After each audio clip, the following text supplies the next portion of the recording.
Okay, bear with me.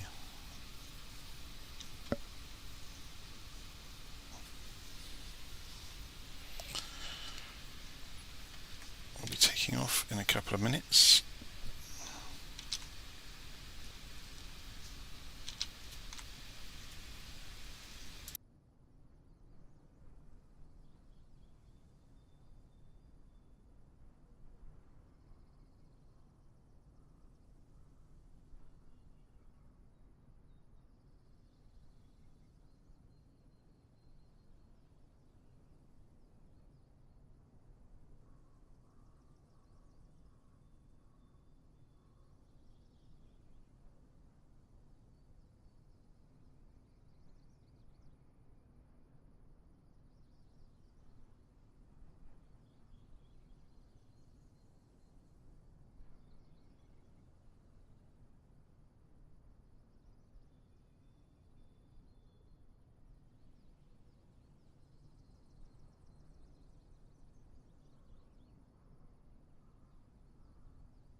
Right,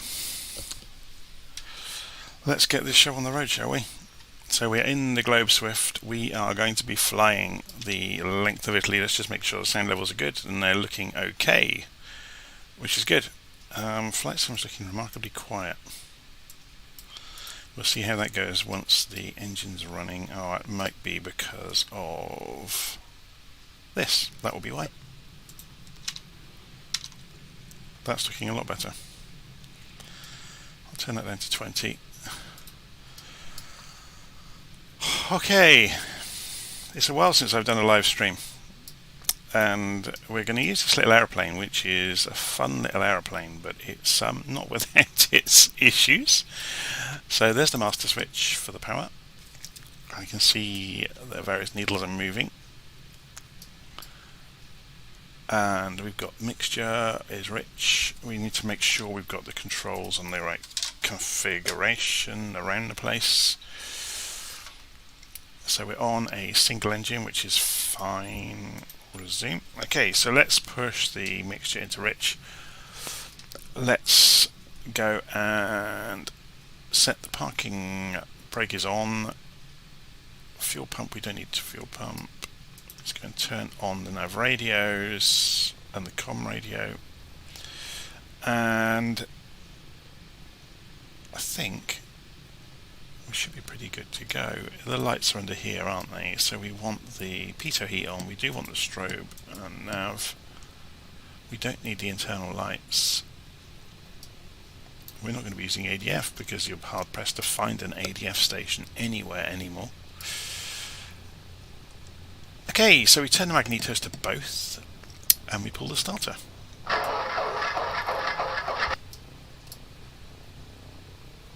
Oh, it helps actually if you switch the fuel on, I guess. Oh, it is on. Okay, so what have I forgotten? Give it some throttle, I guess.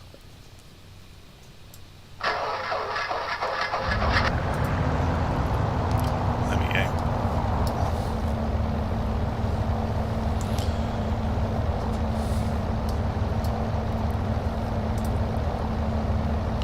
So let's just familiarise ourselves with the various gauges. So we've got airspeed, we've got altitude, which we need to calibrate, and I've done that. Compass, we've got manifold pressure, we've got a binnacle compass, we've also got another binnacle compass, like a backup compass here. Okay. I think we're looking good.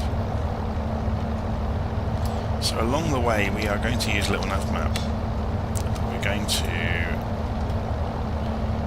open window layout, and we're going to go for this minimal window layout, which should be quite useful to us. Way, and this nav map has crashed. Of course it's crashed.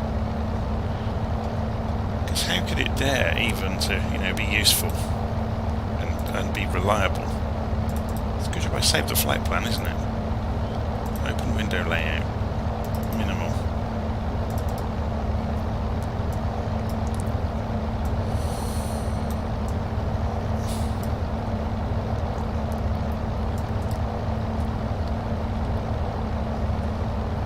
Okay, we need to run transmitter. And there's no running.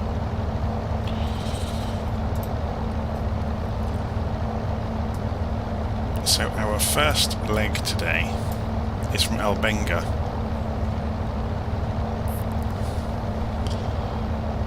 So we need to do this. We're going to need to get in the air, I guess.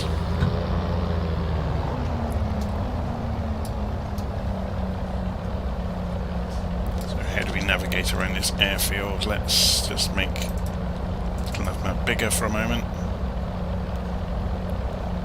So we need to double back on ourselves, basically.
So we're just taxiing out to the airfield, Albenga.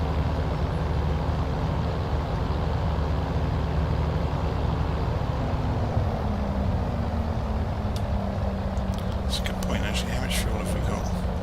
Where is the fuel gauge? How's the air temperature?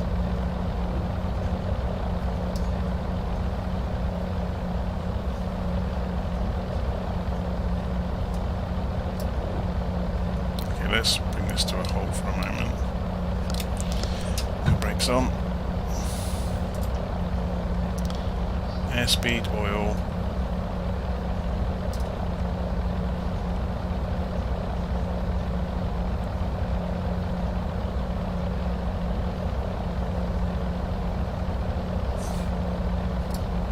Clock.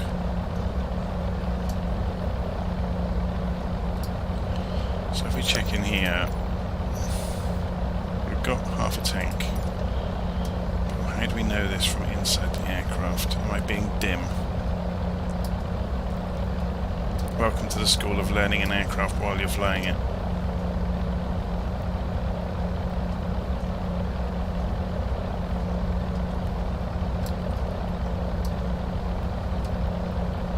Ah, it's down here, of course it is. There we go.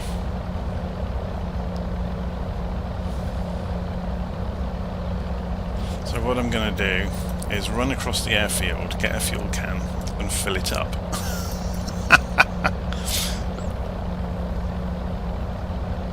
Okay. Okay, back off the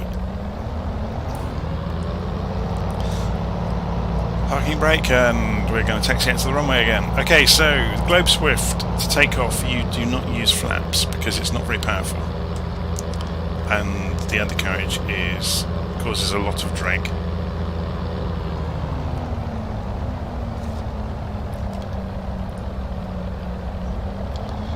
So we're just coming out to the runway at Albenga and then we'll get on our way. So this is going to be I'm going to be live streaming pretty much all day. So I will be stopping along the way for breaks, because obviously this aircraft has no autopilot, so it's quite intensive to fly. You're welcome to come and fly with me. I'm on the Southeast Asia server and I am running transmitter so you can see where I am.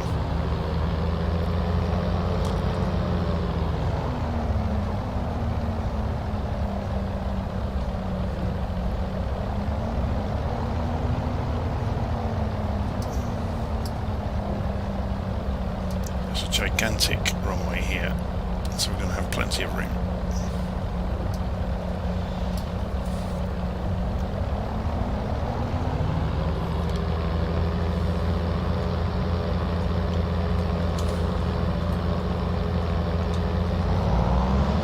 Okay, here we go, the beginning of the epic journey. It's the tail dragger, so I'm having to balance the forces with the rudder on the way down the runway. Let's just get the aircraft somewhere near the centre line. It's trying to take off already, look. So we're up. Okay, gear up.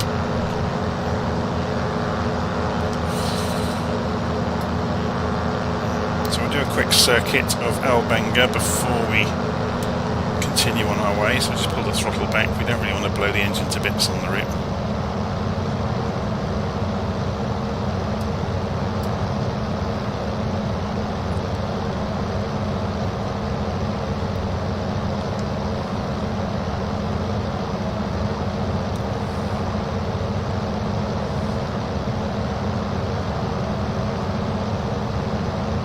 So we're running live weather.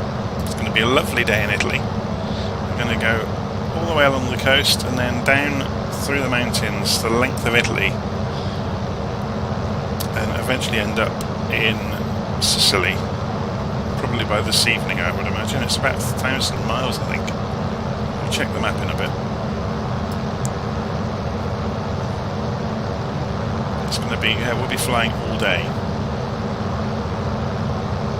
So feel free to check in and out during the day. Okay, let's go and have a quick look at the map.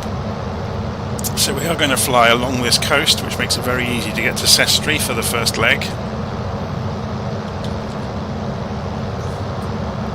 Let's just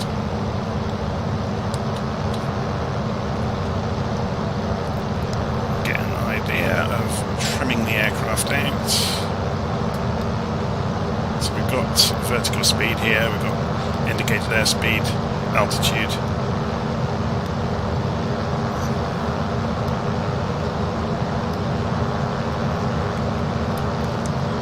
It's actually pretty fast in a straight line, so we'll probably begin doing 140 knots for most of the day.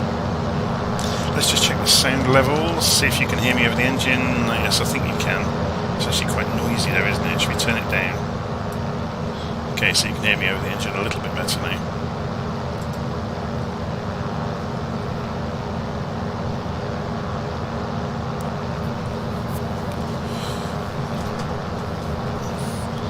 We'll put the yokes back on.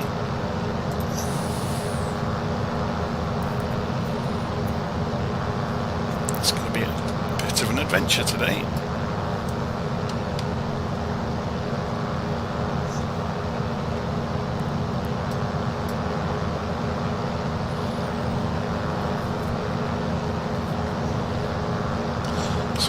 Are we actually at the moment? Let's have a look. Borghetto, Santo Spirito. It's just coming up.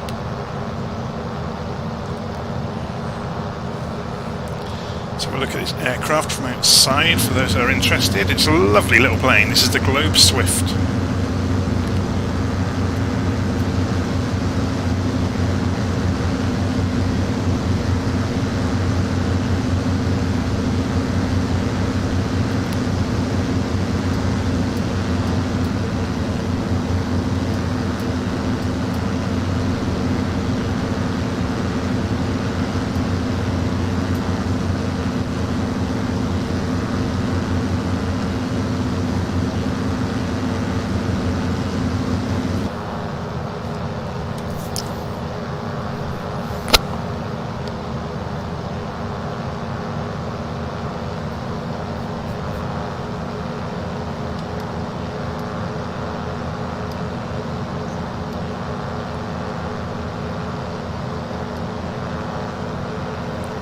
Two and a half thousand feet. I don't really want to get much higher than 2,500 feet during the day, unless obviously we have to for hills and mountains en route. But certainly for this coastal part, otherwise you kind of lose sight of the ground. It becomes a bit boring. Okay, so what's the port we're just approaching? Is Loana. Loana, I'm not sure how you pronounce it.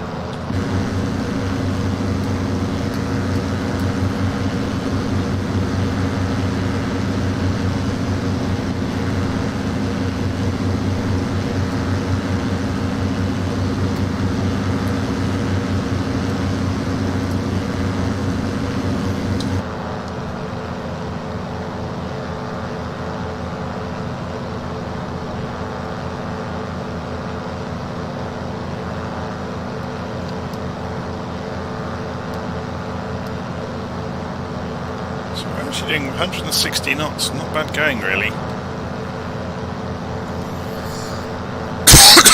Excuse me.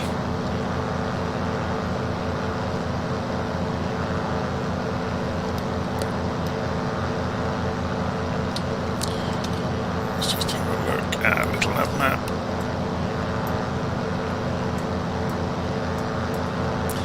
Heading towards Zenola and Vadoligure.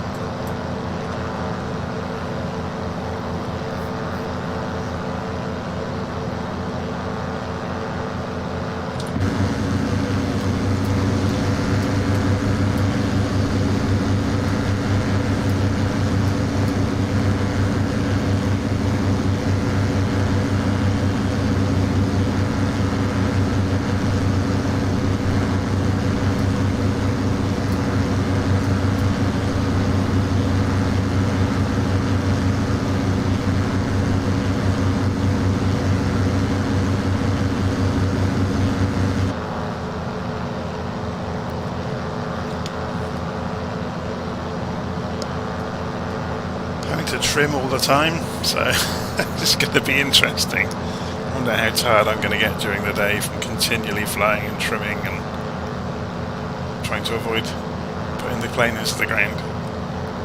I have got damage on, so everything is set to hard in the simulator, so this is going to be interesting. The live weather is on, damage is on. So we should get... I'm going to have to look after the engine. I'm not running at full power.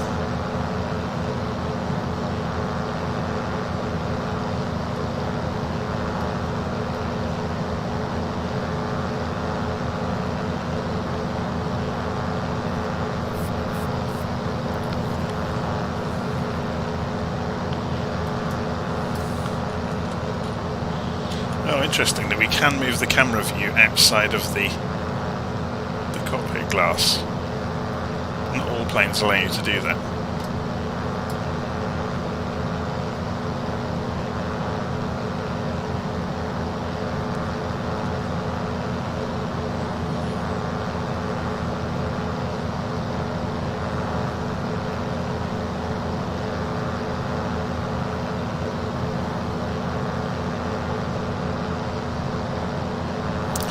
Okay. So we're just coming up to this headland, on up to Valegia and Savona. So we're slowly making our way around this coastline on our way to Sestri for our first stop.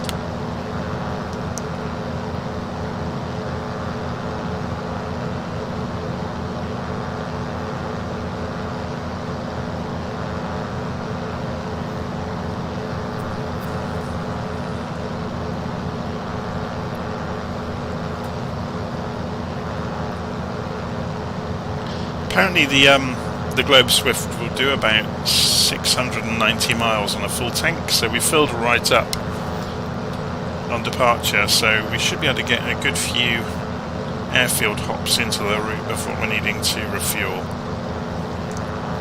Let's have a quick look at the flight plan. So if I open the window layout as normal, get rid of the altitude plot. So yeah, we're looking at 1,000 miles. So it's going to take about 5 hours. But including stops, you're probably looking at 6 or 7 hours.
Okay, so these ports are Valegia.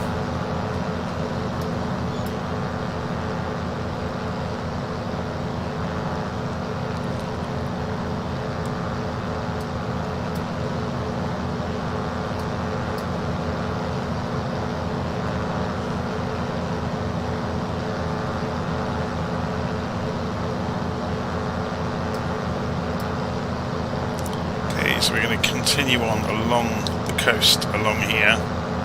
Sestri should be at the other end somewhere.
Should we make our pilots a little bit less formal today? So to do this, all we need to do is go into Escape, General, and Miscellaneous, and we can change the pilot avatars. So for pilot number 1, we'll have this guy, and pilot number 2 will have her. Apply, save, go back, resume. So we should be a little bit less formal now. So when we look on the outside views, there we go.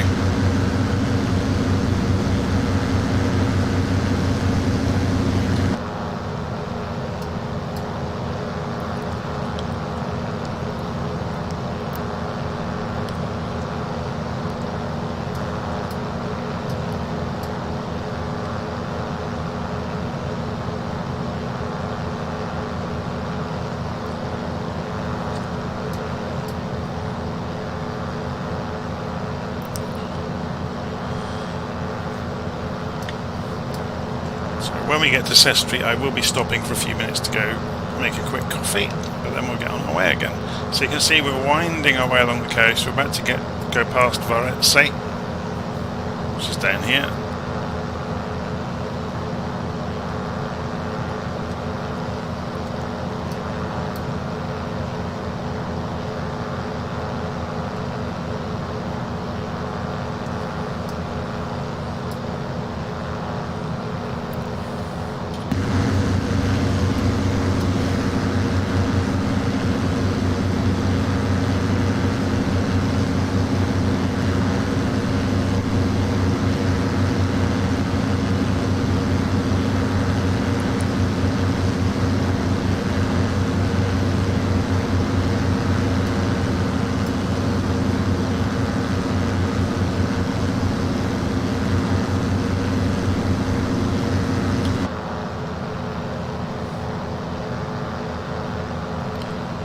Turn my headphones down a bit. Don't think it would affect your sound. I'll just check that as I do it. Okay, that's interesting.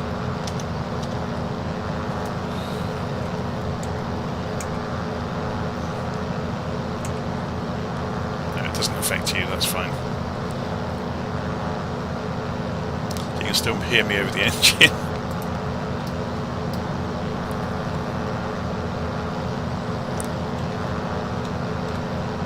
Okay, we're just coming up to Cogoletto and Vesima, or Arenzano, Vesima, and then we should see Sestri. We should have visuals on Sestri already. Yeah, you can see over there. It's a big airfield. So which way is the wind? It's coming from the north, which is the same as when we took off.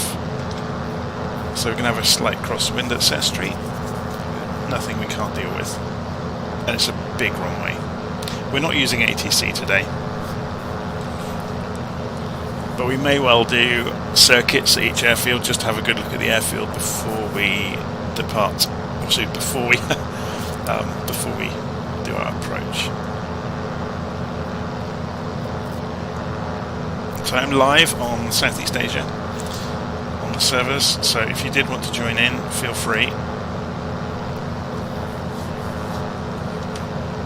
I'm also running Transmitter in the background. If you've not heard of Transmitter, I wrote it about 18 months ago to solve the problem of seeing people on group flights with you in a little nav map, so you know where people are. So you'll notice there's a little red aeroplane that's updating every so often. That's the transmitter data. So if you go to virtualflight.online and follow the link to Transmitter, it explains everything you need to know.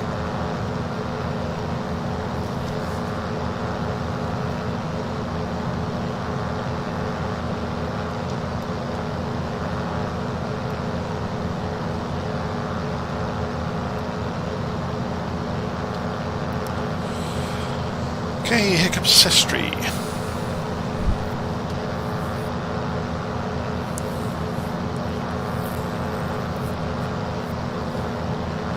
So we are going to start descending soon, and we'll fly a circuit around the airfield, and then come in for an approach.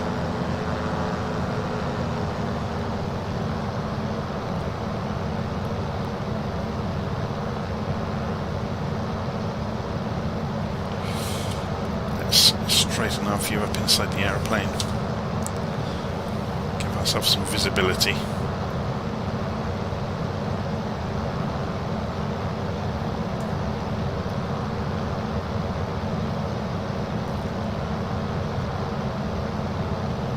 So you can see the runway there, directly in front of us. We should be able to come straight in actually. I'll do a circuit. Actually, no, I'm going to do the circuit, just so you get to have a look at the airfield. Oh, and look, the porn scammers have turned up in the comments. Luckily, I have a robot that will clear them out.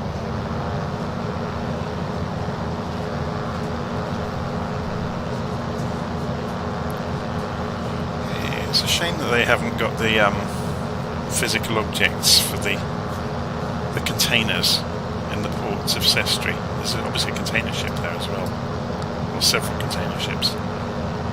I guess there's probably a scenery upgrade that covers that.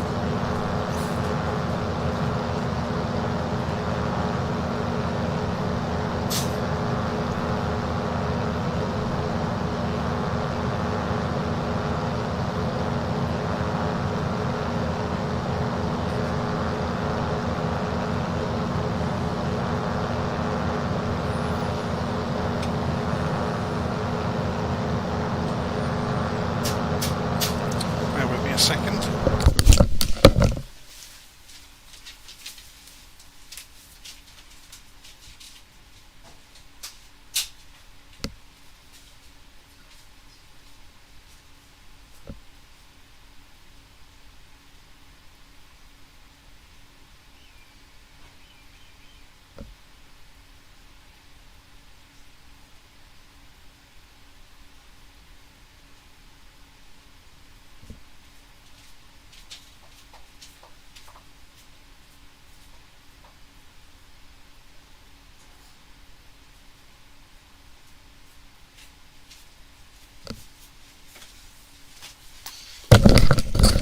Okay, I'm back. Had to remove a refrigerator from the back of a car, don't even ask.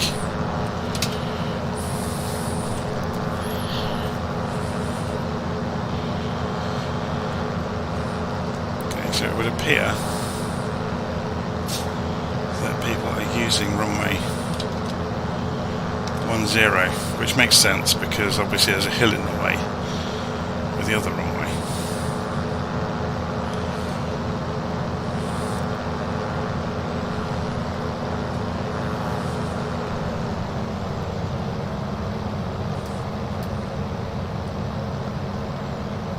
an enormous runway. We only need about 100 feet of it. We're just going to do it touch and go, to be honest.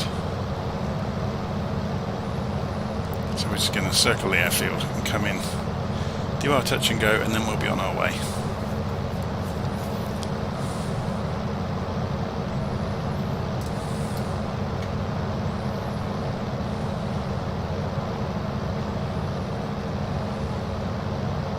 We could also do a Harrison Ford and do our touch and go on the taxiway. He must be so sick of hearing about that by now.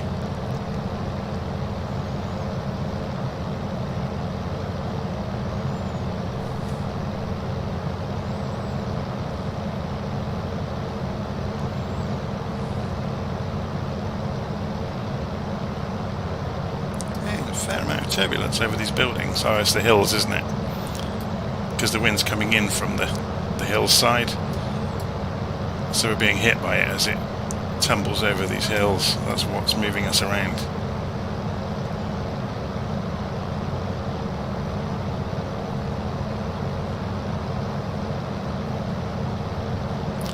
Hello, someone's just arrived in the live stream with the strangest username I've ever seen.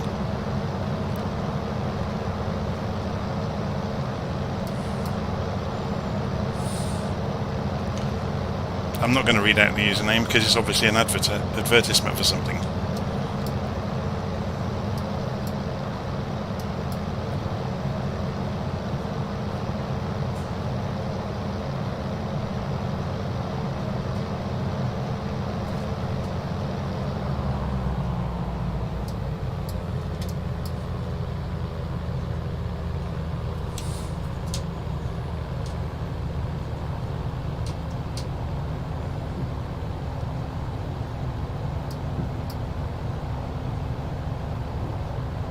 It's an enormous runway, so we can take our time, do our touch and go somewhere near the middle.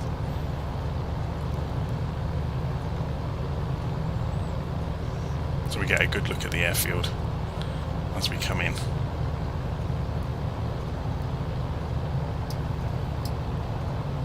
You can see that crosswind. We're having to aim towards the airport slightly to combat the crosswind, and it's still pushing us.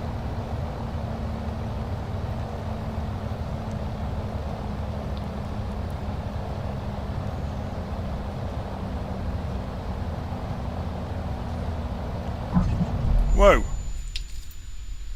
What on earth happened? Okay. That was interesting. We came in quite lightly, but not according to the simulator. Okay, lesson number 1 with the Globe Swift, you really have to grease it, so we'll have to keep that in mind and come in at speed for the next one. So we'll load in at Sestri, not a problem. Well, obviously it is for my pretend aeroplane, which I've just broken. So we'll come in straight on the runway, set that as the departure, and we'll fly again. We're going to keep damage on. That's interesting. I've never seen that happen before.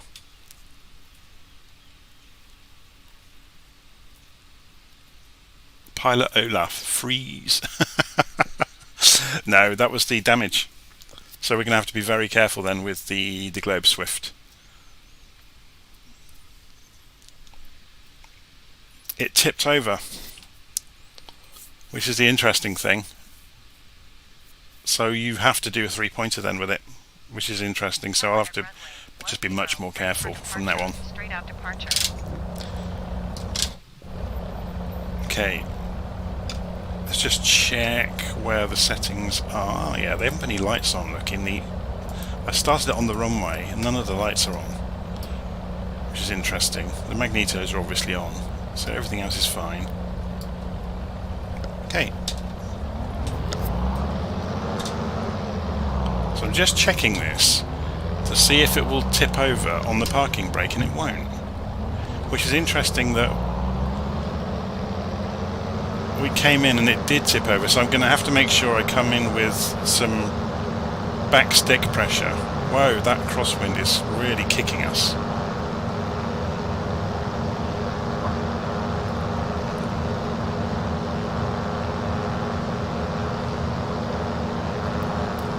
So left wing got, I guess, yeah, the left wing is into the wind, yeah, so it got some lift before the right wing, which makes sense. So just before we leave here, I'm going to do a circuit, because it's interesting to me that it appeared to be so fragile on the runway. So let's try that again.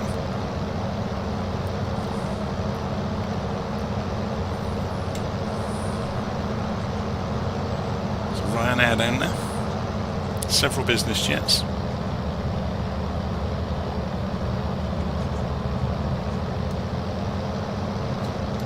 And the plane is trimmed massively out now, so we're just correcting that. About 100 knots. You can see the runway down there. So we're going to do this again just to see how it behaves.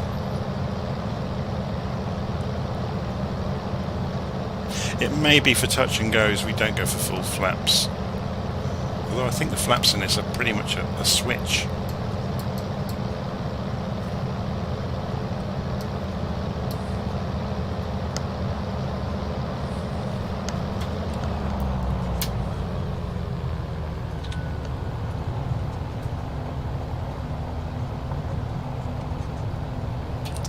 So we're coming in, drop the flaps, gear is down. I apologise for this circuit practice, I just want to make sure that I understand what this plane's doing. Let's sit up in the cockpit so we get to see the ground.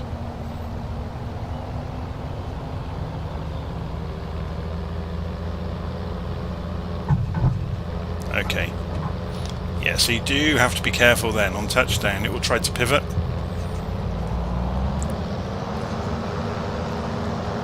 And it's very light, which is the other problem. So I'm just full throttle, and remember the Globe Swift can't use flaps on takeoff, it's not powerful enough. They're too draggy, and we're in the air. So we can lift the undercarriage, and we're on our way.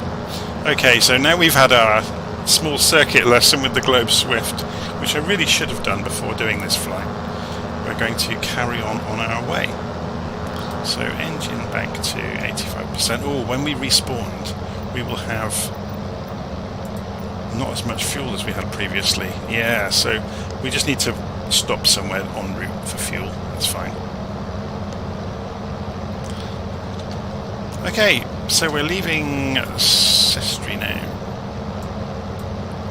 And we are heading over to Rivanazzano, so it's to the north of us. 11045 on the VOR, so we can navigate by VOR to get there.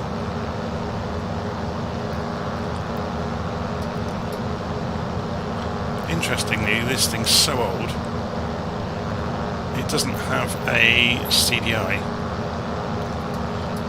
But we'll try this anyway. 114. What was the frequency? 11045.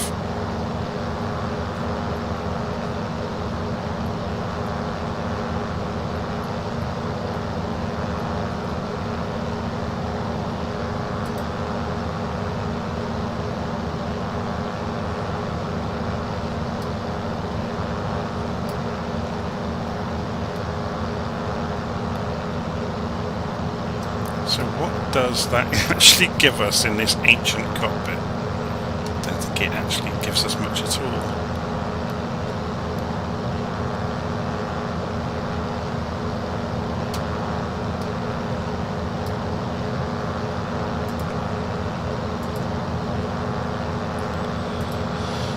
That's a good point actually. What's on the...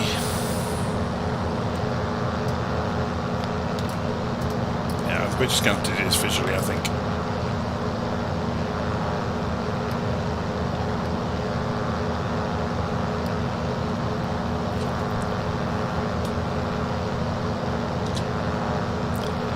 So we're going to follow this road until we get up to past Rontescrivia, and then we could follow the river up.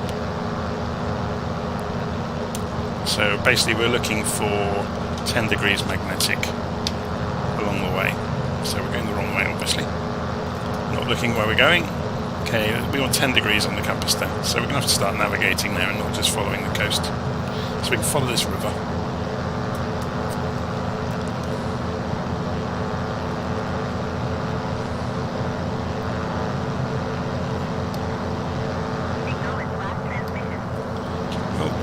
Air traffic controller talking to us. Acknowledge frequency change. They should go away now.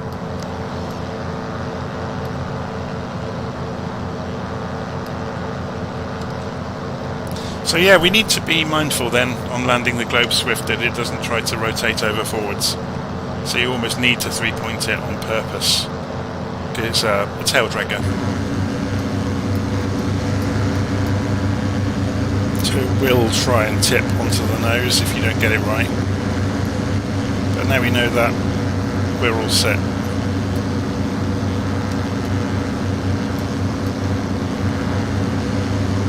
Are the lights working? I could swear I switched them on. This is half the problem if you go into a running aircraft. You don't know what's switched on and what isn't. The master switch is on. Pitot, strobe, nav are on. But it looks like they're not. Should we just cycle them?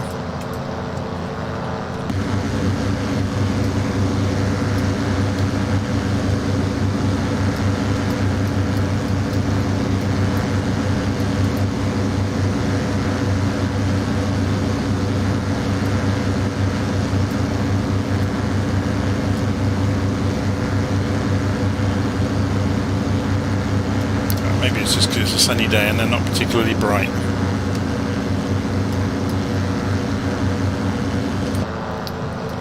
Okay.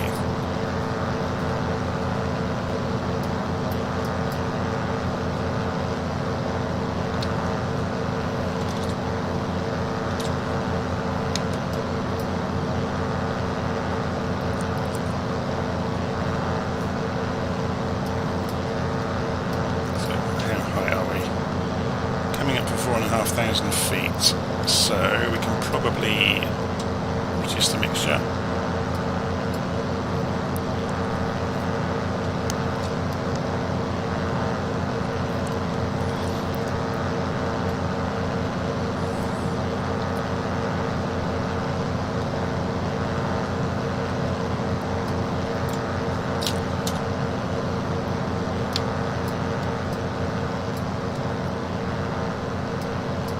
See the river leaving the coast.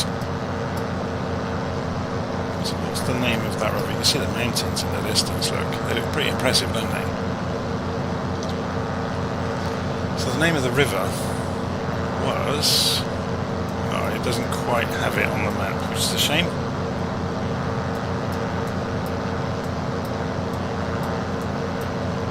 So coming back towards our track.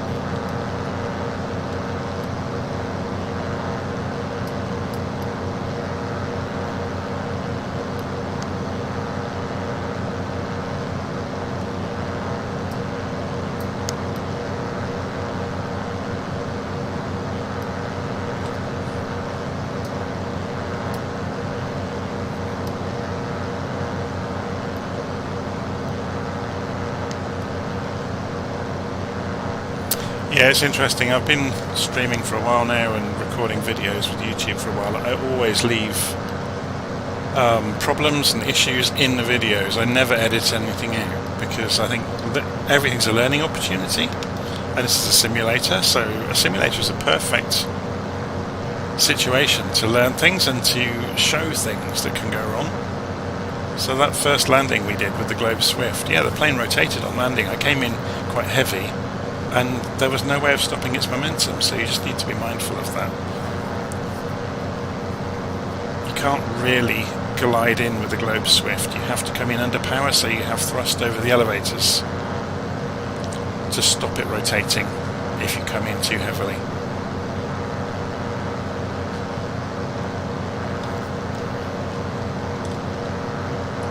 Okay, so we're about to come over the top of Arquetta Scrivia, which is this town down here by the look of it. Let's have a look at this from outside. Just trying to stop us from climbing. Flaps are up, gear is up.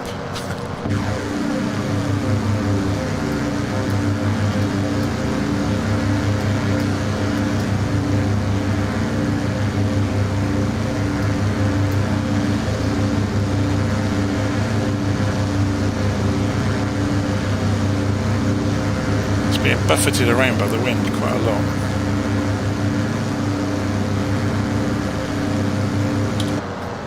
We are shifting as well though, we're doing 170 knots. Then we were quite high over the hills, so we're descending back down gently, down to 3,500 feet now.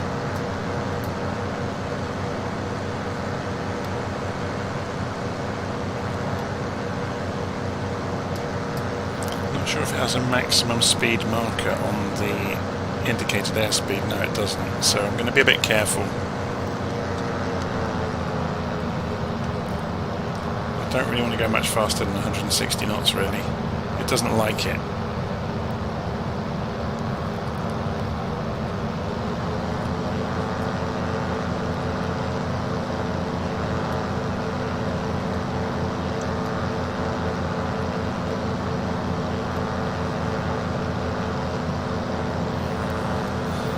I don't know if the little clipboard has the maximum speed written on it. I don't think it does.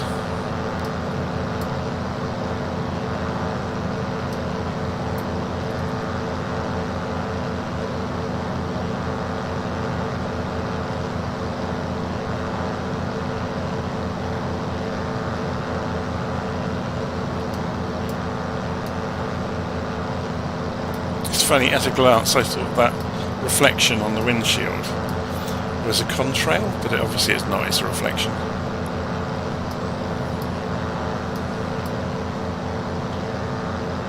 So what's the town over there? It's quite a nice one. Novi Ligure.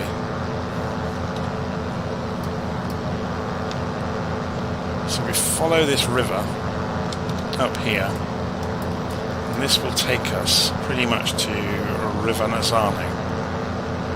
Rivanazzano, I presume, because it's double Z or Z.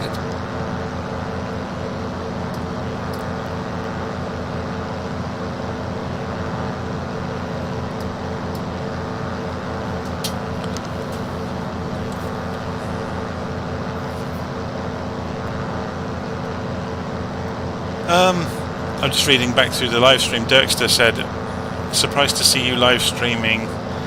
Must have missed that on Discord. I didn't post it on Discord. This is just me. It's nothing to do with Virtual Flight Online.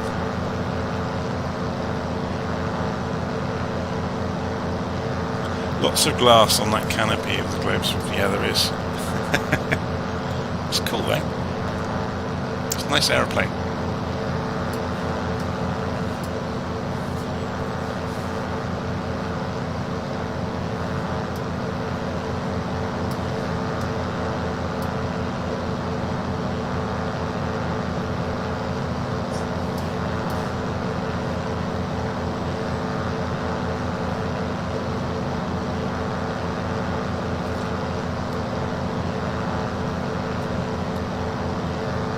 Yeah, I guess I could have put the invitation out to Virtual Flight Online to invite people to come fly with me, but I can't really go live in the chat there because it's not fair on other people that might wander into chat and not realise they're being broadcast.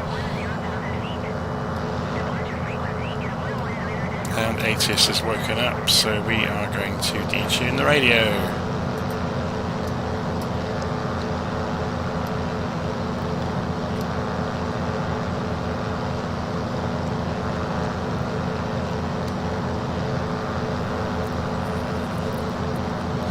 I guess I could put the invitation out though, couldn't I, on Virtual Flight Online, thinking about it. I'll do it on the second screen here, just so I don't enter the flight too badly.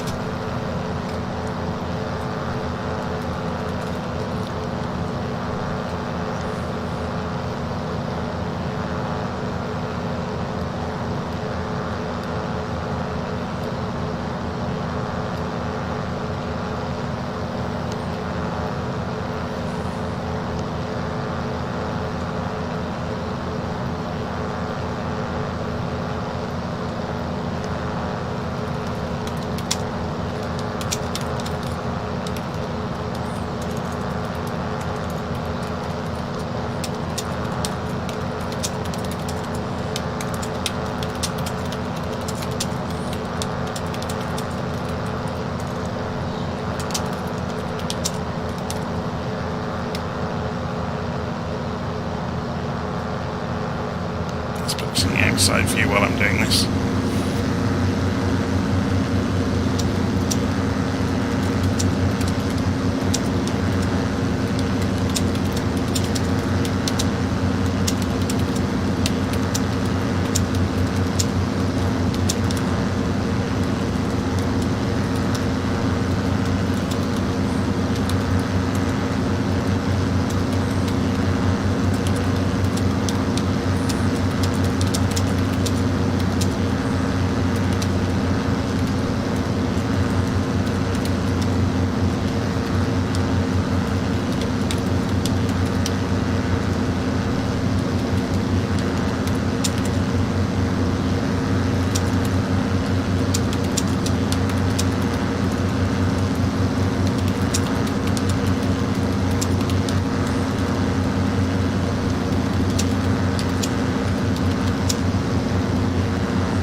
This thing around.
Right turn and we should see the airfield.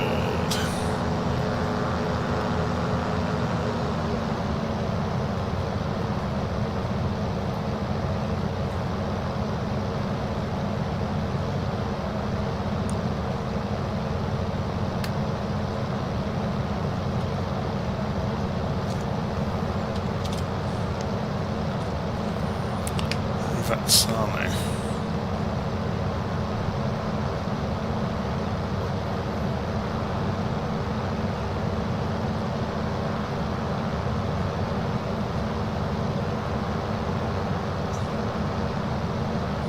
obviously we'll do a circuit around the airfield to get our bearings of where we are and what the airfield looks like, which way the wind direction is. So the wind is coming from the north. So we probably want runway 34 at Rivanazzano. Sorry, Rivanazzano. I apologise in advance for my terrible pronunciation.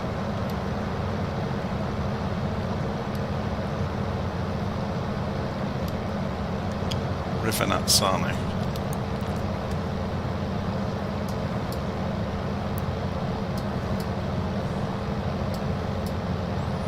So we are looking for the airfield. Let's have a look at the map. So it should be over here. Perfect. So yeah, we're going to go for runway 34, which is the far end. So we're descending and slowing down as we go.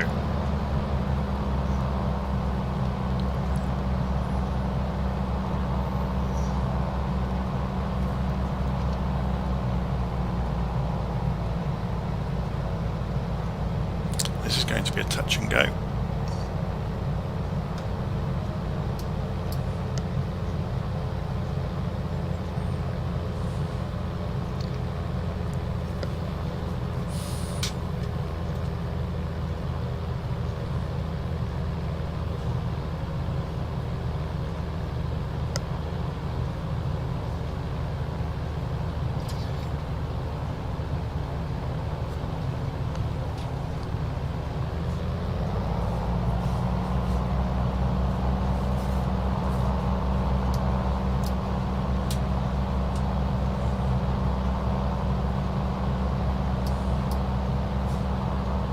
A short runway, isn't it? For some reason this entire end of the runway is marked not for use. Okay, so gear down.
It's interesting, isn't it? Every landing you do, you learn something more.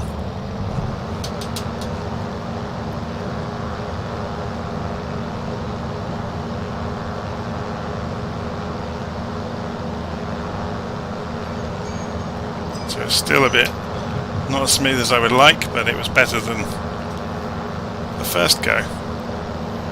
Okay. So we're going to head out now across the countryside, 94 degrees to Parma.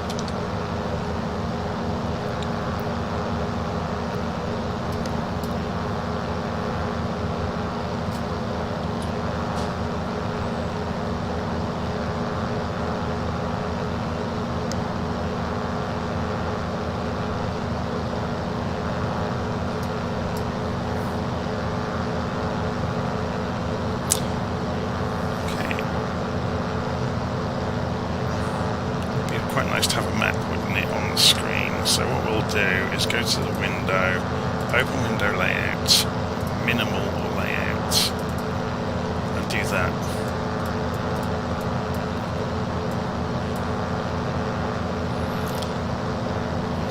I need to change the behaviour of Windows as well to make this automatically hide the taskbar when it hasn't got the focus. There we go, perfect. So then you get a little nav map providing us a really nice map using the Google terrain view in the background.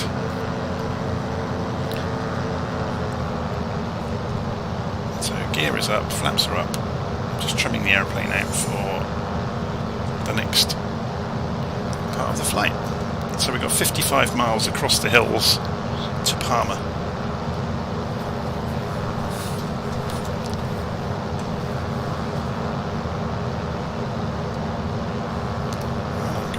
actually go and put the YouTube link into Discord for anybody that wants to follow it.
I think for our purposes, just being able to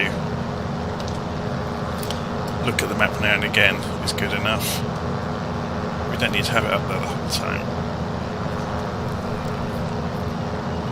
Am I flying it or am I using autopilot? I'm flying it,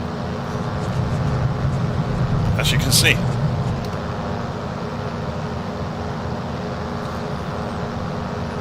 This is a Globe Swift. It's a little plane from the 1940s and 50s that is wonderfully designed, and it's a bit of a handful. It's quite difficult to land, but it's great fun.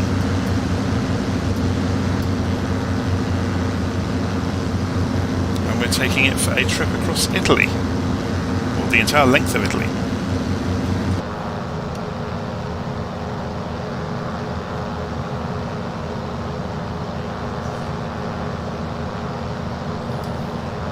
Wouldn't it be cool if there were animations when you did a roll, if all of the change out of your pockets and everything all clattered onto the roof of the cockpit?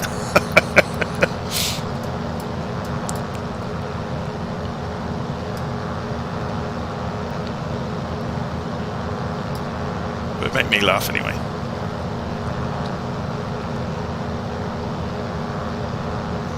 So we're coming up for 3,500 feet, probably a bit high.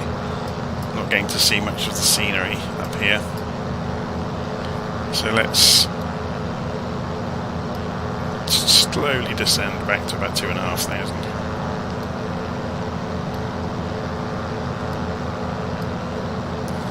If we have a quick look, we can find out the altitude of Parma if we just hover the mouse over it.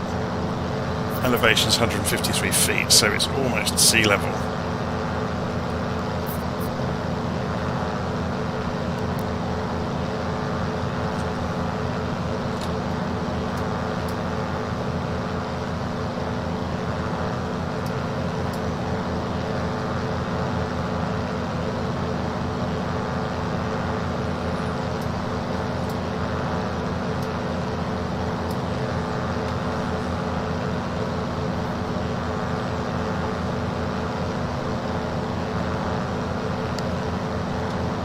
How are we doing on our route?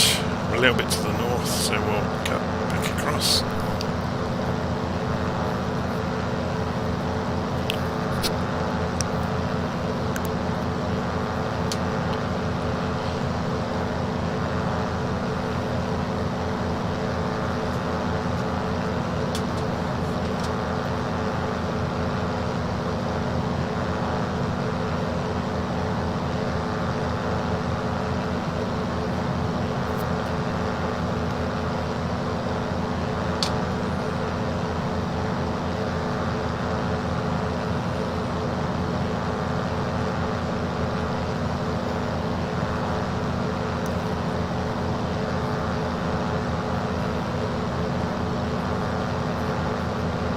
About to pass over a river down here in the valley. Let's have a look and find out what that river is. So,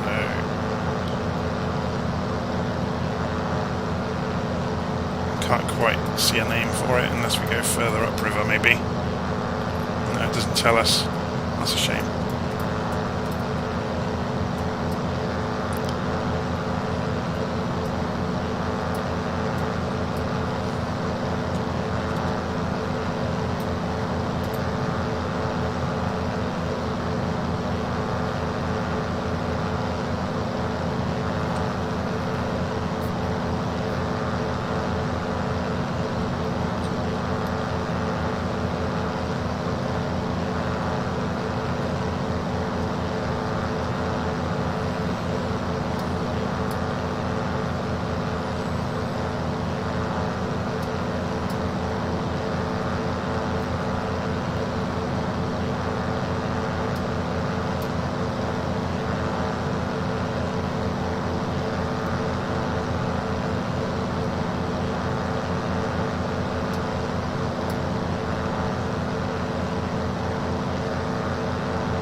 find the river out by visiting Virtual Flight Online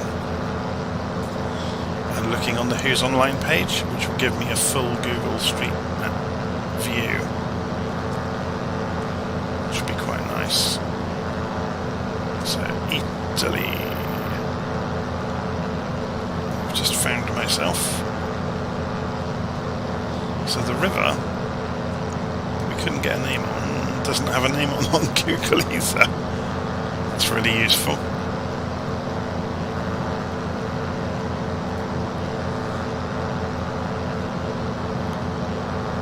Torrente Tadone, I think that's what it's called.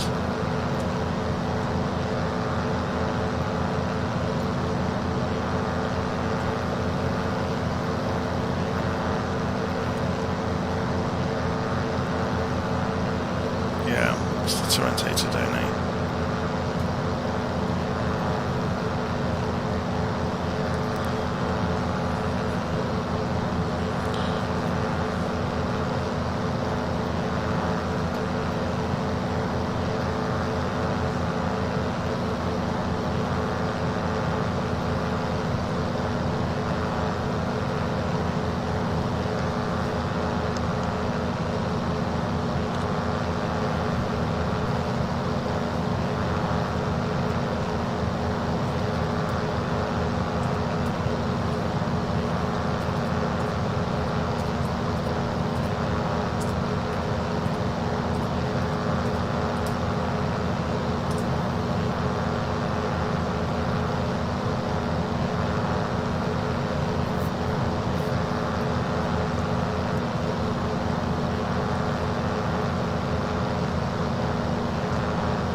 Okay, let's see where we are.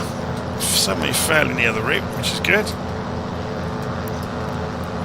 Heading towards Parma.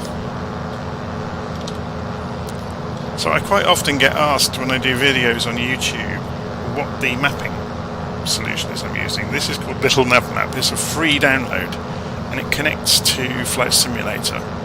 It shows your aeroplane. There's a little yellow aeroplane on the map. But more than that, you can plan routes on it.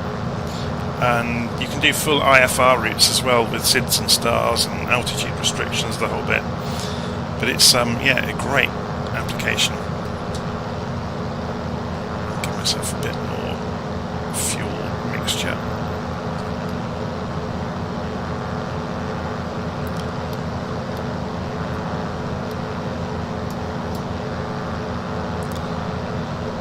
So I think when we get to Parma, I may stop and grab a coffee.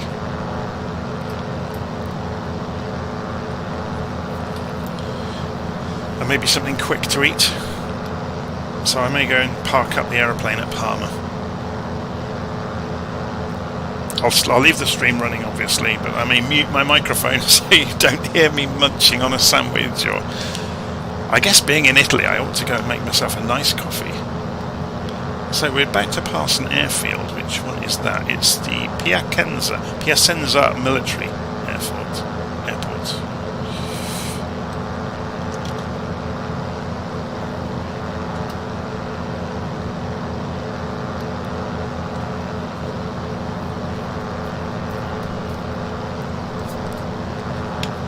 So this is the Piacenza Airfield over here on the left. We'll stay out of their way then, shall we? I think Italy operates the Eurofighter, doesn't it? The Typhoon. I'm not sure what they use for other aircraft in their fleet.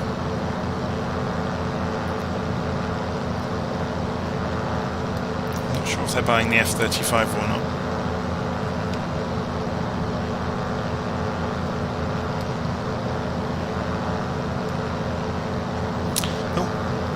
My dad has turned up in the live stream. Hello. So I'm just passing. What was the name of the place again? Piacenza Military Airfield. we're about 20 miles out from Parma.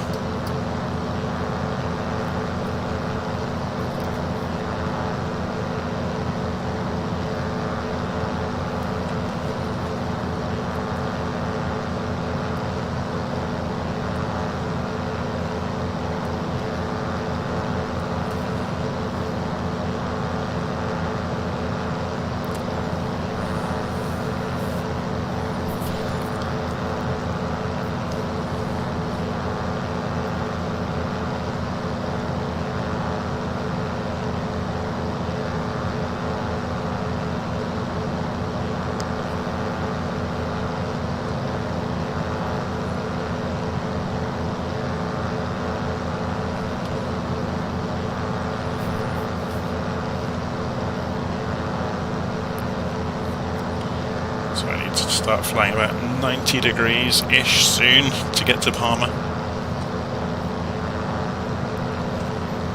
Let's have a look at the map. So the airfield is on the northern edge of the city. The wind has changed, look, it's round to the east where we are at the moment. We can check the wind at Parma itself by hovering the mouse over it, which will tell us wind is 110 degrees 5 knots. So yeah, it's coming in from the east. It's only 5 knots though, which is good. So we're going to turn to 90 degrees now.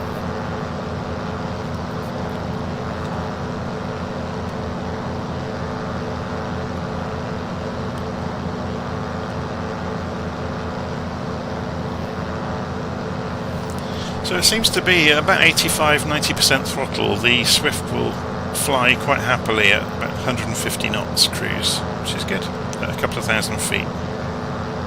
2,500 to 3,000 feet. That's going to be the story of the day, I think. 150 knots, or thereabouts. Okay, so we're heading east now.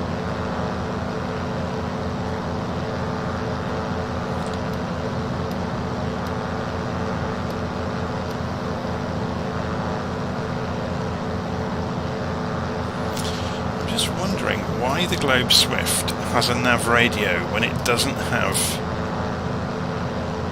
a needle anywhere for it. Oh, it's over here. That makes sense.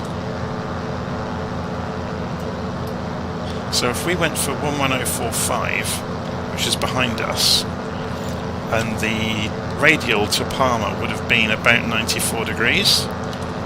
So we're on 11045, so if we were to change this to 94 degrees, there we go, we do have VOR navigation. Oh, that's going to make our life a lot easier throughout the day.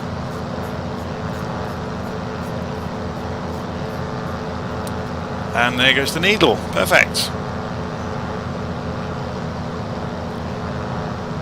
So we know we're pretty much on the track anyway, but this will tell us now, very easily, that we're travelling from the VOR on the 94 degree radial,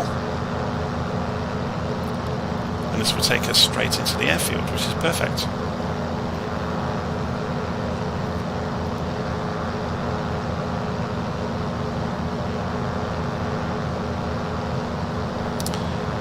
So someone in the live chat is asking about Little Navmap importing things. Yeah, it can import from lots of different apps. So if you go to the file menu and open Flight Plan, it accepts PLN files, FLP files, FMS files, FPL files, as well as its own files. So it's not, the most popular ones it already loads. So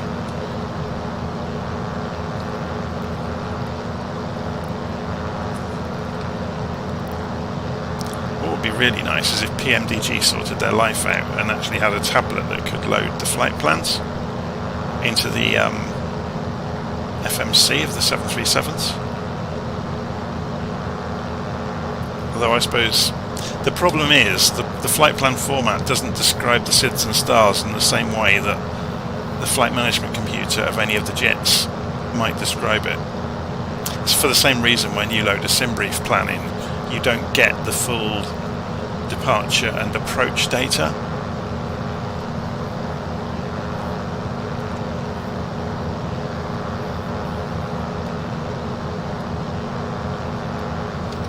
Okay, so is this Parma in front of us, or is it another town?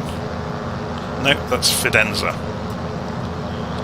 So Parma is way over here. There's probably this dark mark we can see on the scenery is probably Parma. This is Fidenza we're just approaching.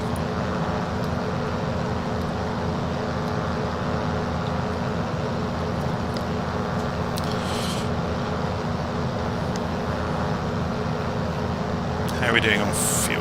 Let's go and have a quick look.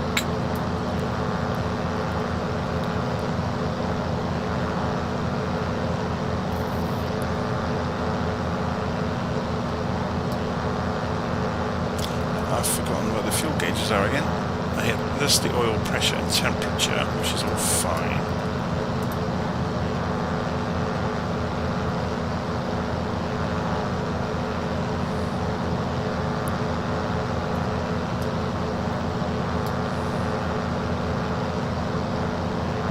Oh, it was down below the seats, wasn't it? I'll learn this eventually, honest. So we're down to a quarter of a tank, so at Parma, when I stop to get something to eat and drink, we'll also fill the plane up to the brim with fuel.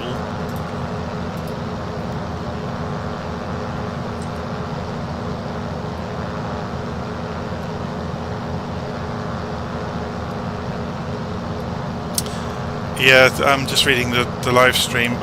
I hear stories about this all the time from people who, they're kind of their holy grail with a sim is to go and configure an aeroplane so they can just load their flight plan, hit go, and then admire their handiwork, which isn't flying a plane at all. And they get found out every time. As soon as they have to deviate from their cleverly prepared plans, they can't fly an aeroplane. And it shows every time, or almost every time it happens. You know, if they can come in on fully automatic, they end up looking like a professional pilot. And then the moment they can't, I don't want to swear, but they haven't got much chance, let's put it that way.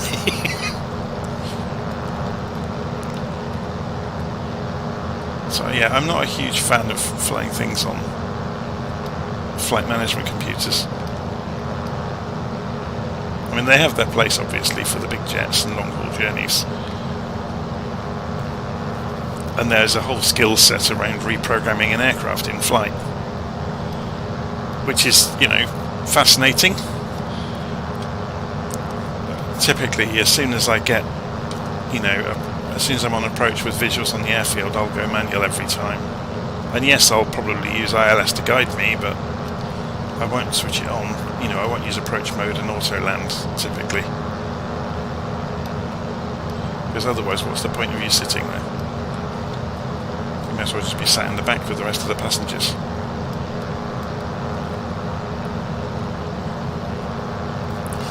Okay, so we're approaching Parma, and the river we're about to cross over, if I can find its name,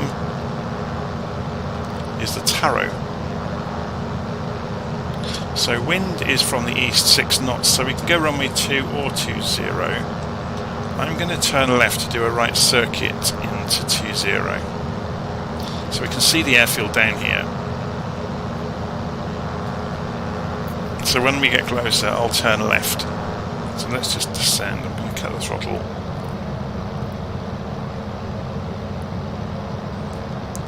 So if we remember, the airfield's only a couple of 100 feet altitude above sea level.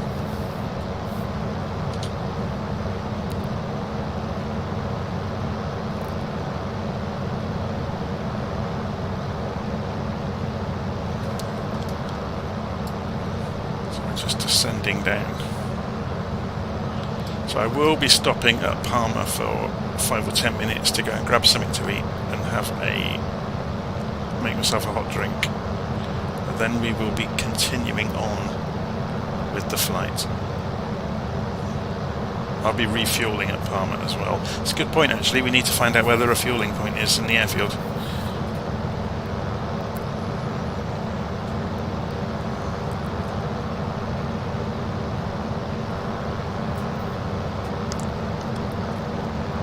The only reason I'm doing the right circuit is so we get to see the town as we come in to the runway.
Okay, so gear down.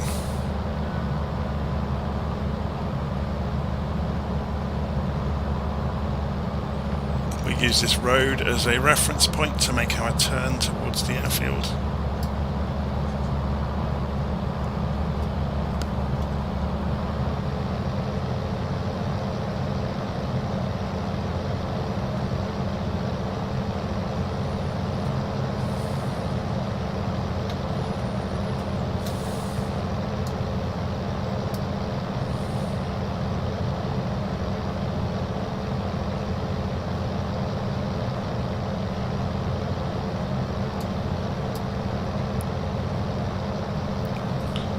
Going for flaps now.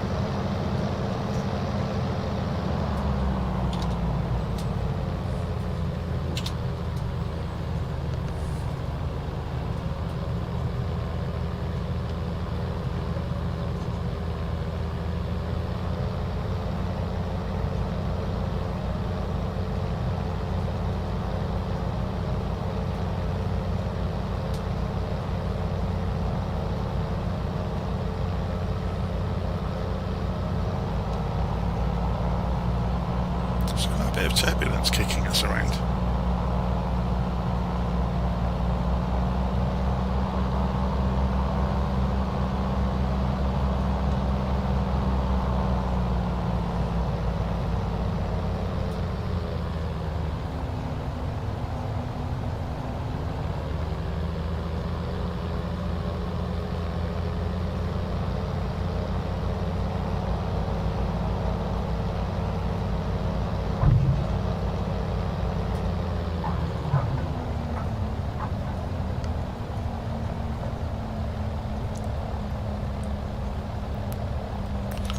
Flaps up.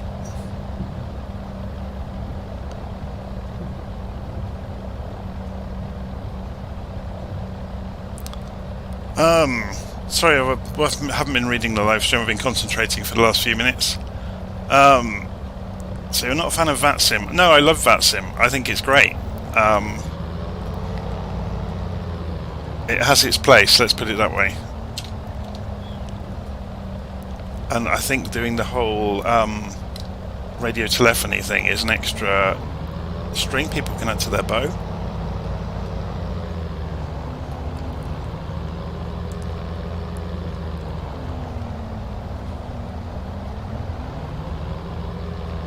I'm just going to go in and park somewhere.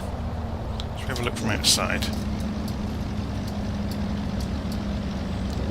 There's a Caravan and a Mooney or something over there. Should we go down the other end?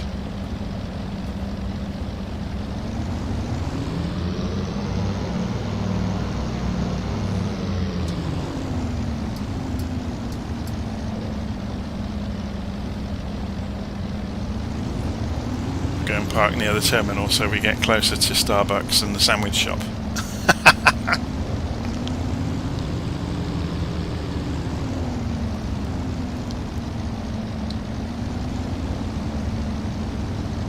Here comes the tour bus, just in time to crash into us, as per usual with Flight Simulator.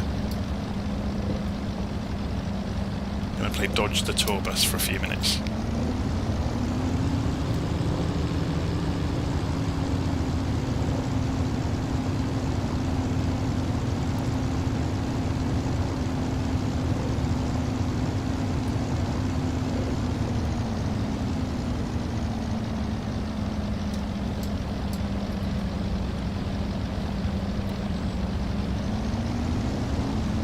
So what have we got parked here today? There's a Kodiak, there's two Kodiaks, and now is that a TBM or is that a Pilatus? And somebody told me the other day they'd seen one in the sim. That van is just playing, yeah, he goes, let me just hit your wing for you.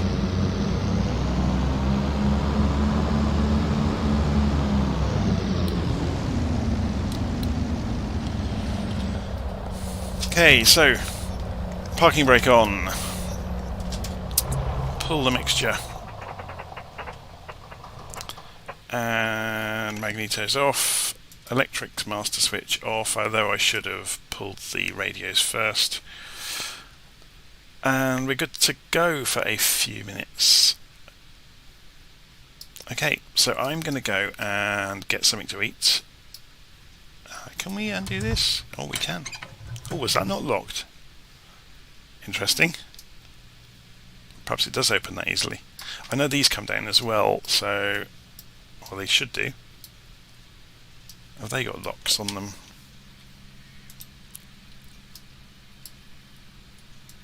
I thought they did.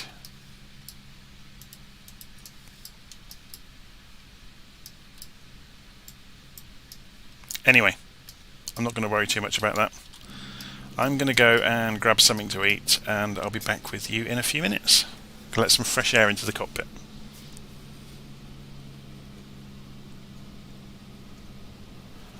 So SM is saying in live chat, it's just that VATSIM flying usually requires a fair amount of FMC knowledge.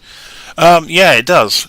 And you get a lot of people that can program the FMC by importing stuff, and they can set it up on the ground, but then if they have to change it in the air, they get the rug pulled out from under them royally.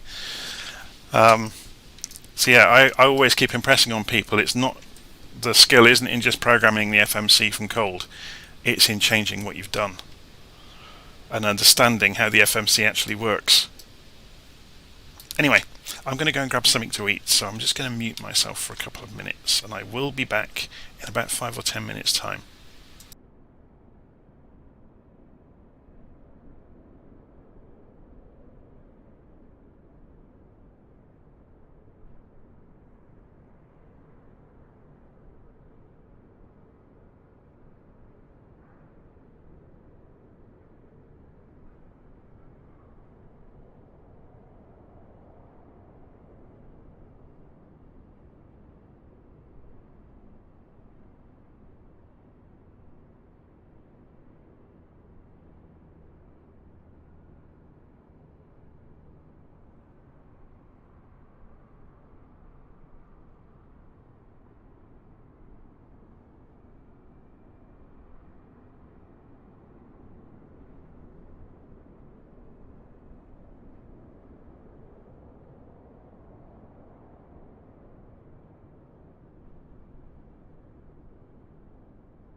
Right, I'm back.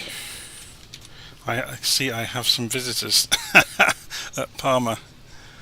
So this is going to be fun. I'm just going to quickly grab a bite of the sandwich. Of course, I walked into the kitchen. The rest of the family have gone out for the day. In the hour I wasn't in the kitchen, they generated enough washing up before they went out to completely fill the dishwasher.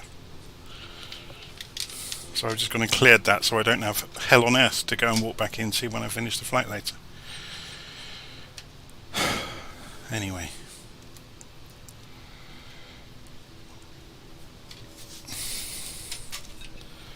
I have coffee, I have food. So I'll be back online in a couple of minutes.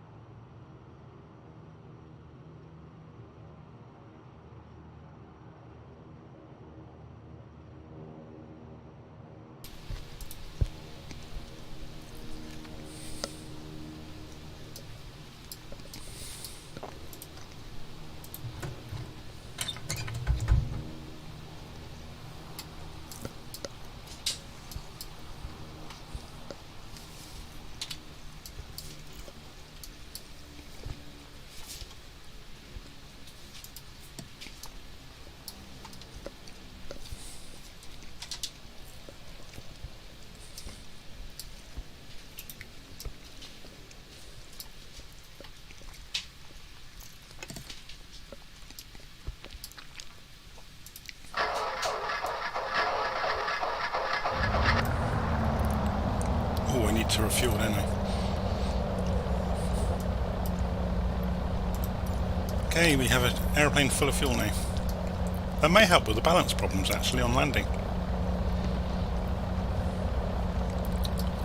Let's check that. Yep, full of fuel, so we're good for 700 miles now.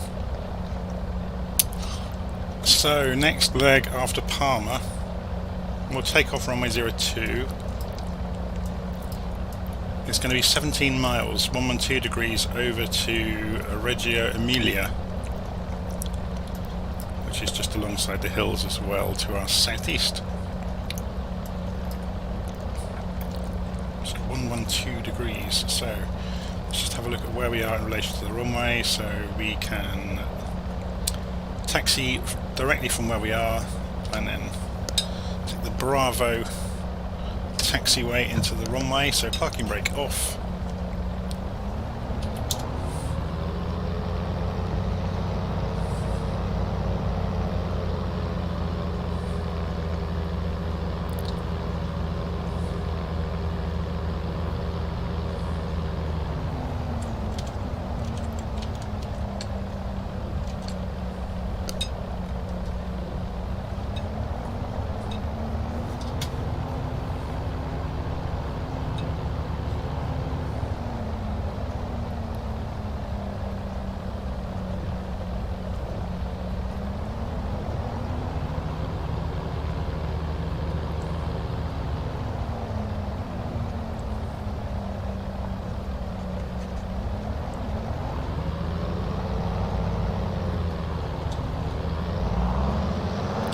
Full power.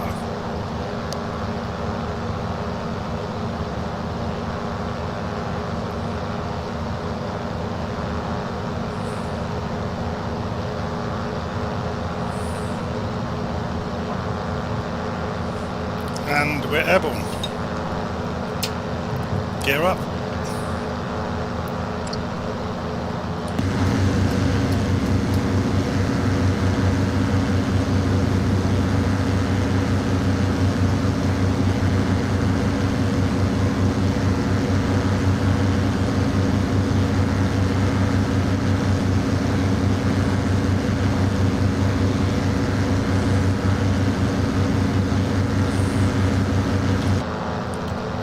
So we're looking for 112 degrees out of Parma to fly down to the next airfield. There's 100 degrees, so it's there or thereabouts.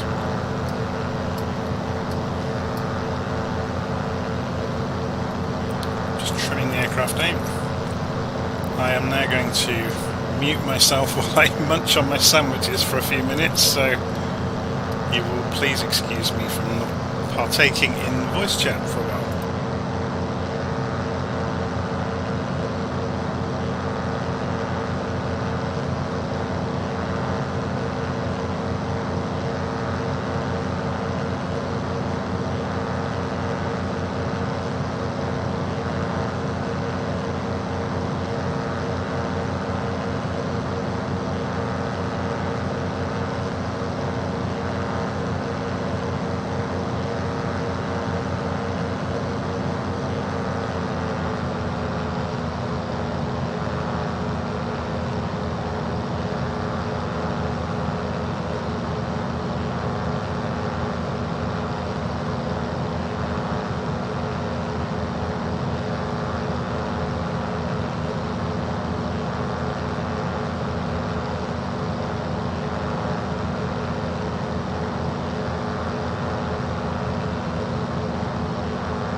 that better?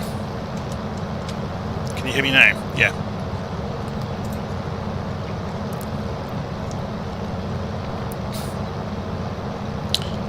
When Flight Sim first came out, it was called 2020. And then they slowly rebranded it just to be Microsoft Flight Simulator, and people often refer to it by the acronym MSFS online. So yeah, it's not really known as 2020 anymore because it's 2022 and it's a continually evolving project. Okay, so flaps down, gear down. We're going to go straight in for a touch and go at Reggio Emilia, and then we're heading back towards the hills.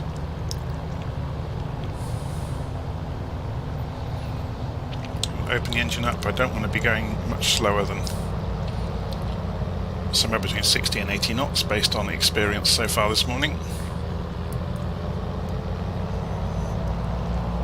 The flaps and the gear on this are very draggy. It's not a very powerful aeroplane, so you have to be careful, and you have to kind of 3-point the touch and go. If you don't, there's a risk of nosing over, which I did on the very first touch and go of the day. Flew into Sestri and nosed over on the runway, which would have been an embarrassing trip to the mechanic to say, can I have a new propeller? But you learn these things, so you come in with some positive throttle and stick back to cause the thrust over the tail to force the tail down.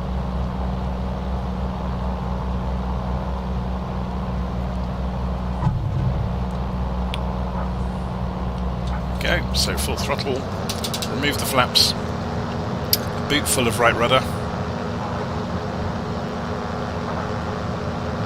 and we're airborne again. Gear up. So Kamani says hello. Hello. Okay, so let's have a look at the routes, see where we're going next. It's going to be 24 miles, 159 degrees, or 160, down to Pavulo Airport.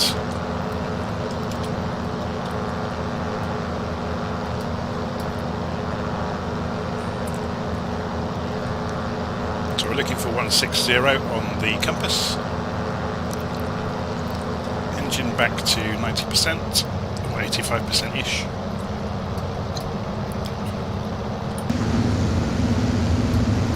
We say goodbye to Reggio. What's it called again? My geography is atrocious and my memory. Reggio Emilia. We have several other aircraft following along behind, so I'm not in the fastest aeroplane in the world, so no doubt they'll catch up. And obviously I've got a full tank of fuel now, so I'm a little bit heavier than I was. So it's taking some time to accelerate. Back up to 1,500 feet.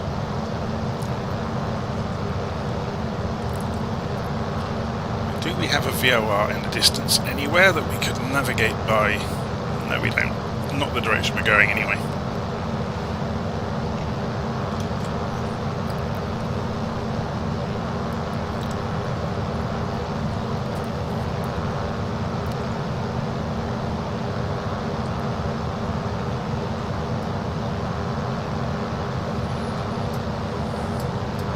So yeah, some comments about this. Can you do a butter landing?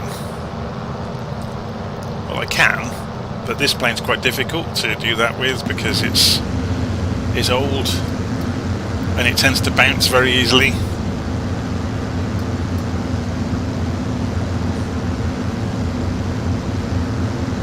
Unusual yoke. No, this is absolutely of the time. This is kind of what they look like in this era. So this plane is, yeah, from the 40s, and that's absolutely of its era.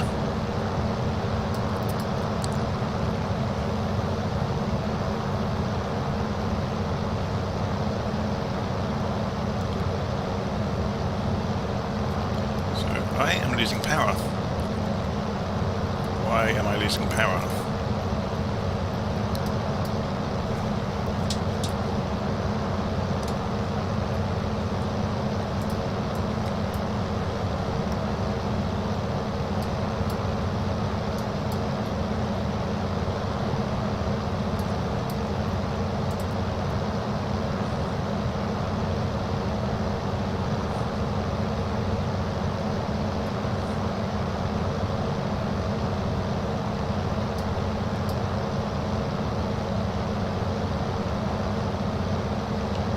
Cheers, Rich.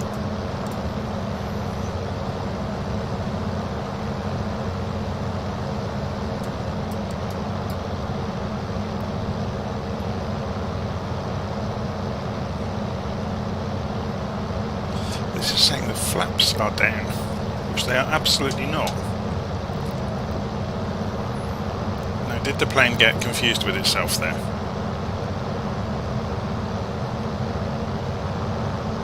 I think it did. That may have been, I have an issue with the USB controller sometimes, where it resets, and I think the plane got confused and thought that the flaps were down when they were not. Yeah, we're speeding up again now, we're good.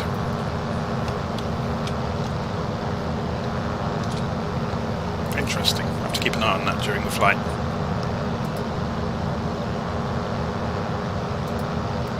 It's quite a simple aeroplane, there's not much that can go wrong, and to lose speed in the way we did meant there was something dragging on the airframe. Yeah, it's a tail dragger. Just reading Micah's comment. But it does have retractable undercarriage, which for the era is quite unusual for a GA plane. It's pretty cool though.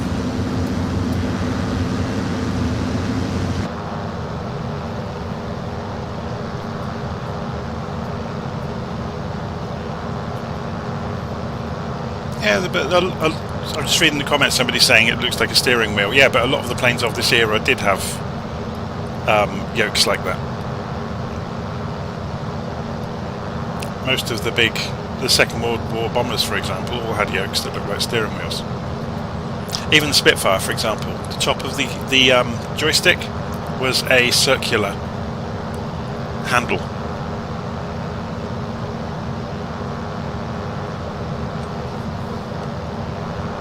You know, it wasn't just a stick, it was a stick with a circle on top to hold on to.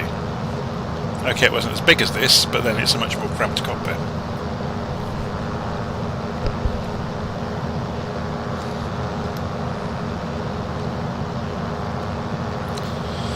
How are we doing on the route? We're getting there. Halfway there.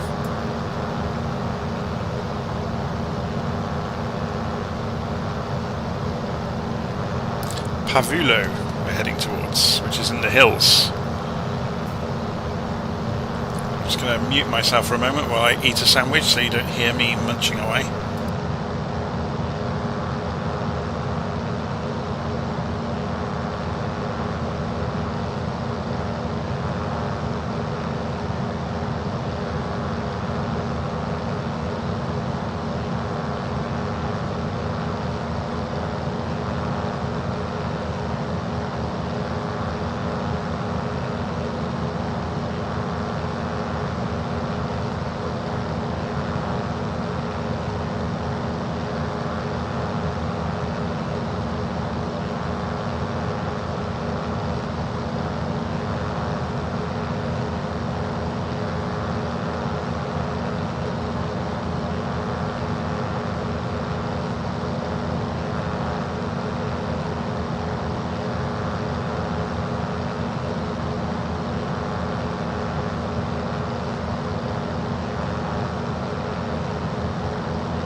Just responding to the live stream comments. James Gill, thank you for the vote of confidence. It's much appreciated. We've got KM Spotter. Hello Jonathan, I've recently purchased the PMDG 737-600 and I've watched your tutorial, really helpful.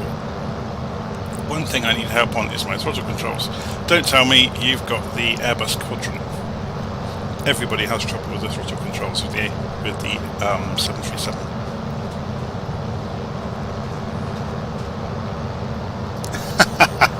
Yeah, I've just seen your second comment that you have. I wrote a video about, or recorded a video about it to help you set it up. So if you go and search my channel for Thrustmaster and 737, you'll probably find it. The truth of it is you have to disable half the switches because they won't work properly with the 737, which is a shame. But you can at least get the throttled flaps and spoiler axes working.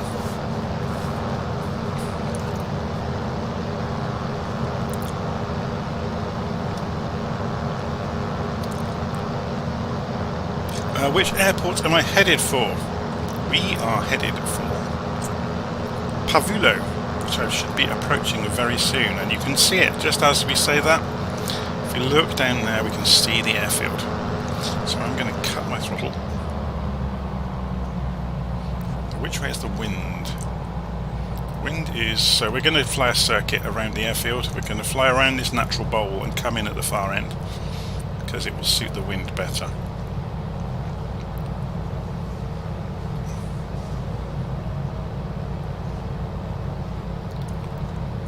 As we fly the downwind leg, we will lower the gear and the flaps, and then we'll come into our touch and go, and then we'll be on our way. When we leave Pavulo, we'll be heading further southeast to Peretola.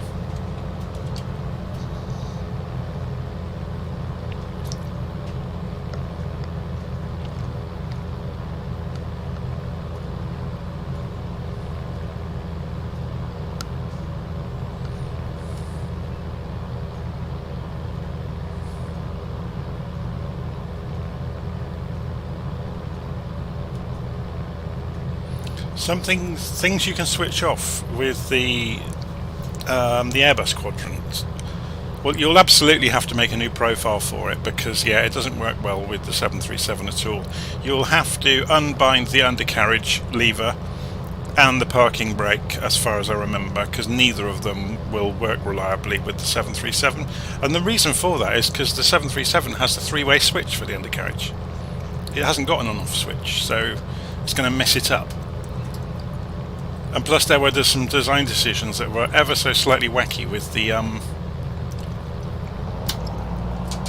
just concentrating here for a moment. There were some strange design decisions.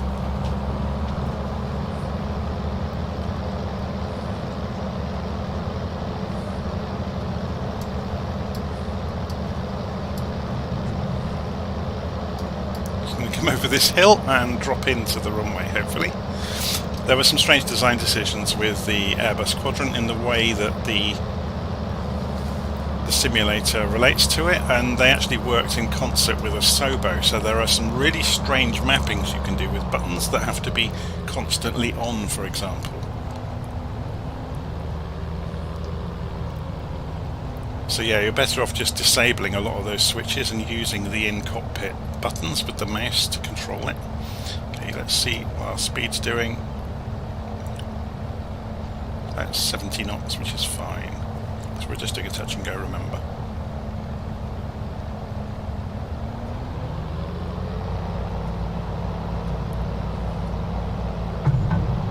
There we go.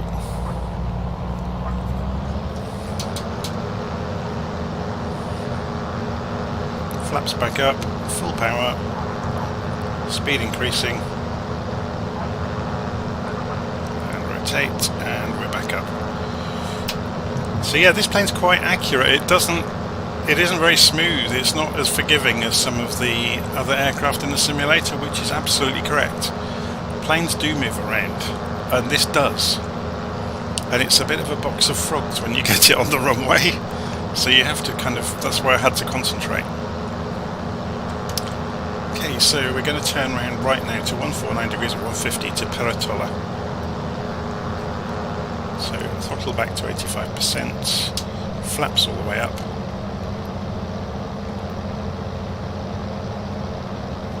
Let's just check that flap lever. That throttle doesn't.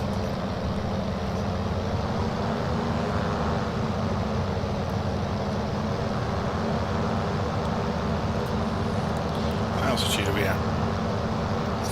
Okay, so we're at 3,000 feet, so I'm going to pull the mixture a bit.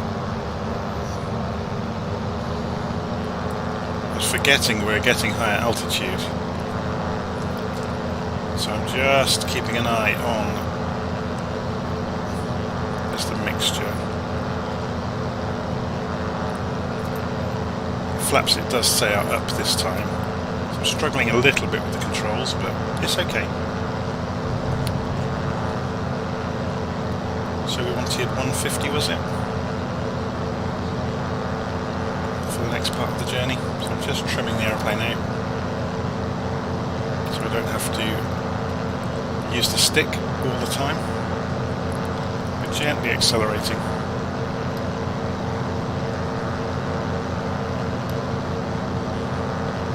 Okay, let's see how we're doing. 35 miles down to Peretola, so we're going across the hills to get there. What server? It says in the description of the flight, actually. If you look in YouTube, I very deliberately wrote in the description in YouTube of this flight which exact server we're using.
SM is asking fuel.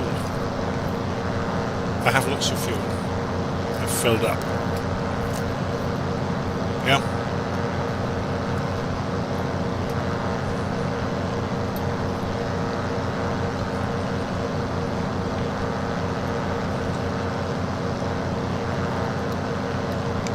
So we're running, because we're actually quite high now.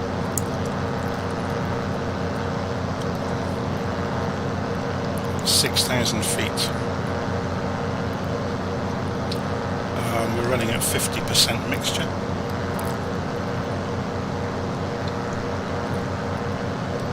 So if any of you have never really got involved in flying aeroplanes or working out how the engines work, if you think about it, as you get higher in the sky, the air gets thinner, so the air is most dense at sea level.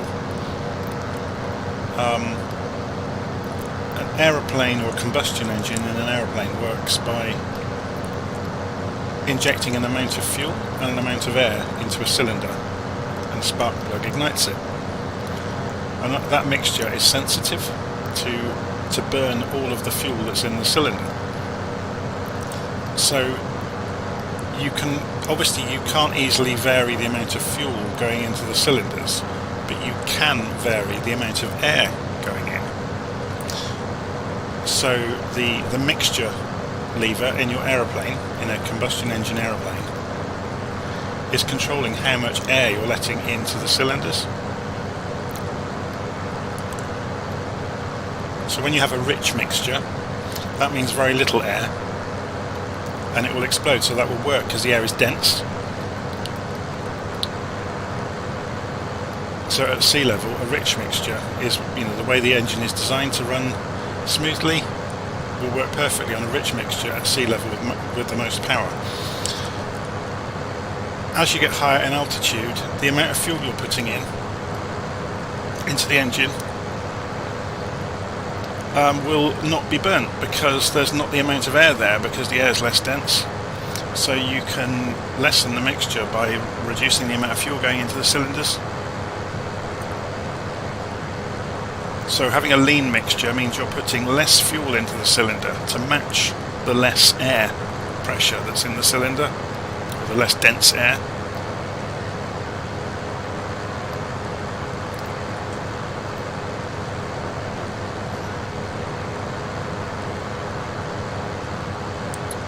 So the mixture lever is just controlling how much fuel you're pumping into the cylinders.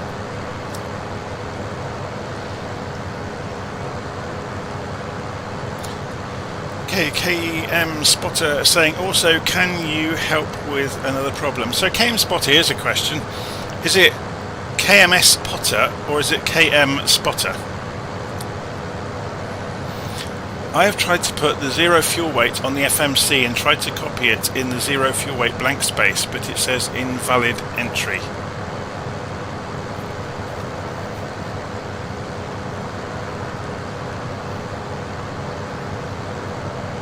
So it's KMS Spotter. Okay. So you really should have two S's in your username.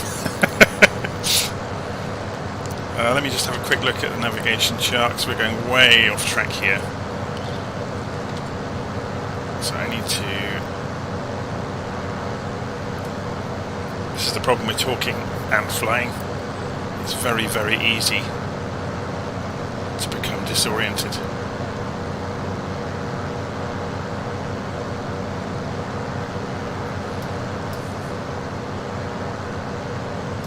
So we must be getting quite high. Yeah, 4,000 feet. Not as high as we were. The other huge advantage of altitude is the air is thinner, so you can go faster. Obviously, where we were talking about fuel mixture, if you're reducing the amount of fuel because you can't burn it because the air is thinner, that means your plane runs more efficiently because you're not using as much fuel. Okay, you haven't got as much power, but the air is thinner, so you can travel through the air faster. So it's kind of quite a complicated equation.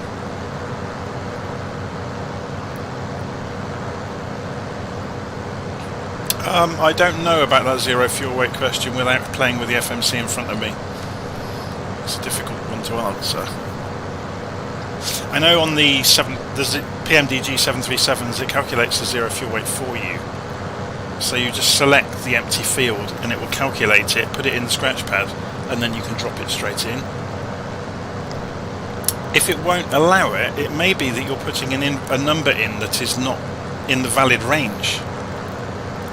Because it will be looking for it in tons, won't it?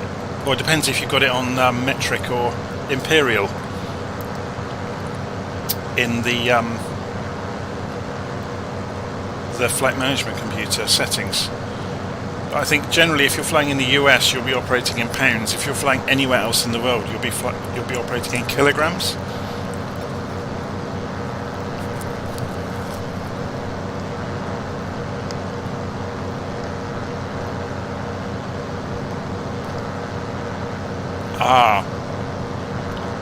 It won't. See, it's in thousands, the zero fuel weight, and it wouldn't be 124,000. It's probably more like about 50 or 60, isn't it? because you basically saying zero fuel weight. You would be saying then if it was 124, you would be saying that the 737 weighs 124 tons without any fuel in it, and no, of course it doesn't. It's about 50. You'd have to check that. I'm just pulling that number out of thin air, but.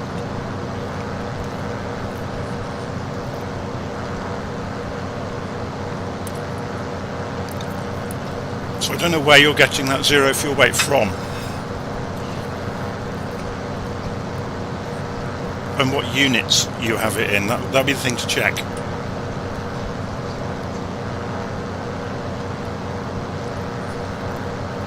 Make sure the units you're using are the ones that the aeroplane is using.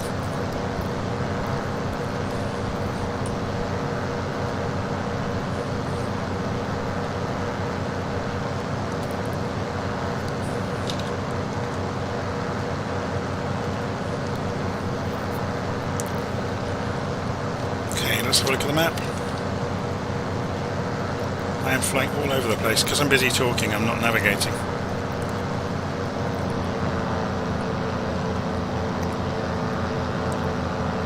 So we actually want to fly, I'm going to have to fly almost due south to get to Paratola. Tip of the day, kids, don't talk and fly.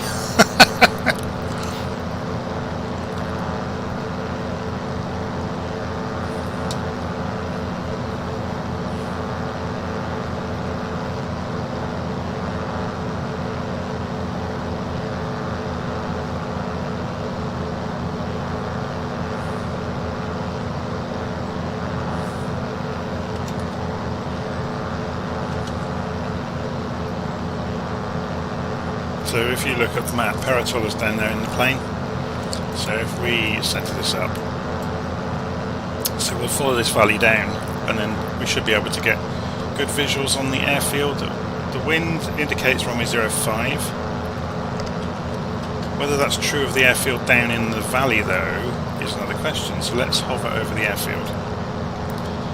030, 16 knots. So the wind is coming, yeah, so we're still runway 05. It's quite windy down there then. So we fly down this valley. We should see the airfield somewhere over here.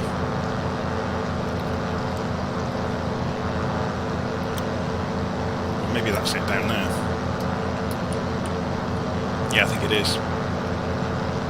So we'll fly down and come in the other end.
We'll do the left circuit into the airfield. We'll be going into runway 05.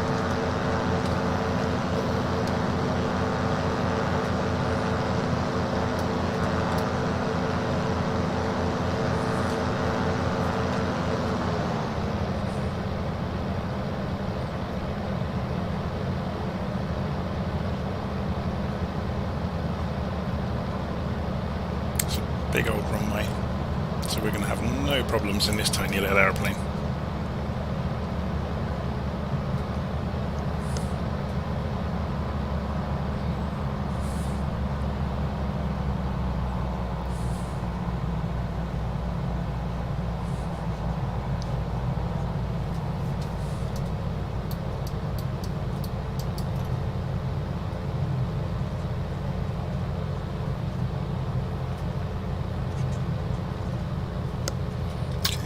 down, flaps down, open the engine back up.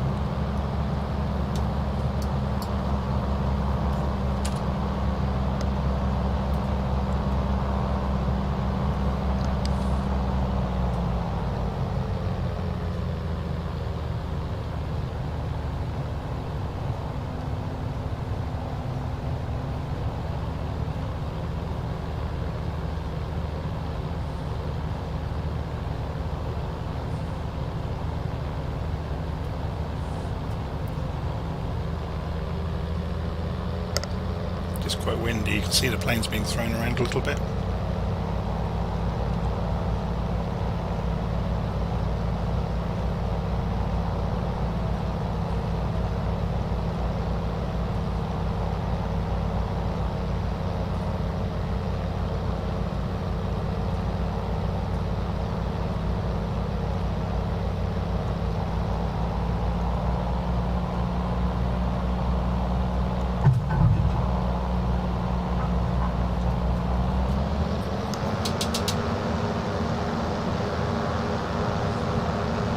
Full throttle, rich mixture, flaps up, because the globe cannot take off with flaps down. Well, it can, but it's not very good at it.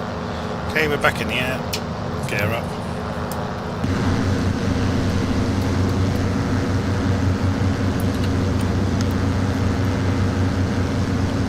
And we're leaving Caravan behind.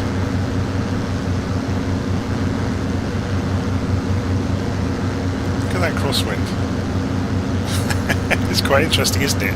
Seeing from outside. You don't notice it inside. Okay, next leg of the journey is from Florence to Arezzo, Lima, India, Quebec, Bravo. 123 degrees, 35 miles. So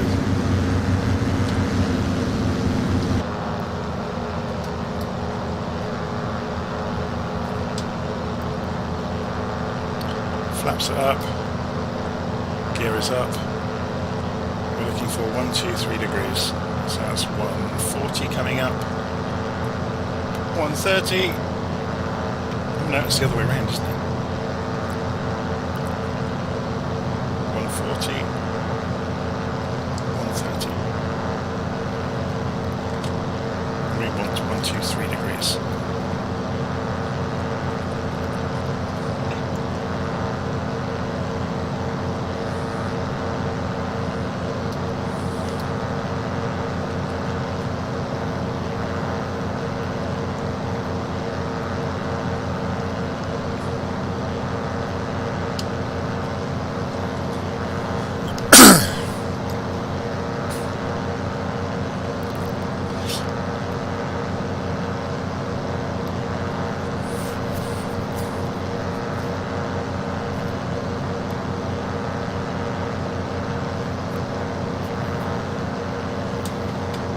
I guess I'm just reading the comment about wishing you could have Little Nav Map on the Xbox.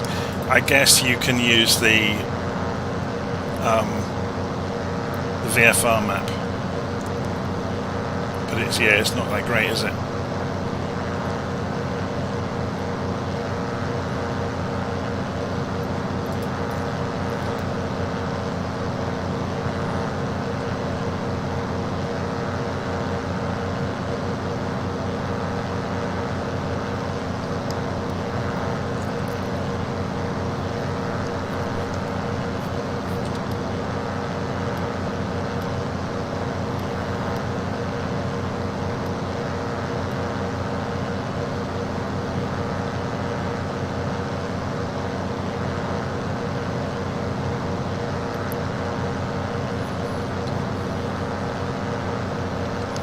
Okay, so the river we're about to pass over is the Arno.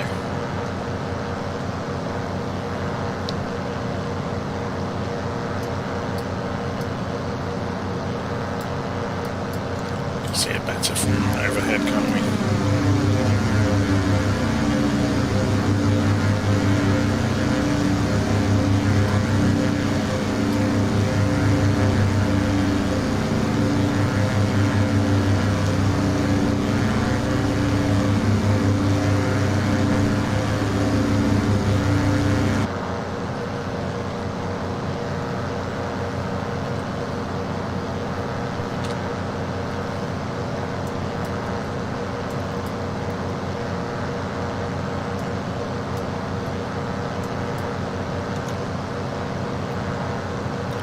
Just looking if there's any long-range waypoints we can aim for. We're not. We're just staying in this valley, so somewhere out there is going to be our next airfield. This will all get a lot easier when we go over to the coast. But for the moment, we're flying down over the hills.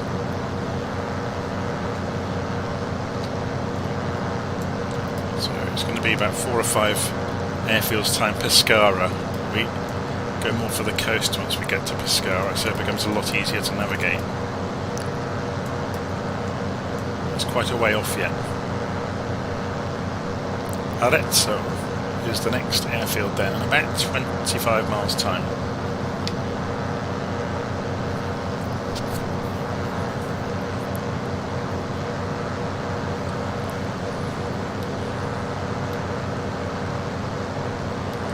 This is going to go into the books as the longest flight done in the Globe Swift. 1,000 miles in one day. Poor little thing.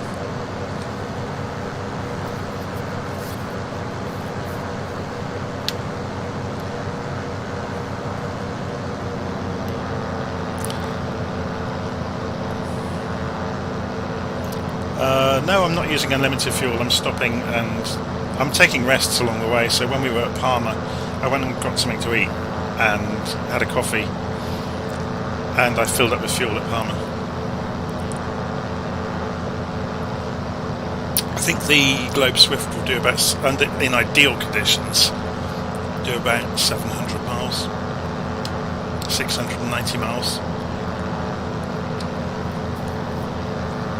Obviously that doesn't include stopping at airfields, racing the engine to climb out, and so on.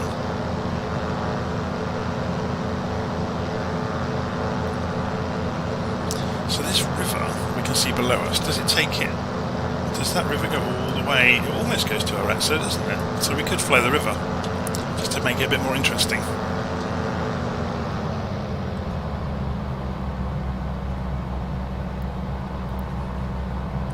Descend and fly low along the river just for a bit of fun.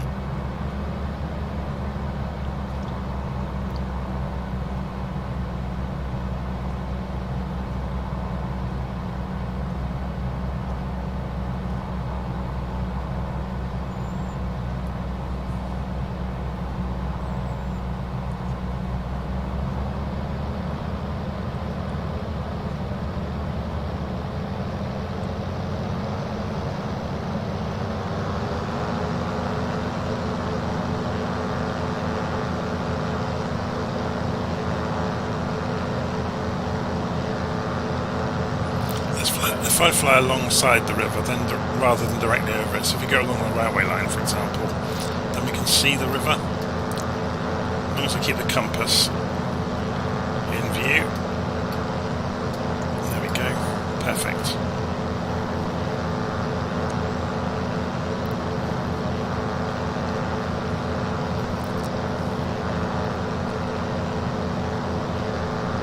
Mr. E said he was going to join, but his joystick has lost all of his settings.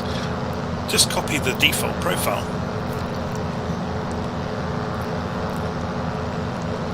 And then tweak it. That's all I ever do.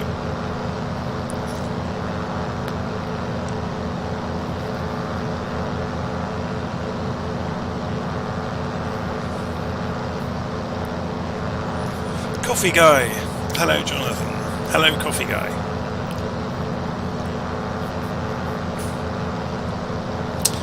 Just out of interest, how are we doing on fuel? We're good. 3/4 of a tank.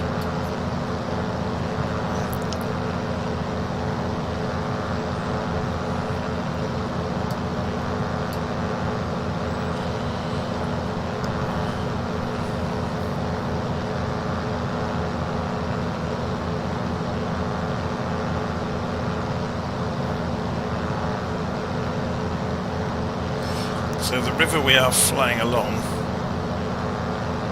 I'm not sure if I can get the name of it on little nav map. It's the Arno, yeah. It's one of the. Is it the biggest river in Italy? I think it might be actually. Or the longest, I should say.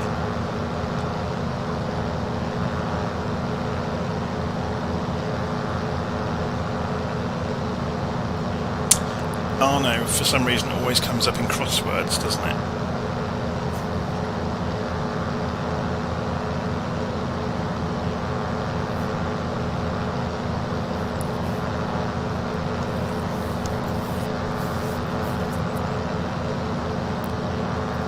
So, Coffee Guy is saying, I just tried your beginner's guide to flying the PMDG 737-600. Unfortunately, it overshot EGBB and ended up in Liverpool. Brilliant.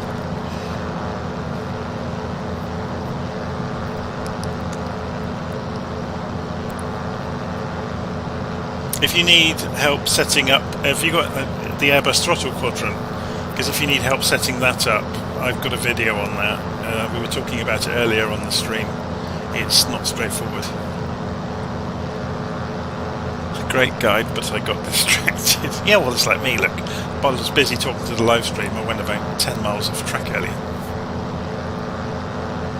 Yeah, the Airbus throttle quadrant's a bit of a pig with the 737, because obviously it's not designed for the aeroplane, and it doesn't work the same as the 737 throttles, which have a completely different axis for thrust, for reverse thrust.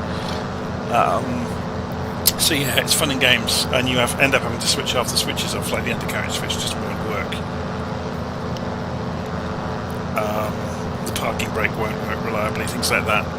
So you end up, and plus they've implemented this thing now where you have to hold the wheel brakes on as you engage the parking brake, like positive pressure. Okay, so I need to start navigating here. Arezzo is... Oh, there we go. Carry on following the river.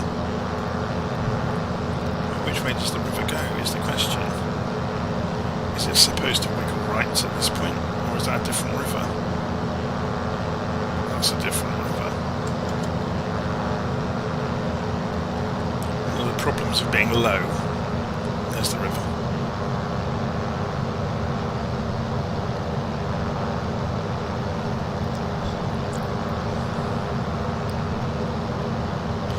I just spent a fortune on a racing sim gear. Found myself looking at the Thrustmaster Boeing yoke and throttle. Yeah, it costs a lot, doesn't it? I mean, quite a few people have got it though, and it seems to be very well made.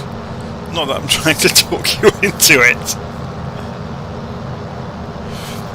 Jim Corzelius, is that how you pronounce it? Is asking how she flies. Yeah, the little Globe Swift is fantastic fun. It's quite difficult to land, but, well, it's not difficult, it's just you have to be careful. You have to pretty much three-point it, otherwise it tries to rotate onto the nose if you come in heavily, so you have to land smoothly. But yeah, it's a lovely looking plane.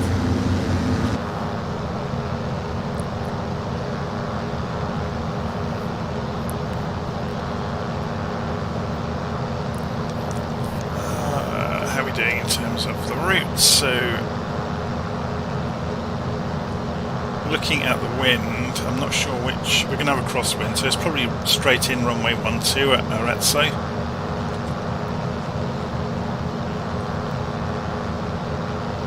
I think, can I see a beacon out there?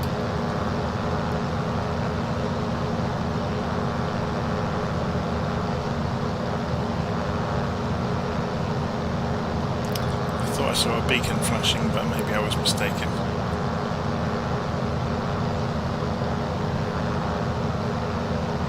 Is that the airfield? Looks vaguely airfield-ish, doesn't it?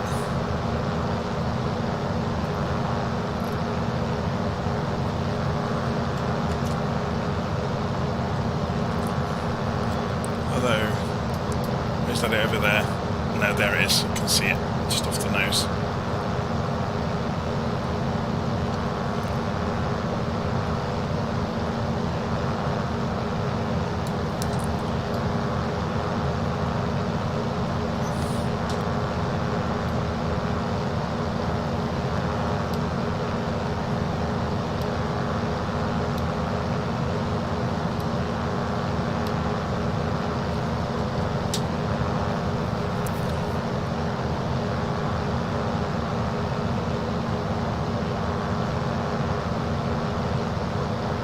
Coffee guy, no, I'm not a real airline pilot.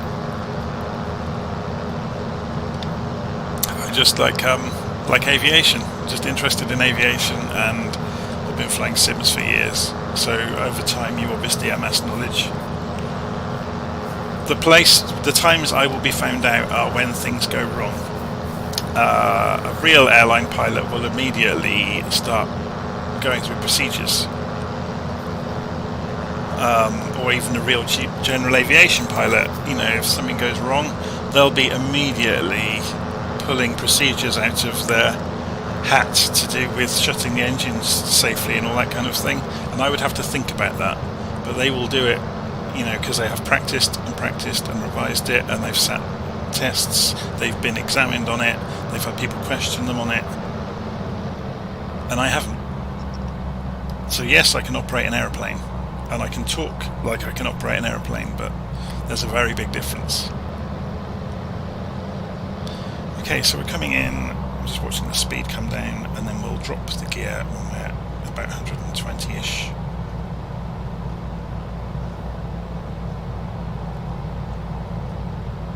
He says, as he hopes he'll get to 120. Okay, so I'm going to side slip it to force speed off. It won't side slip very much.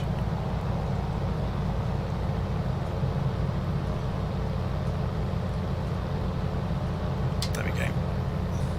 So gear is coming down, and flaps.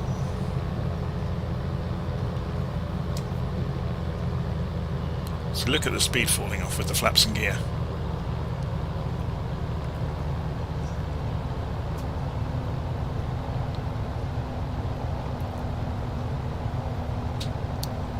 So as of earlier, we have to remember that this doesn't easily land with no power. It has a tendency to nose over if you haven't got that thrust on the tail. So full throttle, boot full of right rudder, flaps back up to get rid of that drag, more right rudder, and avoid the tree, gear back up, and we're away again. So yeah, each landing I'm doing on this journey, I'm slowly getting the pattern right for, I'm learning the aeroplane basically, which is just practice. Learning how this aeroplane behaves, or this aeroplane in the simulator behaves. So pull the throttle back to 90%. So from here, we're carrying on in a straight line, 123 degrees.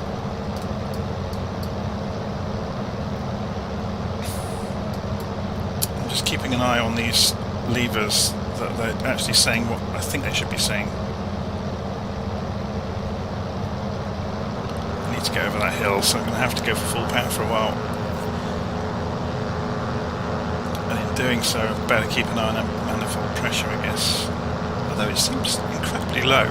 I don't think you can really damage this aeroplane. I don't think it's that accurately simulated. Dirkster says,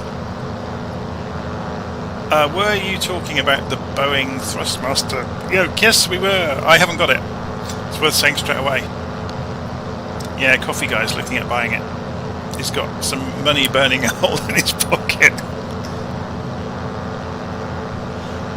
So what is a good price for the Thrustmaster Boeing yoke at the moment then? Because it used to cost hundreds.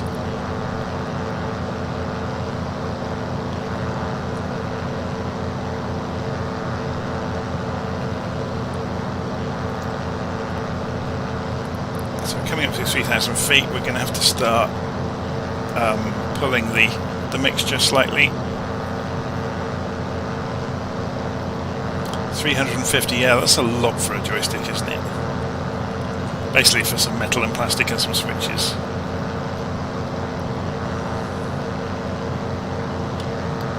I'm just trimming the plane out and pulling the throttle back now we've stopped climbing. So let's have a look at the route over the next part of the journey. So this is 36 miles down to San Egidio. Straight across the top of these hills.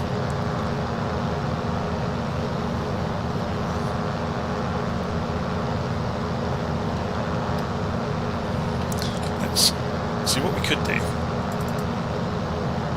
that. Ah, but that's not going to work, is it? Oh, it will.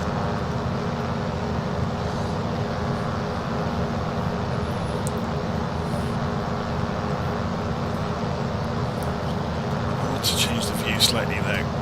So let's sit ourselves up in the cockpit and do that. There we go.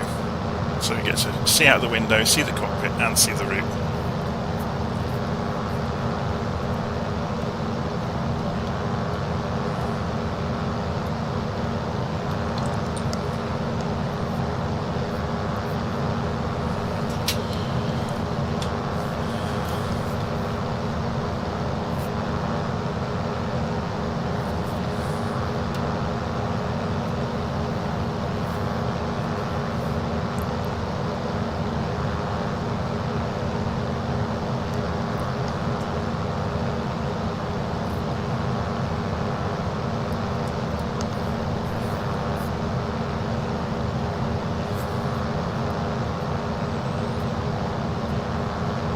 Funny, isn't it? I could have made this a lot easier for myself if I'd had a plane with autopilot. I'm having to hand fly this all the way because it doesn't have an autopilot, but at least this proves that, you know, I'm actually here and I'm present and I'm not just mailing this in. And I'm having to kind of babysit the plane a fair amount with fuel mixture because of the altitude changes. So coming up to 4,000 feet, I'm just levelling us out. Pull the mixture a bit more. So at 50% mixture now.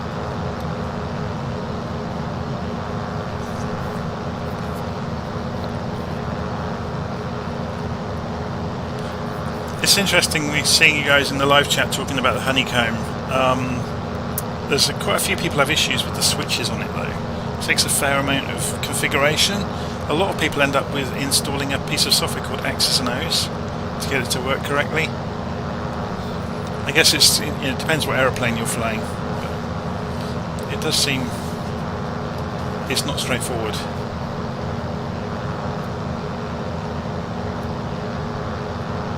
Yeah, I've just got the Airbus stick and the Airbus quadrant, and I use. To be honest, I don't use any I've got one profile for the stick. But I've got about 30 profiles for the quadrant to match different aeroplanes.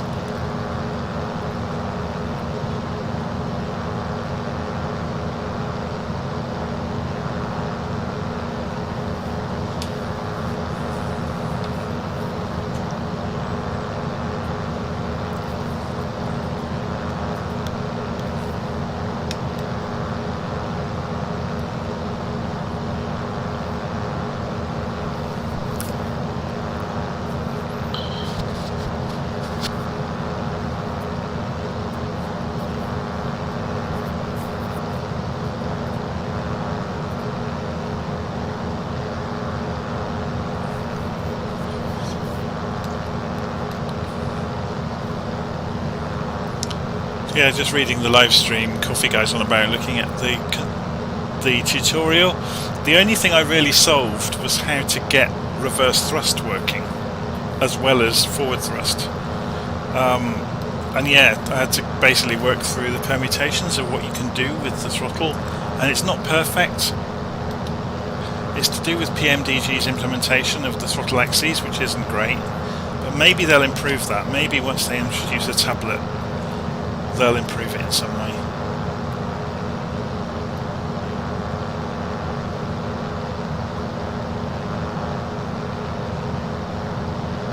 Yeah. So your observation about the parking brake is accurate. You just have to unbind it and use the controls inside the cockpit, in the virtual cockpit. You can't use switches for it. It just won't play ball at all with you.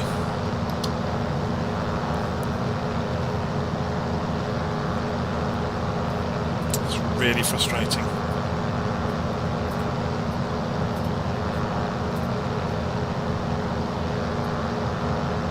Yeah, Dirkster is saying there's loads of good stuff out for Flight Sim. There really is. It's fantastic now.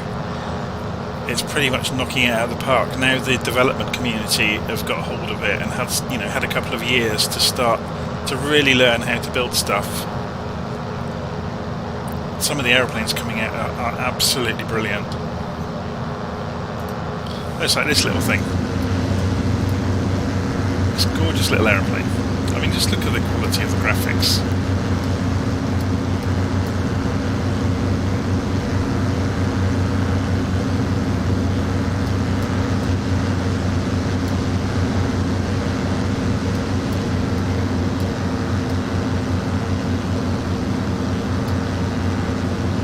Every ripple in the bodywork, look, it's just ridiculous just how good it is.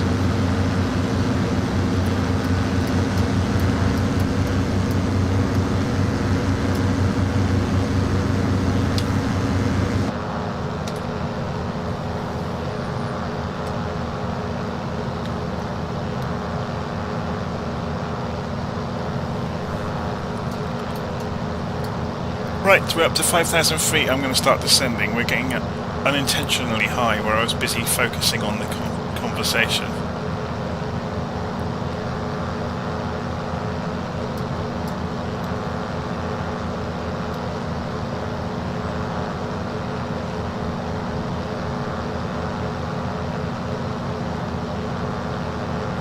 So Dirkster's asking if the 737's on the marketplace. No, the 600 isn't. Globe Swift should be. I think I got the Globe Swift from Just Flight, so I'm not sure if it's on the marketplace as well yet. It's only been out for a couple of weeks, and the marketplace lags behind. Yeah, 737's from PMDG. The 700 is in the marketplace. Yeah, Globe Swift, I think I got it from Just Flight, so... but it may be coming to the marketplace.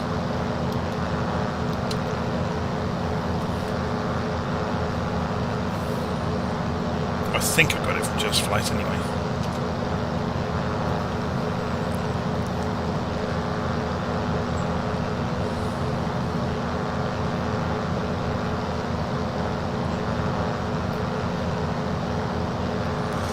Okay, we're getting closer.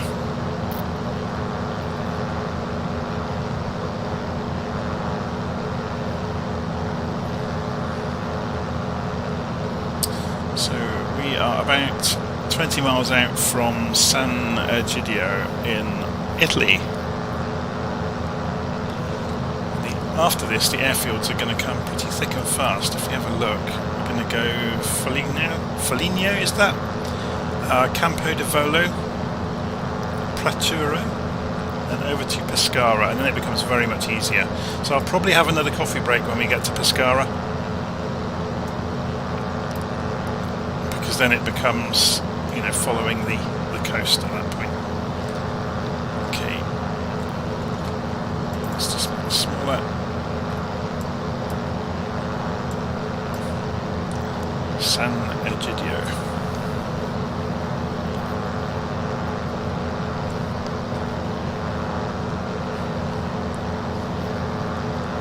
I haven't uploaded the flight plan anywhere, I'm sorry.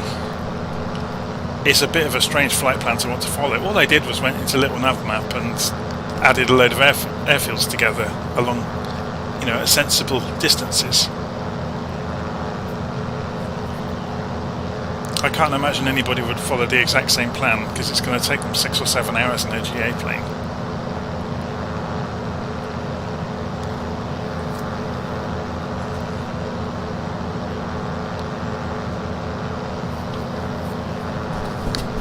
We are flying towards a VOR, so we could tune it in.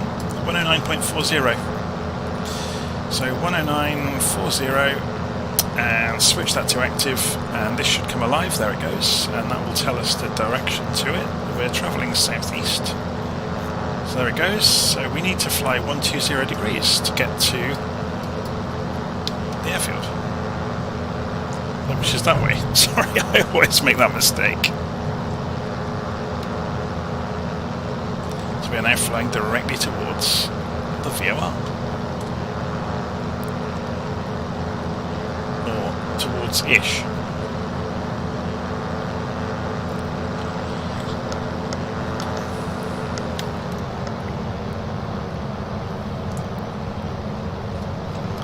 start descending gently. So the airfield, you can see it actually already, it's out in the middle of the floodplain here. You see it down there?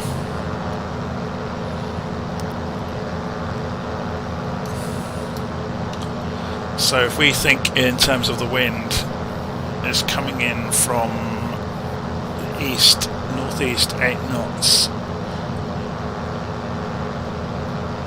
So we probably want to fly a left circuit into the far end of the airfield.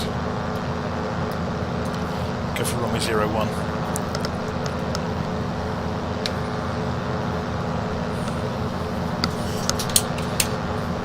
Okay, just straightening up my view of things.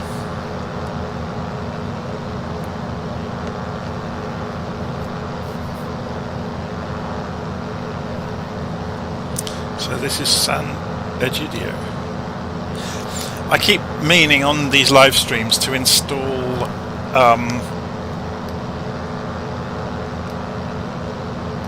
Bush Talk Radio, because then you get the voice commentary along the way of interesting places.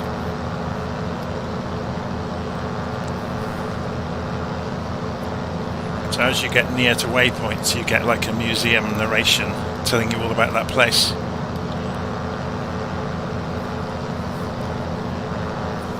Of course, we couldn't dare go near the local radio because we'll get a copyright strike straight away.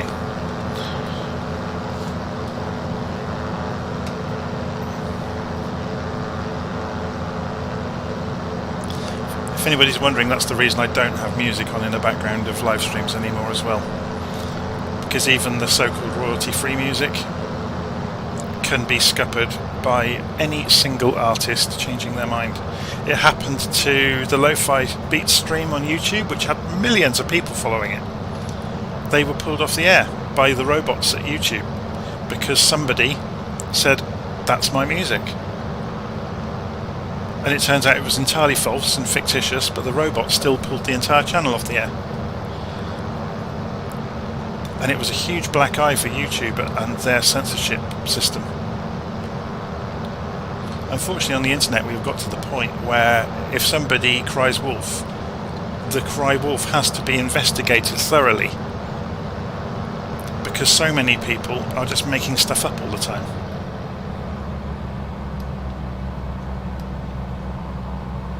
Just for attention a lot of the time, or to see what they can mess up.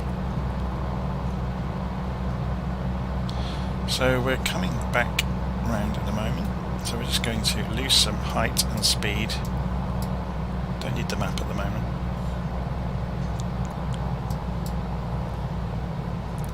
Unfortunately, the wing is in our way to get a good reference, but we can see past the wing, which is fine.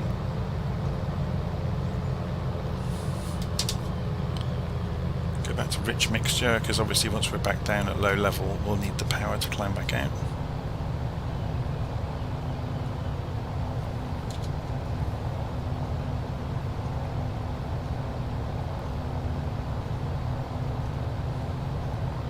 Scenery is amazing, isn't it?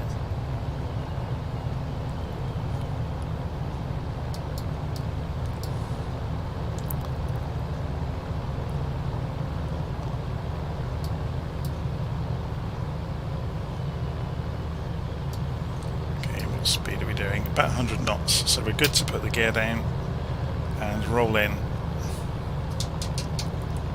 So I'm going to go for gear as well, flaps as well. Sit up so we can see over the bar.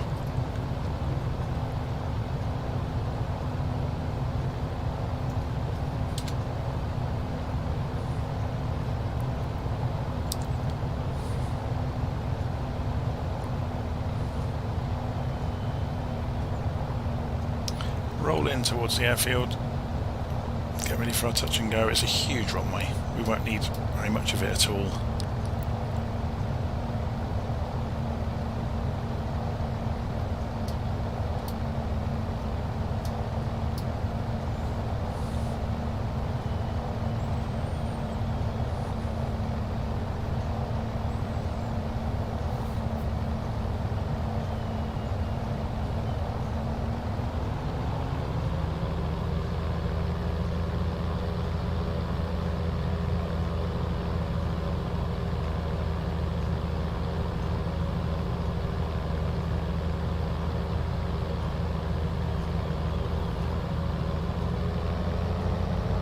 introducing more power.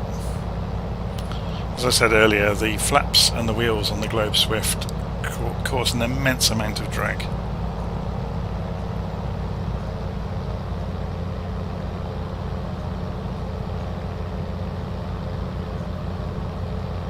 This is quite ridiculous, using a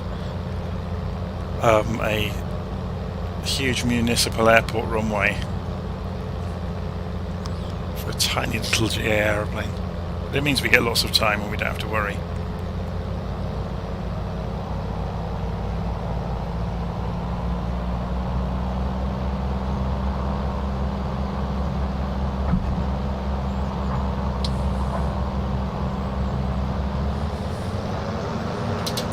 Flaps up.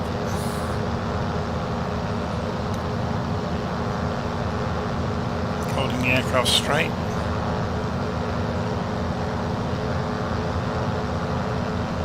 And rotate gently. It doesn't want to come up, does it? There we go.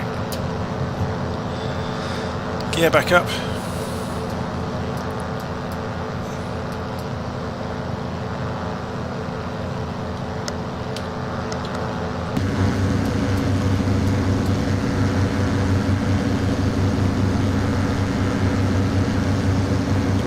That was San Egidio. So next on our list, let's go and have a look at the map.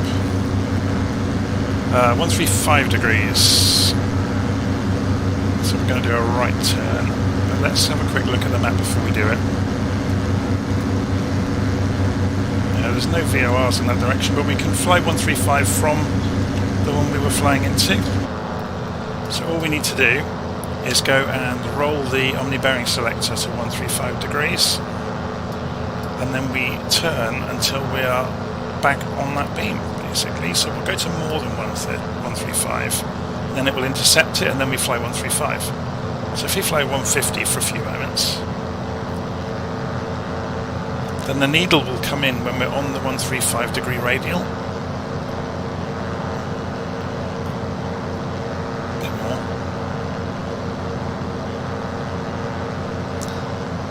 So we can just fly the radial away from San Egidio, which is quite cool. Okay, throttle back to about 90%. Because we're only at 2,000 feet, I'm going to leave it on fully rich mixture.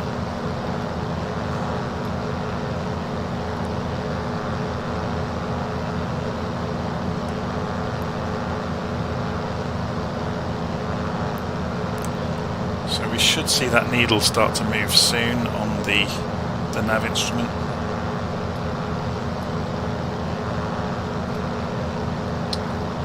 Can I just explain what's going on here? So, actually no, it won't be coming in anytime soon. So have I got a discrepancy? Yes, the compass had drifted. I just noticed there was a difference between the compass here, so we are not flying the intercept course at all.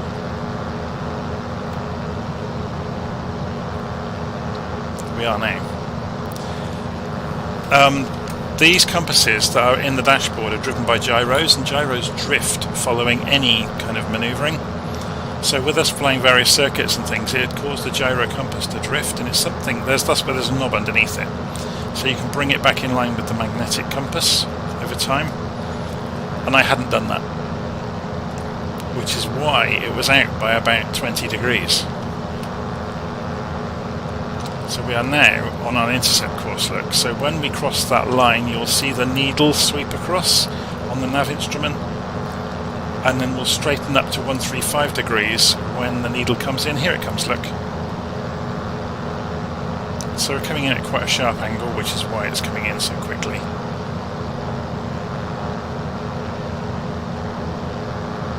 So we're flying 150 degrees at the moment. We'll just continue flying 150. And then we'll turn left for 135.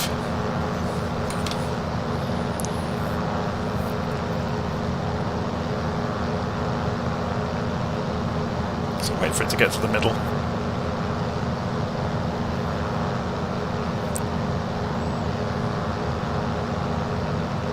I'll go and have a look at the map once we've done it, so then it will obviously make sense of what we've just done.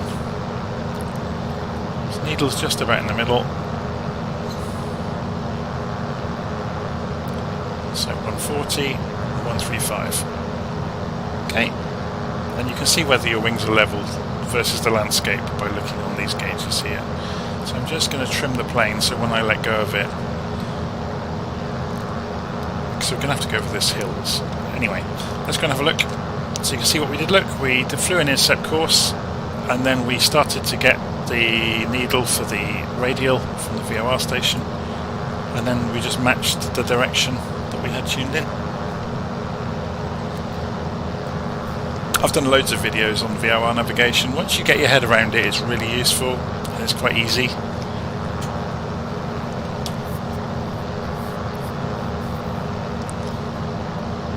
It's probably more fun than satellite navigation, but unfortunately the VORs are being shut down fairly quickly because GPS has taken over.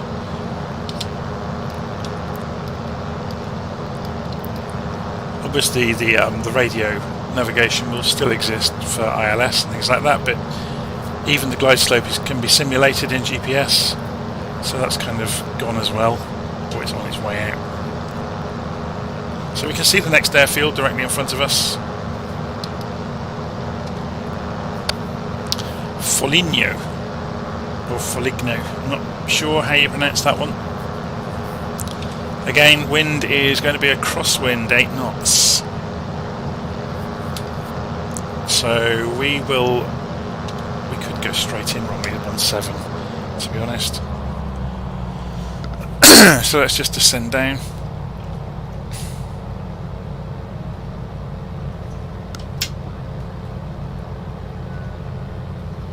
Drop the gear, which will obviously give an enormous amount of drag.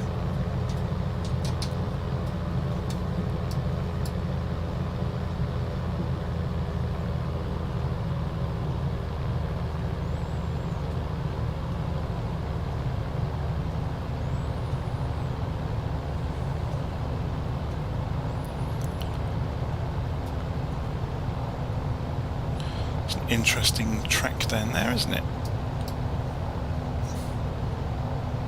There's a cross in the middle of it. It's like for banger racing or something. So you get massive collisions in the middle of the course. I have no idea. For all I know, it's an ornamental garden or something.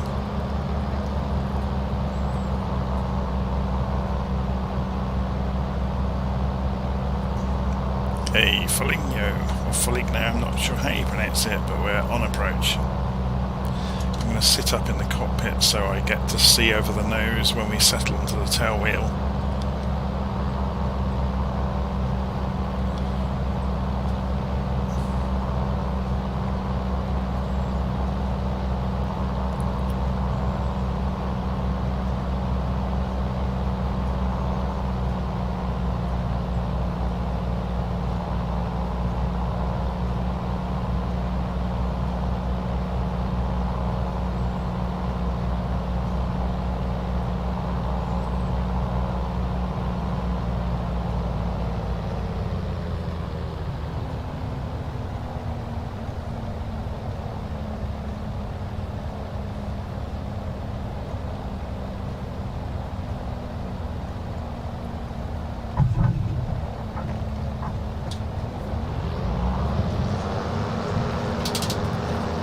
Boot full of right rudder to get back on the centre line.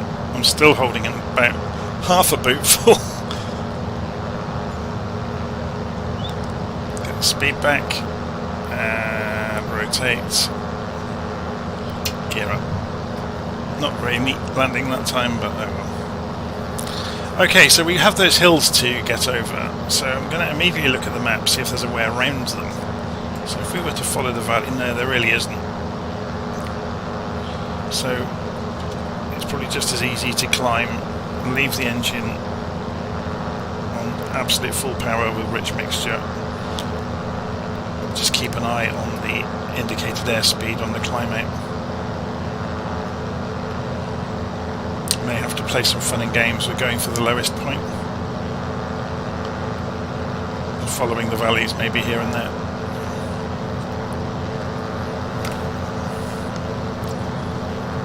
So that was turbulence.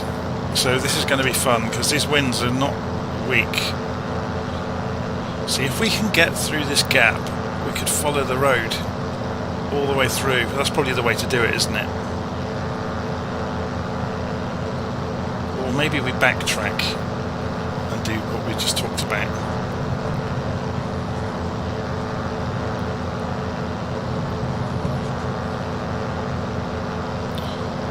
I'm going to backtrack slightly up the valley and follow the road rather than climb over the top.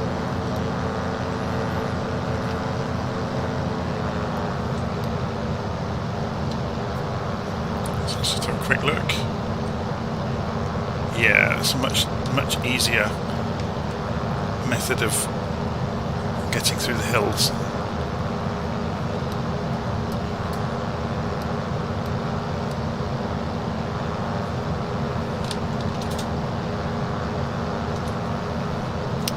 So it's the next valley.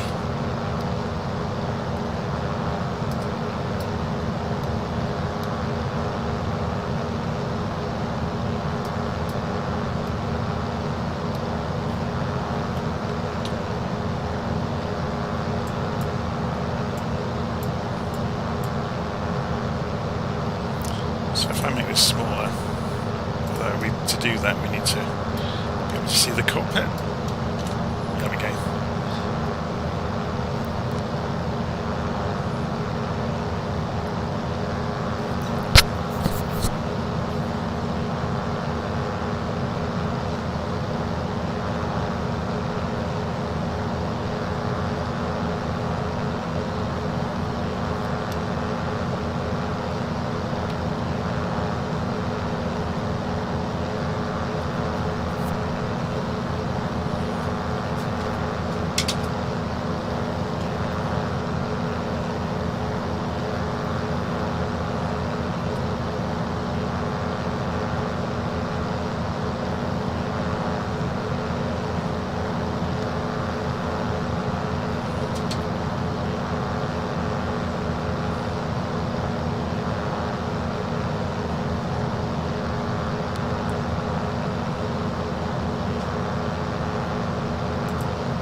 Some impressive roads.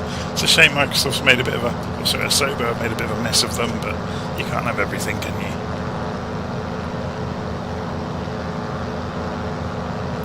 So we don't turn right yet. We go left first.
Let's have a look at this aeroplane with this landscape. It's pretty cool around here, isn't it?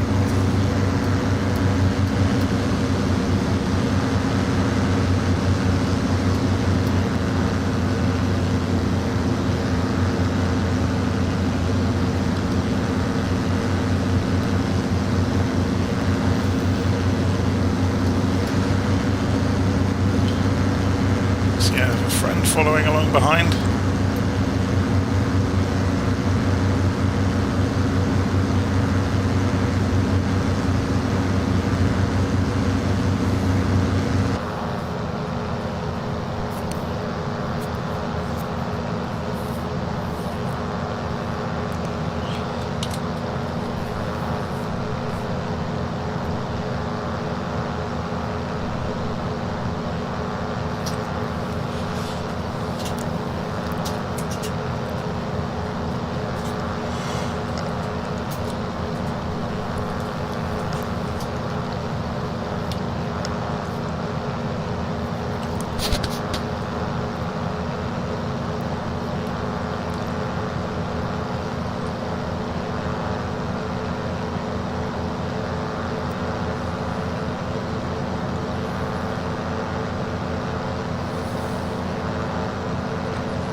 Turn there, I should have been earlier.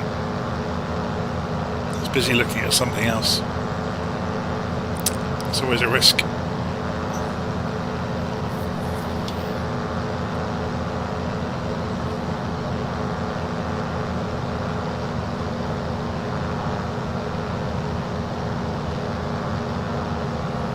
There's the road.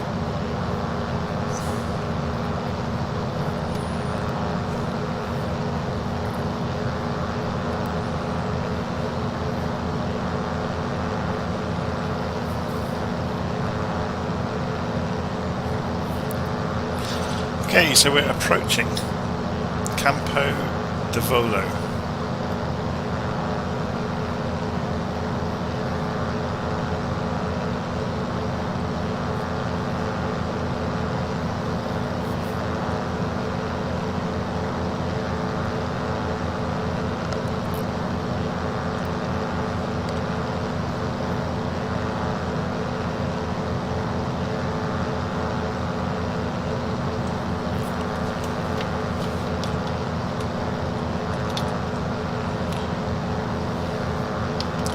So a bit closer look at that map. So we'll come out of here and it will be a right turn. So what I'm going to do actually is go full power and climb out, because I have a feeling this airfield is going to be on top of a hill.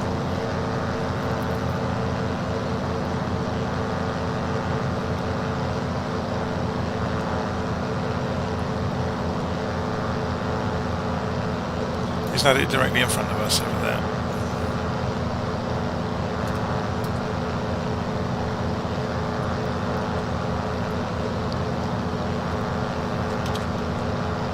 No, it's off to our right.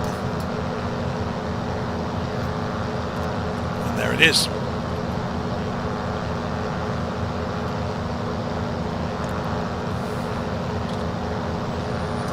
Okay, so I'm going to circle it before I land on it, because I want to have a look at it.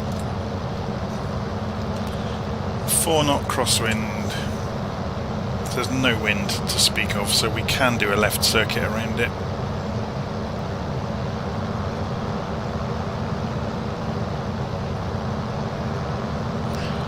I just want to get a good look at it before I land, or even attempt. So these runways are obviously a lot smaller than the big ones we've seen, so we need to do a little bit of forward planning. Can't just use acres of runway to do a nice smooth landing. And they're much narrower as well, so much less scope for wandering off sideways across the airfield. There's a coach waiting down there. Don't tell me it's a coach full of people to pick the bits up.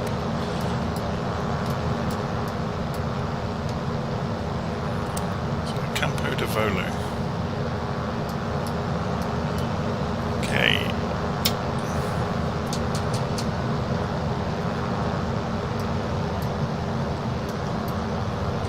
Set up.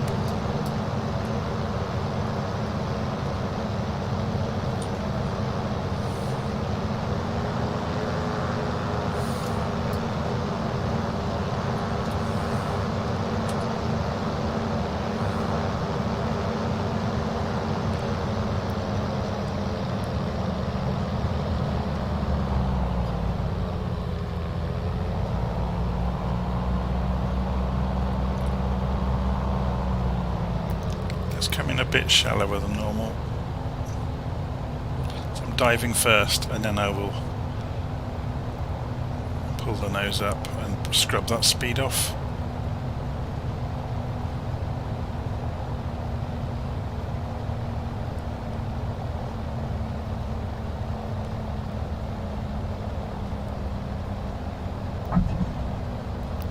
It's a bounce and a half, wasn't it? Just stayed on the wrong way.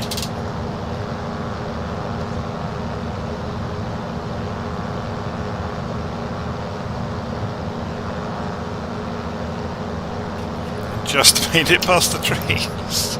That was a bit more dangerous than it needed to be.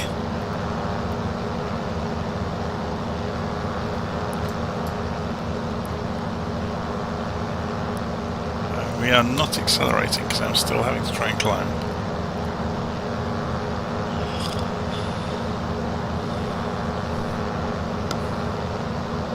Okay, let's let the aeroplane get some legs behind it again. So you can see our fellow aviator has made it as well.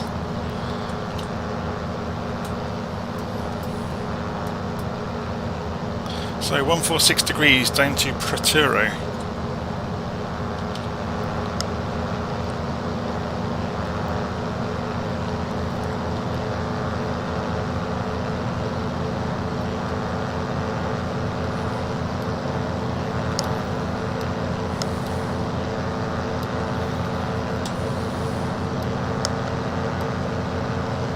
We can see the nav lights of another aircraft directly in front of us. Flashing as it goes past. I think he's flying a circle to, yeah, is Dirk, I think.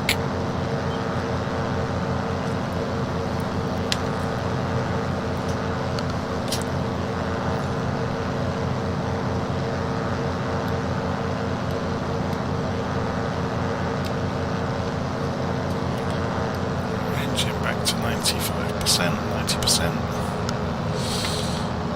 Trimming the aeroplane so it doesn't keep climbing. Obviously, as an aircraft accelerates, it generates more lift, causes it to climb, so you end up playing with trim for the first few minutes until the aircraft speed stabilizes.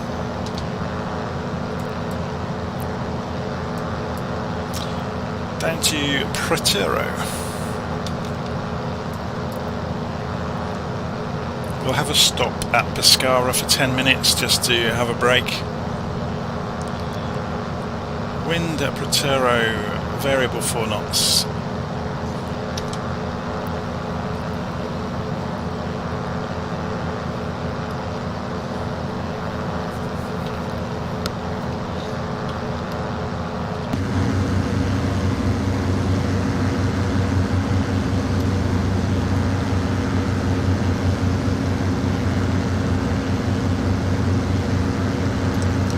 There's a DA62 behind us.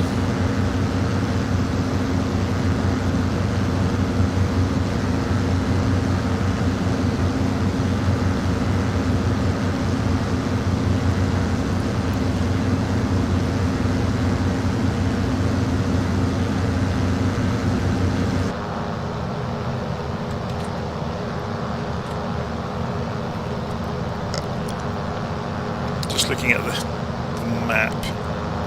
Yeah, there's no appreciable gain to staying at low level, so I'm going to climb to perhaps 6,000 feet.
That's a view and a half, isn't it?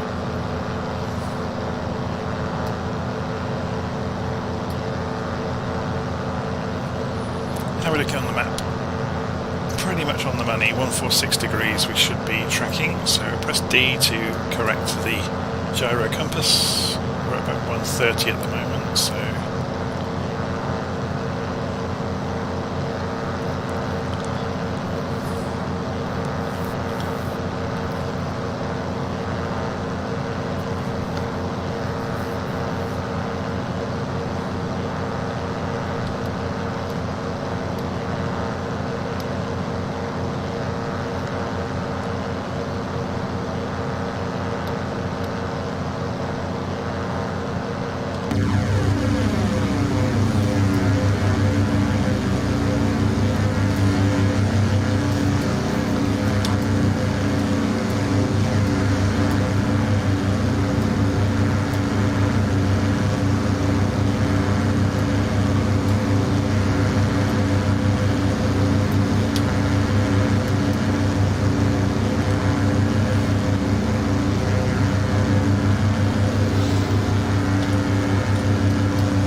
formate on our friendly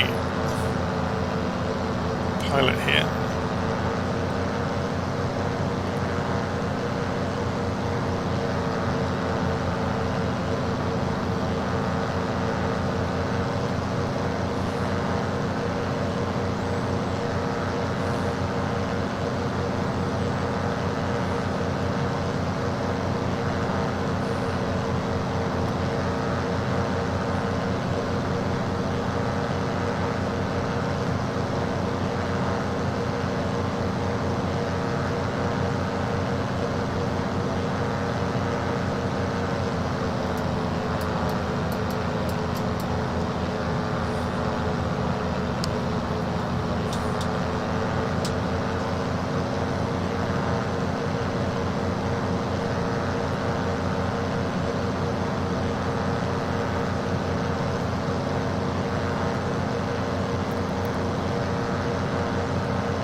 looking at the live stream chat. Defcon has appeared and said hello. Hello, Defcon.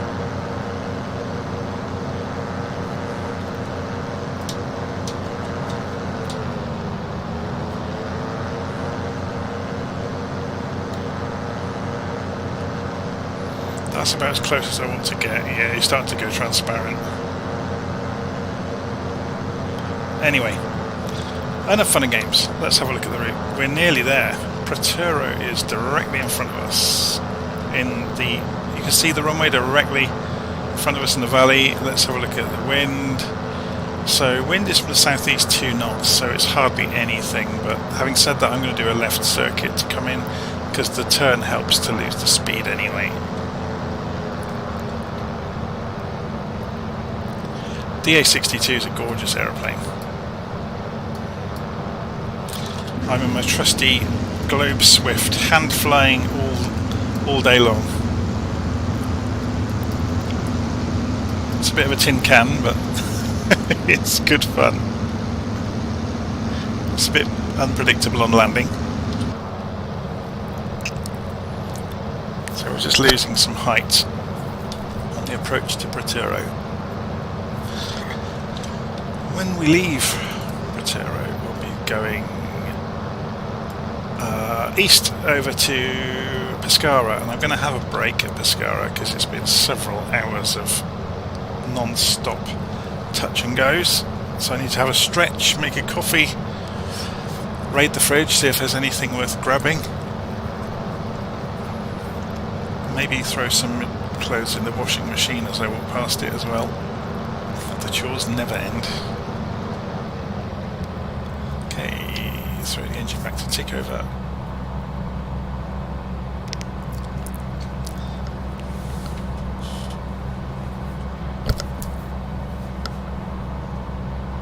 How are we doing on fuel, by the way?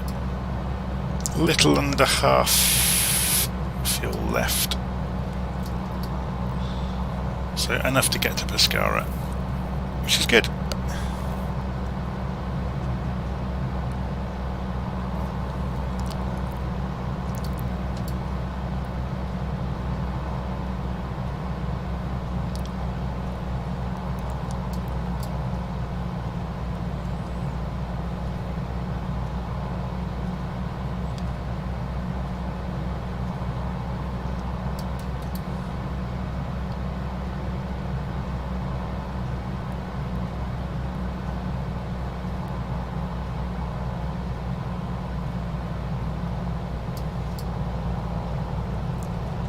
Speed's bleeding off slowly.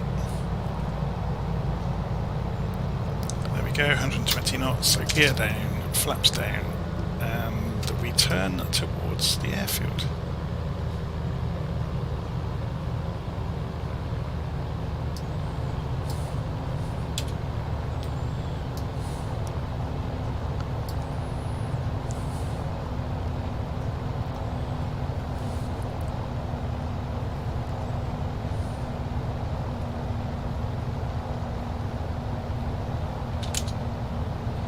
So we're gliding in about 70 knots.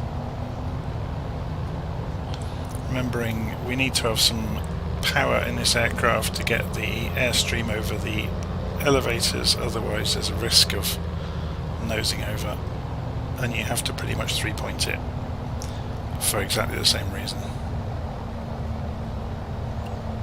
It's kind of quite an unpredictable tail dragger on the ground.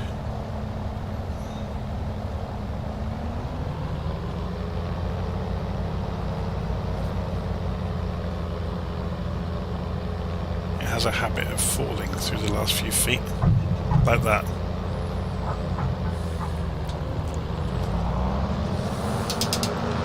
Okay, flaps up, full throttle. It isn't very powerful, so there's a lot of drag from the flaps. Waiting for 70 knots or thereabouts. More and more stick back pressure, and eventually the wheels come up. Gear up. Are we going to sample the local pizza or grapes? That's a good question. So we're looking for 80 degrees Is there a VOR over? There is a Pescara, 11590, I think that says. So let's see if we can tune that in. 11590. Whoops. It'd help if you could, if I could look where I'm going. 90. Switch it to active. And we think it's about 80 degrees from here, don't we?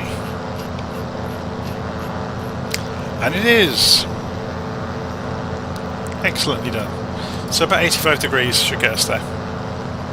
So we'll correct the compass again. We're flying 90 degrees at the moment, so should be good. Just looking at our height, we're at 4,000 feet still, so I'm going to remain 50% on the mixture. Obviously we're going to lose height as we get closer to Pescara because we're going to the coast.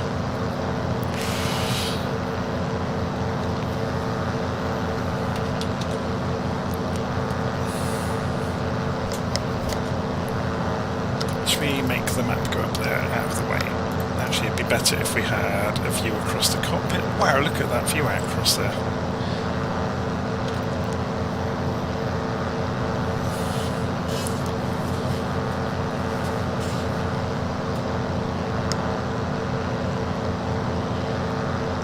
So 39 miles over to Pescara, and then we start working our way along the coast.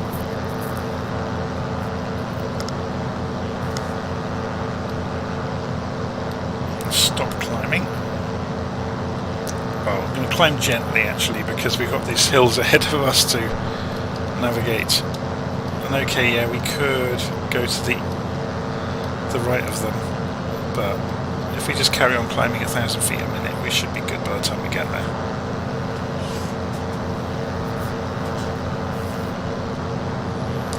Probably find there's a couple of different mountain passes we can take as well. But if we just climb gently all the way, we'll be in a good place.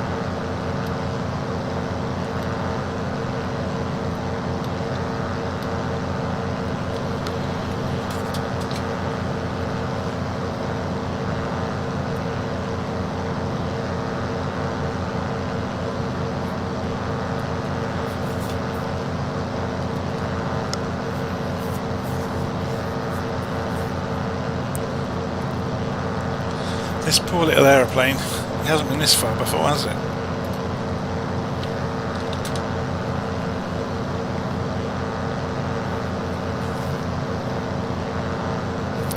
Keep an eye on the fuel. Got about a third of a tank left, which is absolutely fine.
Just watching the altimeter, we're coming up to 7,000, 7,500 feet, so the air's getting thinner and thinner.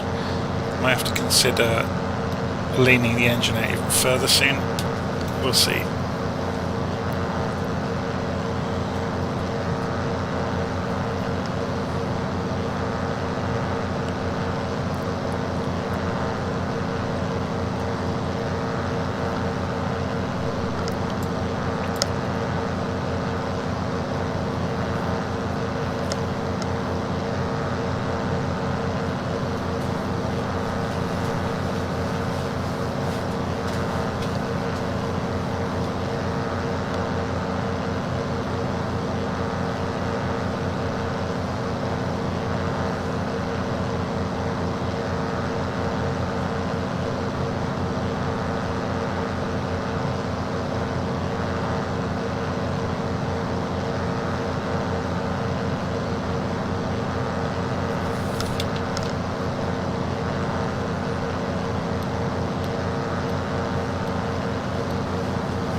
around as we fly past these mountain tops.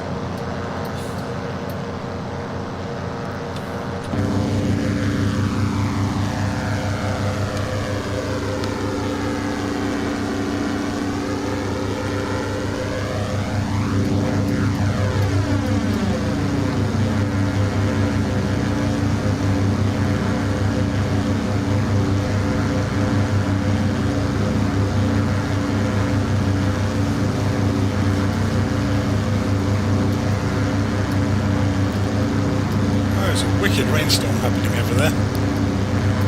Cloudburst, I should say.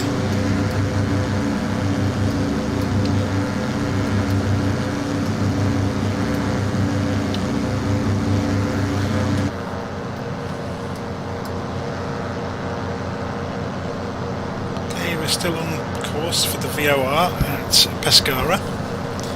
We can see the coast now in the distance, which is awesome. See out here. So as soon as we clear this line of hills, we will start to descend.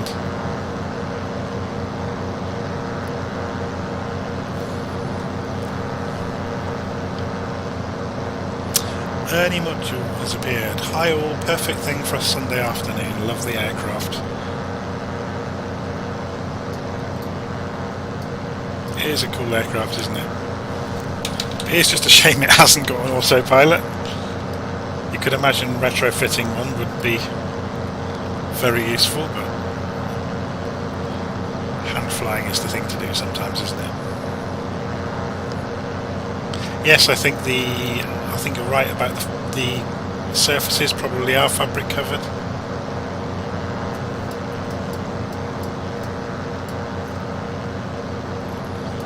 I'll go out on the drone camera in a minute and have a look at it.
It's time to start descending.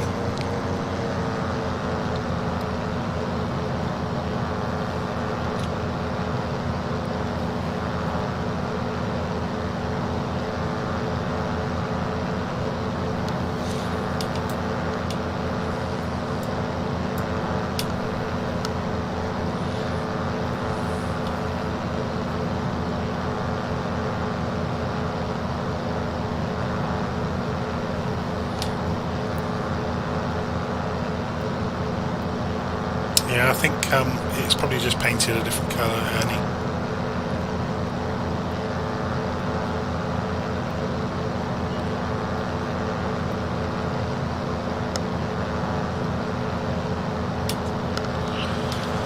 Okay, so once we get to Pescara, I'm going to have a break because this has been going on for quite some time.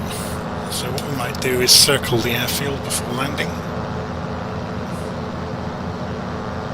Just to recap for anybody that's not been watching since the start, we started off at Albenga, Genoa, I can't remember the name of the airfield here, Voghera Rivanazzano, sorry. Yeah, but we've been doing touch and goes all the way down through Italy. And then we are approaching Pescara, which is about the halfway point. And I'm going to have a break at Pescara, go make a coffee, go and do some chores for about 5 or 10 minutes, and then I'll be back.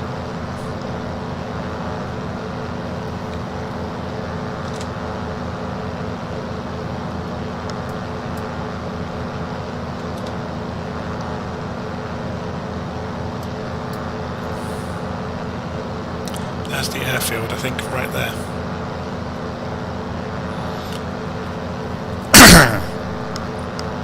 So looking at the wind, we want to go in runway 04.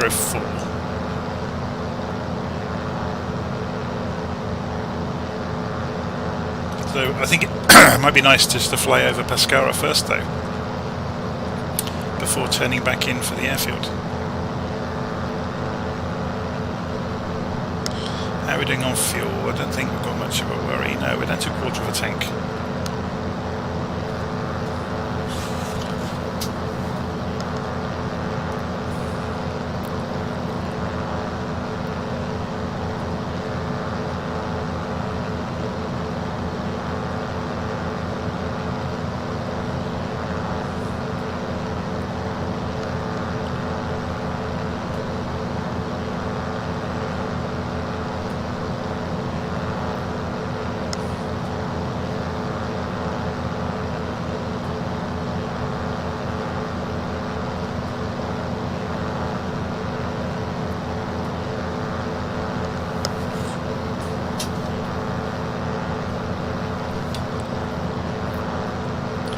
So if we head directly for Pescara, and then we'll turn right and do a right circuit into the airfield. Excuse me.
Turn the engine back to a rich mixture as we descend.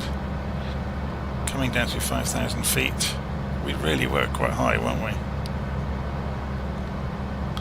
4,500 feet.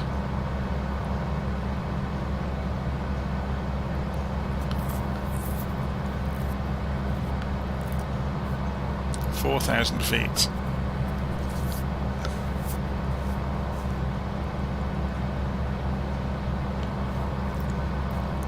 3,500 feet.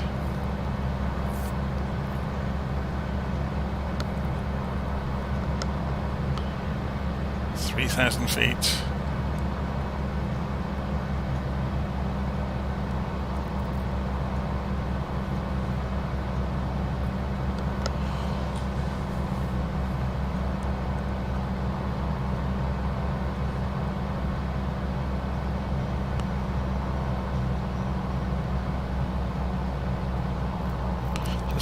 2,000 feet.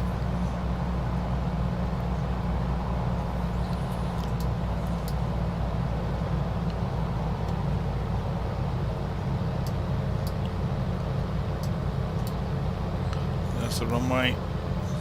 So we're going to go fly down the far side of the airfield and then come in and land.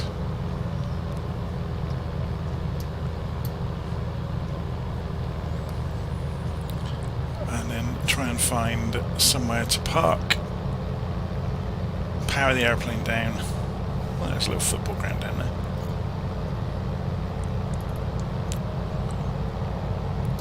Look at the scenery. It's stunning, isn't it? And then we'll carry on our journey south down the coast of Italy. I'm not sure how far we'll get today. Whether we'll get all the way down to Sicily, but we'll see.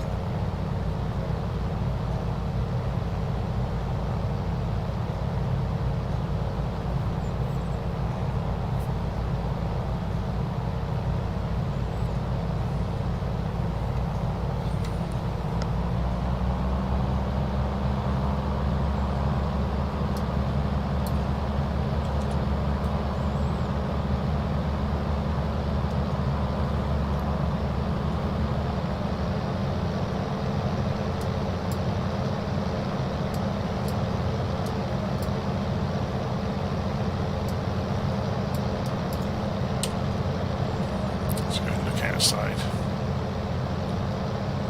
There's lots of parking at the airport.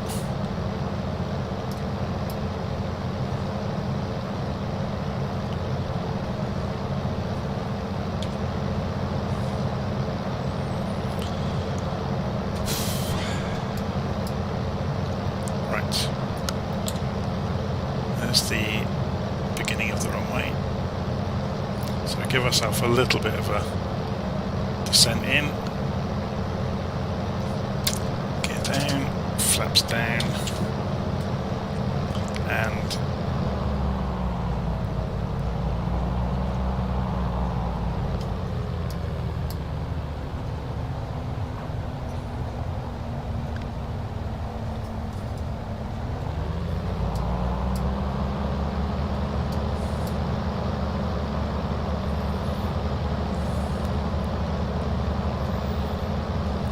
quite a big runway.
Like I said, it's a huge runway.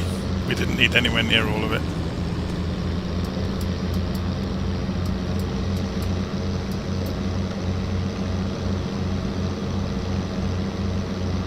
Let's go and park up next to the tower.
power off. Oh, sorry, mixture.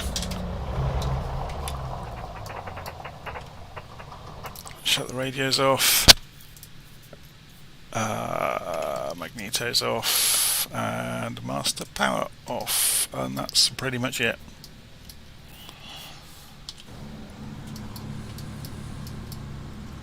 Oh, we're going to open the cabin, shall we, while I have a break. So I'm going to have a break for a few minutes. So to communicate that to people who don't read things, I'm going to say having a coffee break. Back in 10 minutes. And I'm going to go like that. And do that with it. Hopefully people will understand that.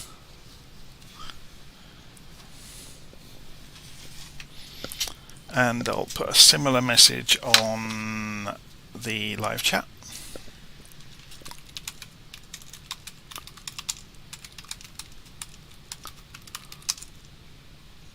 So 15:35 BST.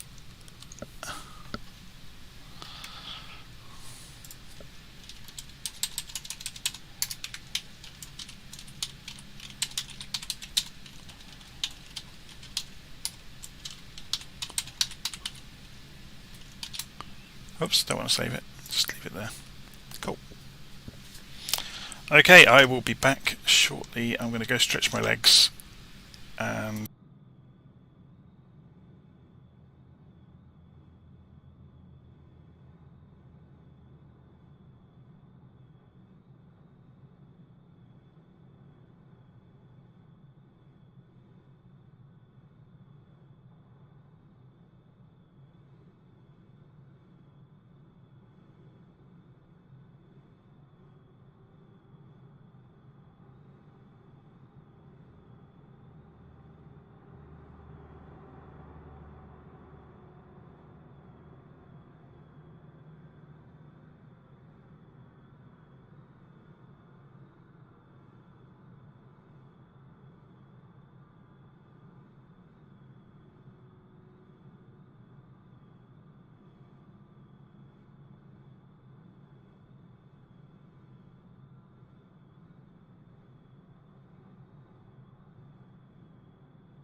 Okay, I'm back. Let's just check the volume levels are good. Yep, that's good. We need to refill the aeroplane. I'm not taking off just yet, don't worry. Fill it up to the top. So, how far do you think we've got left? Let's have a look on Little Nav Map. So if we go to Windows and open the flight planning bit, does it tell us it doesn't tell us the highlighted amount, does it? No, that's a shame. So it's 1,000 miles. Are we at the halfway point? Probably are, actually. No, I think as the crow flies, we're not halfway.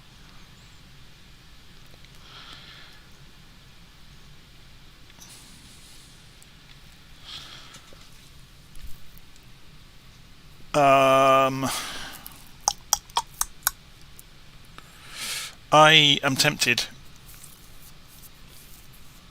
to get a different aeroplane for the remainder of the route, which will mean changing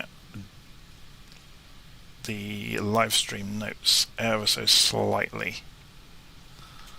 So what I may do is edit the video and change the title slightly. In the Globe Swift and the Analogue Caravan. So I'm going to switch to the Analogue Caravan for the remainder of the route.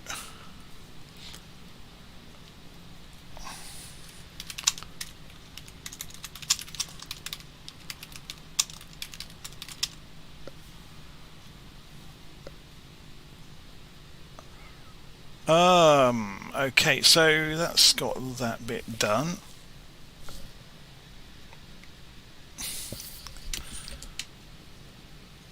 So let's go see how we go on with this. So save that.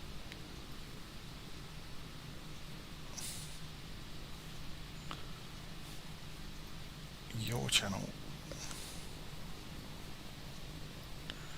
So I need to change to the Analogue Caravan. So I'm going to load back in at Pescara,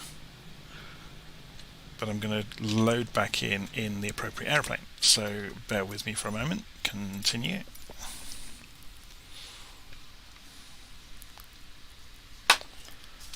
A sip of my coffee while I'm doing this.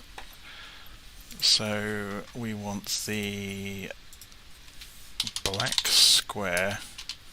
Whoops, helps if you can type.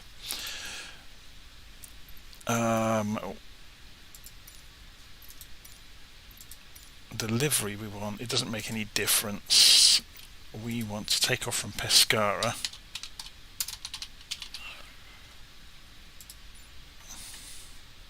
Now we were parked, we came in, we landed, we parked up about here, set as departure, flight. I am going to, this is a single engine, isn't it? So we can still set on the same control configuration.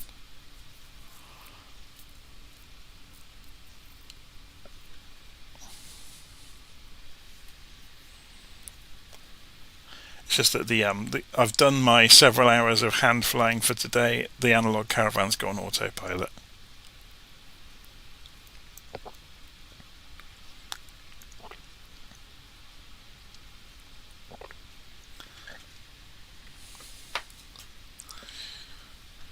Ready to fly. Okay. We need to put some fuel in it first. We're going to fill it up. We don't want the co-pilot. And we're going to open the fuel cocks.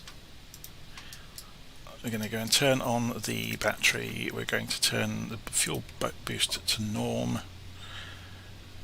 The avionics to on. We have the GTN 750, which we'll program up. But before we do that, we'll sit at tick over while we're doing that. So start the engines. we will need to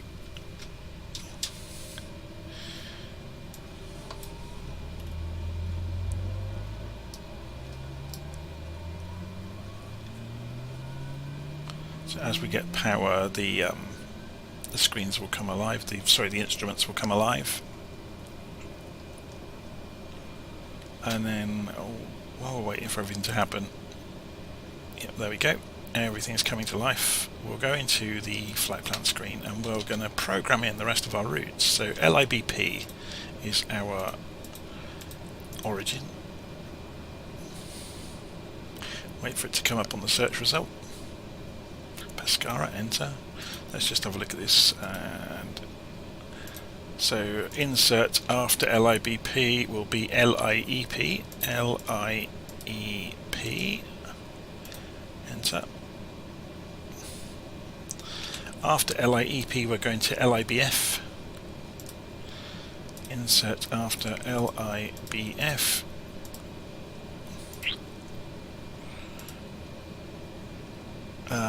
A destination's LICJ, hopefully.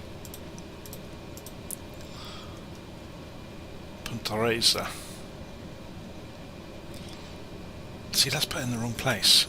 Let's remove that. There are a few bugs in this. So after LIBF it's LIBD. LIBD. Wait for it to find it. There we go.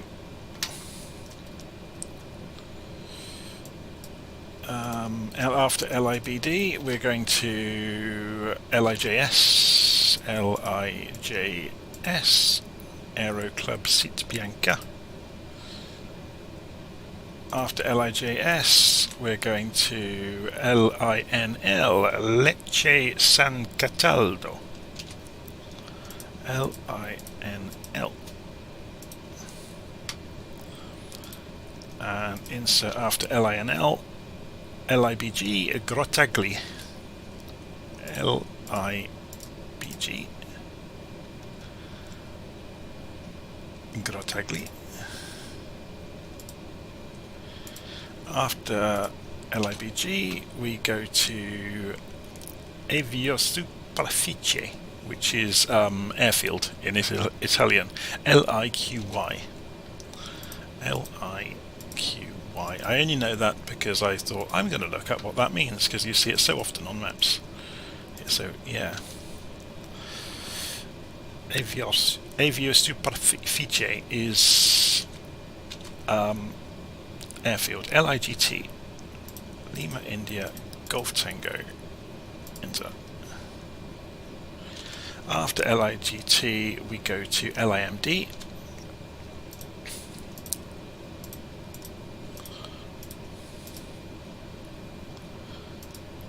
After LIMD we go to LICA.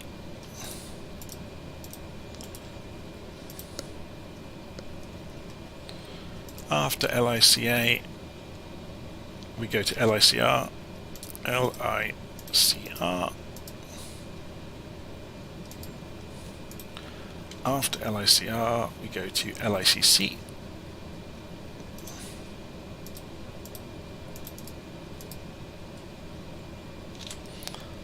Then LICB.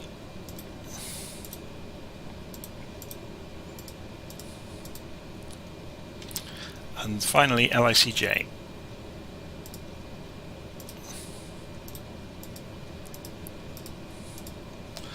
Hurrah! Then we go back and look at the map and zoom out a few times and you get a lovely map which shows us our next waypoints. Okay, engine is running. Ignition is on. We can turn the ignition back off. We can reset a generator. Okay, we're good to go. So flaps to takeoff position, parking brake off. We're going to go for 122 degrees on the heading. So let's get that sorted out as well. 122 degrees.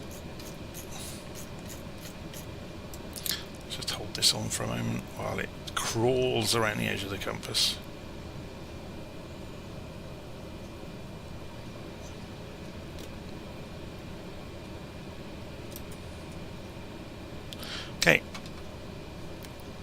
I don't think we'll be using VORs very much, though there are VOR stations along the way.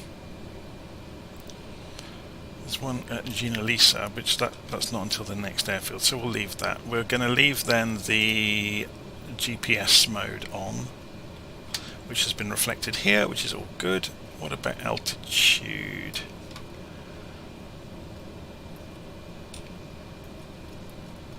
Go for 2,000 feet, I guess. We're on the coast, aren't we? So we could go for 1,500. And we're going to arm that. Oh, that won't let us until we're actually flying, so... Okay.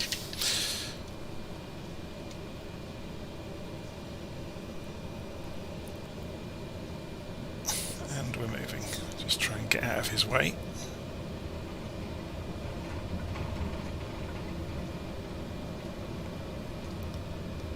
Shortcut to the runway. So which way's the wind? We want to be turning right. So we're going to shortcut along the access road onto the runway, which is a bit naughty, but I'm sure nobody will tell us.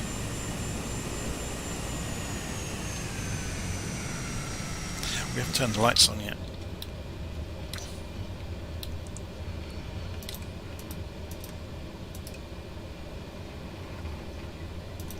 Anti-smoking and the seatbelt sign as well.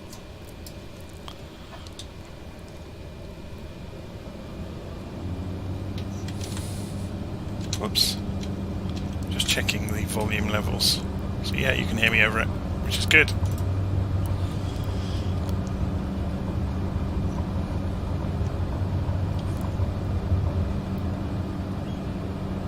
Take off. Flaps up. And engage autopilot.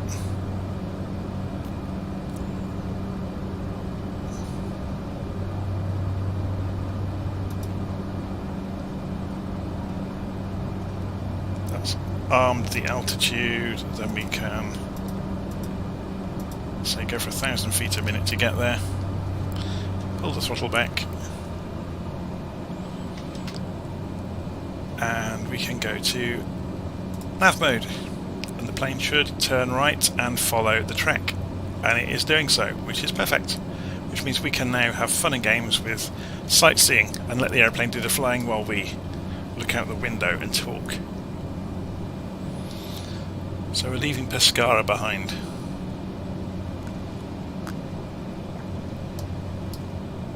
We will be using the Analogue Caravan for the remainder of the flight. So there's Pescara airfield we've just taken off from.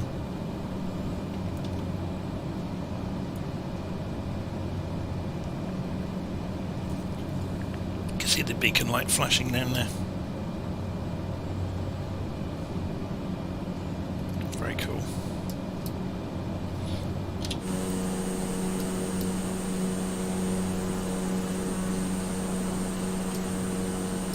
Absolutely gorgeous part of the world, isn't it?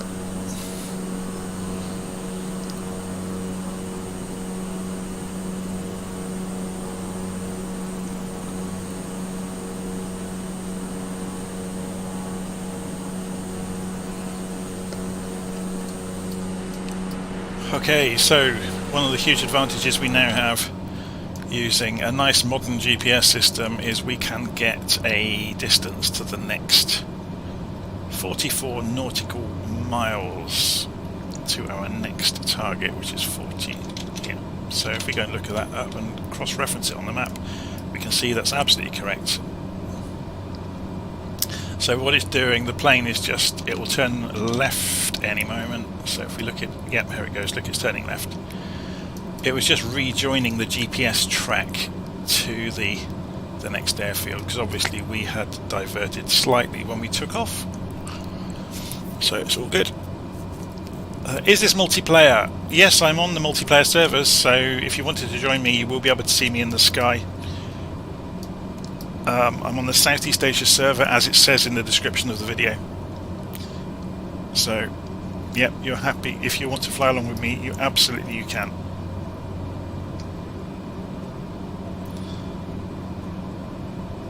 I'm going to be doing about 150 knots, or thereabouts, along the way. So we're at 1,500 feet. I'm going to climb to 2,500 actually, just so we can see some scenery. Autopilot. I haven't corrected the altimeter, which I've just done. Let's go for another 1,000 feet then, and we'll climb at 500 feet a minute to get there.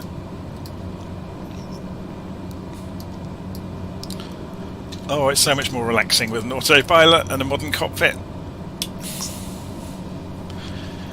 It takes all the stress out of it.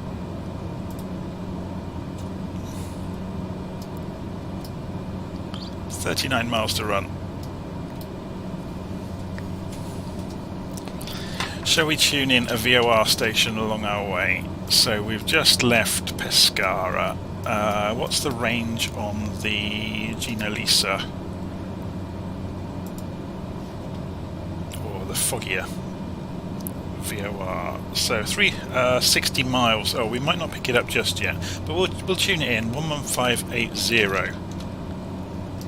So if we go and tune it in on nav 10580 and transfer that to active, I very much doubt we'll pick it up yet. We haven't picked it up yet.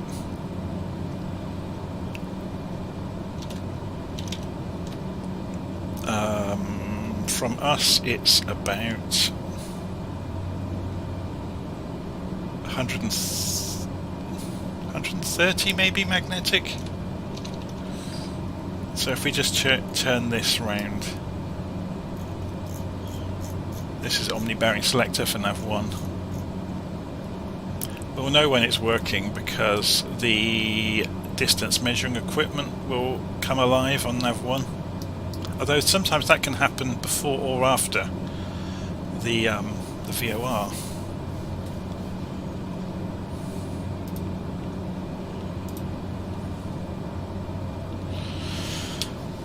Okay, we're looking good. Just checking around some of the instruments. So we got the nav lights on, beacon lights on, seatbelt sign on. We got the landing lights on. We haven't got the pitot heat on, which we're going to do. We've turned the starter off. Fuel boosters on normal. Yeah, we're looking good.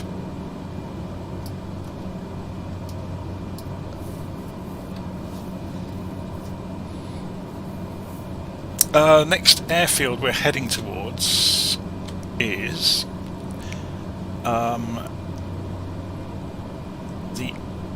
Avio Superficie Molise Ultra. Oh, here we go, Ultravolo. So that's the airfield Molise Ultravolo. And we have Huey Blue following the exact opposite route on a head-on course with us. So he's going to buzz us at any moment, which will be fun. He's on a collision course on purpose. Of course he is. 2,700 feet though. He's 200 feet above us at the moment, unless he wants to get some speed up in the dive into us. So if you keep an eye out in the distance, directly on our track, you'll see him.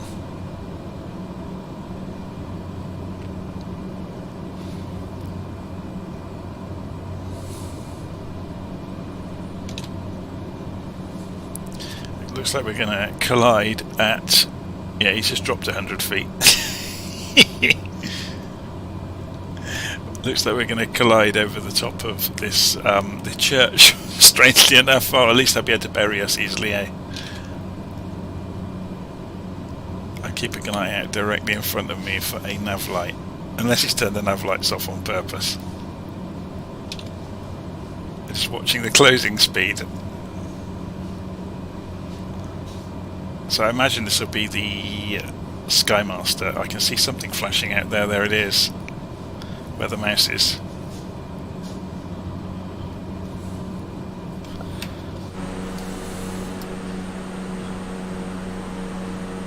There it was.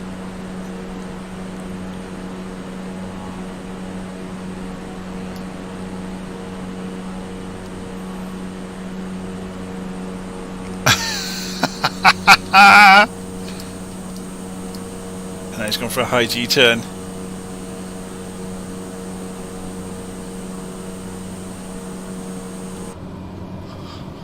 Brilliant.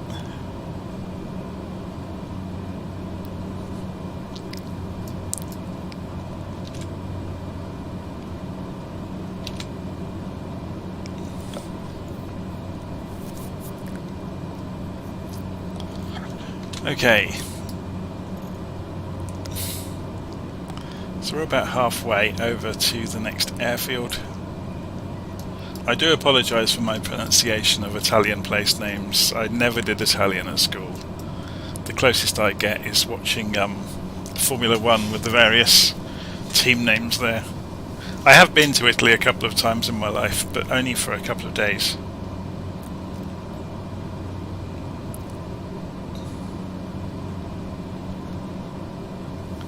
So I'm not practiced at all with knowing what letter structures make, or which letter sequences make which sounds in terms of pronunciation. Okay, just really leave us on the outside for you. This aeroplane isn't too noisy, is it?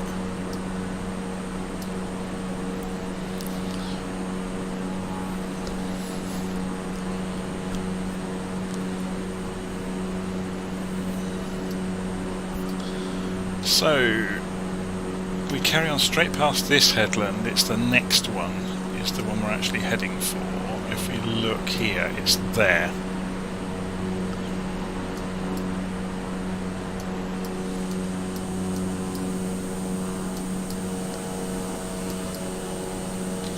Let's make Little Nav Map smaller and put it in view so you can see it. And then you know where we are on the route. We can see Huey there as well.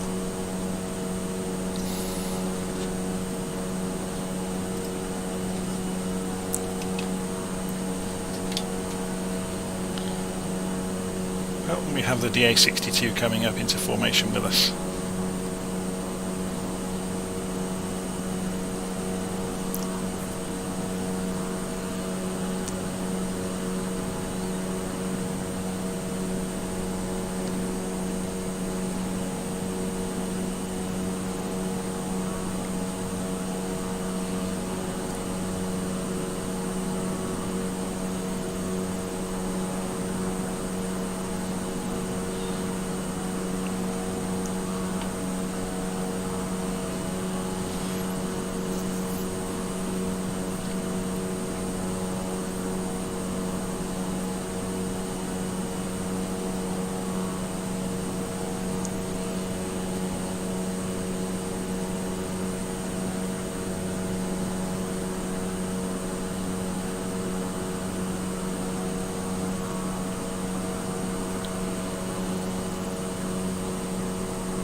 Another aircraft has joined us, but he's not running transmitter.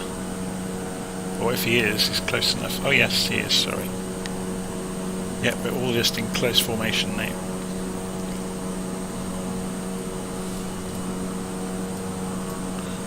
Very cool. It's worth pointing out, anybody watching the stream, I am doing a group flight later with Virtual Flight Online. It will start at 8 PM in the UK, which is 1900 hours UTC. We are flying a lap around the city of Minneapolis in the US, because there are lots of municipal airports dotted around the edge of Minneapolis, which make for good touch and go group flight antics. So we fly all over the world with Virtual Flight Online, so every Sunday night we have a social get together on Discord where, you know, anyone can talk about anything within reason. We keep it family friendly, of course, but you know, outside of that, it's just a social get together. It's not a strict kind of flying exercise kind of evening. It's just pick the aircraft you want to fly that's of an appropriate speed to fly along with the group, and yes, you should be good to go.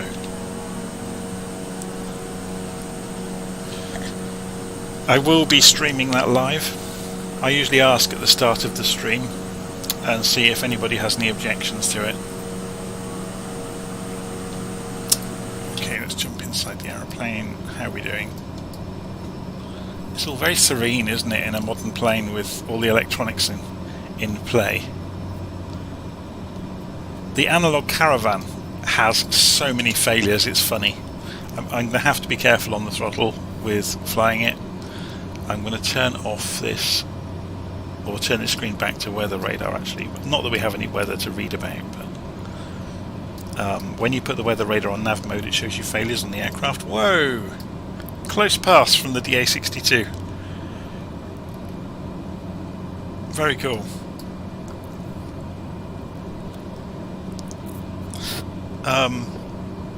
Yeah, obviously there's no weather to see. Maybe when we get back into the far end of Italy, we might go touching into that weather front over there on the western coast. Other than that, though, I'm not seeing much weather around. Let's have a look at some temperatures. How are we looking?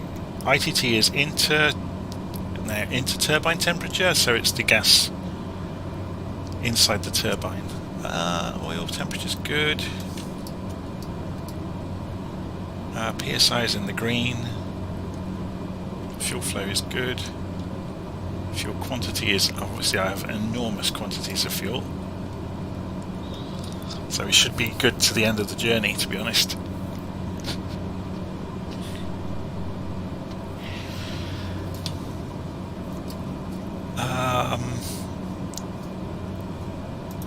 We've got radar altitude in this aircraft. We've got, that's a combination of nav 1 and nav 2, so we've got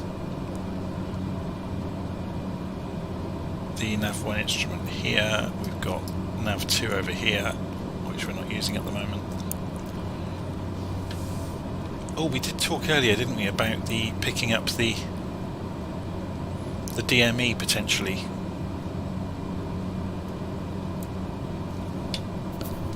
I wonder if we have to switch this away from CDI to get the nav radios to wake up, or if they'll just wake up anyway. Should we try it very briefly? So if we go to heading mode, so just align this, and switch the autopilot to heading away from nav mode, so it's just following the heading now. So let's try changing the CDI then. Has it picked up? No, it hasn't got a signal. Okay, switch it back to nav, or GPS at the moment, obviously if we switch.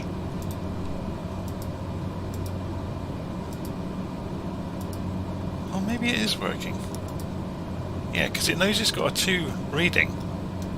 We just haven't picked up the distance measuring equipment. Anyway, GPS, and switch this back to nav.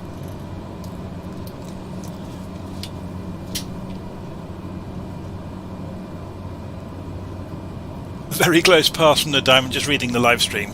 Very close pass from the diamond. That behaviour explains why they've hidden their tail number.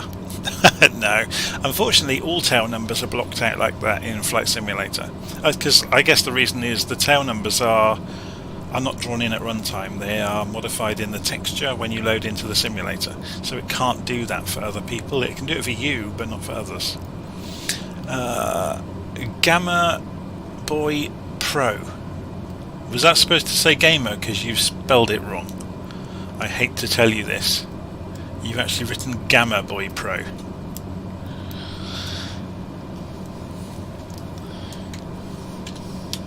Sorry if I'm a bit of a spelling and punctuation Nazi, but I'm not going to apologise for that. Okay, what's this place we are just passing over? This is our destination that I had not been paying attention to. Thankfully, we are in an aircraft, though, that can stop on a sixpence. So, come off the autopilot.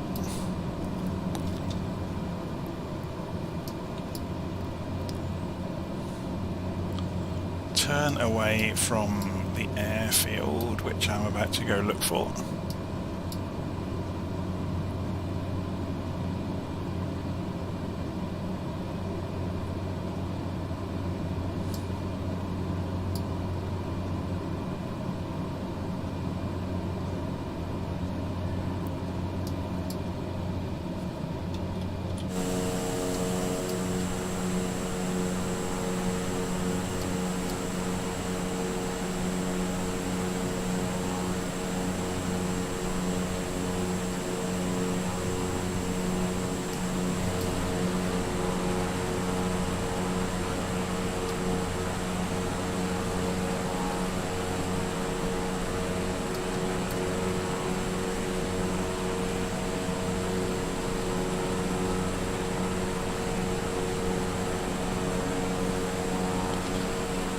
Okay, what am I missing here?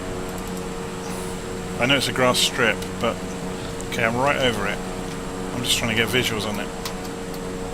There it is.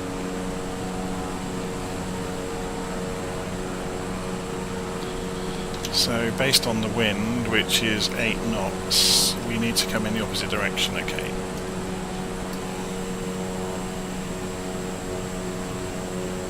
This is a really good reason to be using the Caravan, by the way.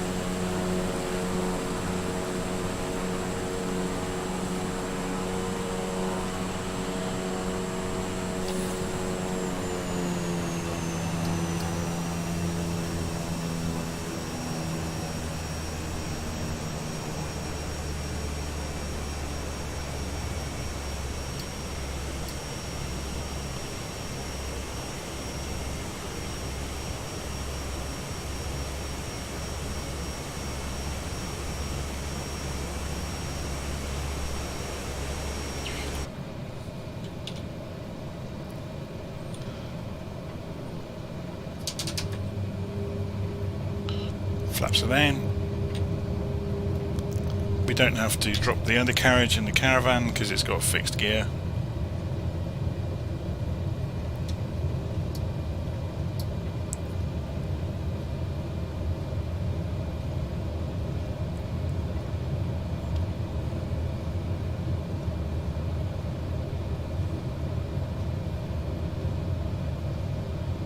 Okay, where was that field? I lost it again. Is that it over there?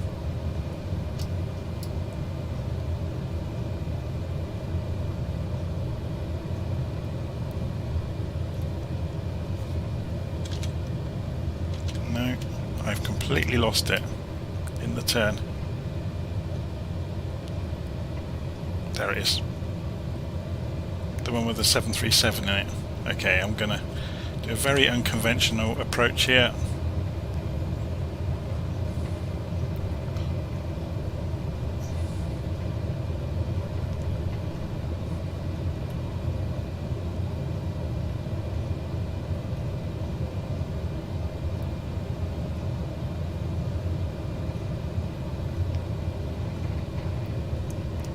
Because the Caravan has fantastic short field capability.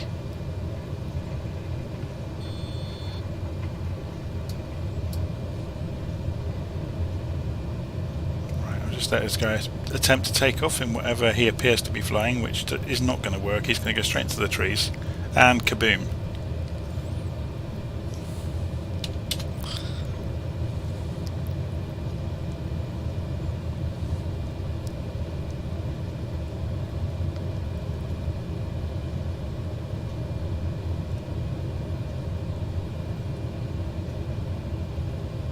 Difficult to know which runway to use.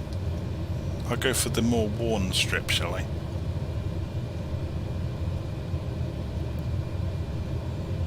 It's only a touch and go after all.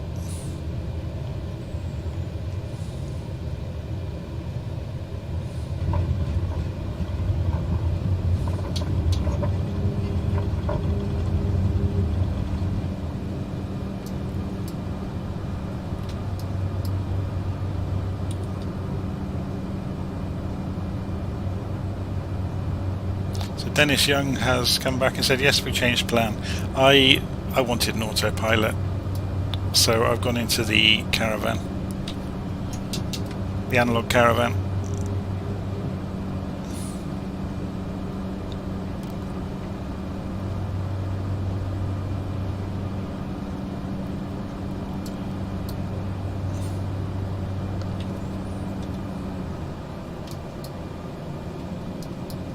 I've just got a funny feeling I've just damaged the engine. Yes, I did. I'm going to repair it on the way. I need to remember about that.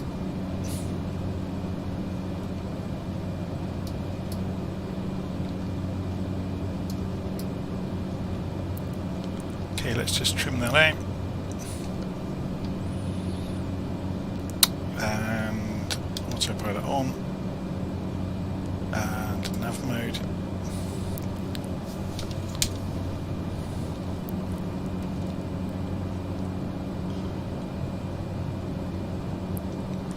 I don't really have a preference between the Kodiak and the 414 and the Analogue Caravan. They're all good in their own way. I will admit I like steam gauges though.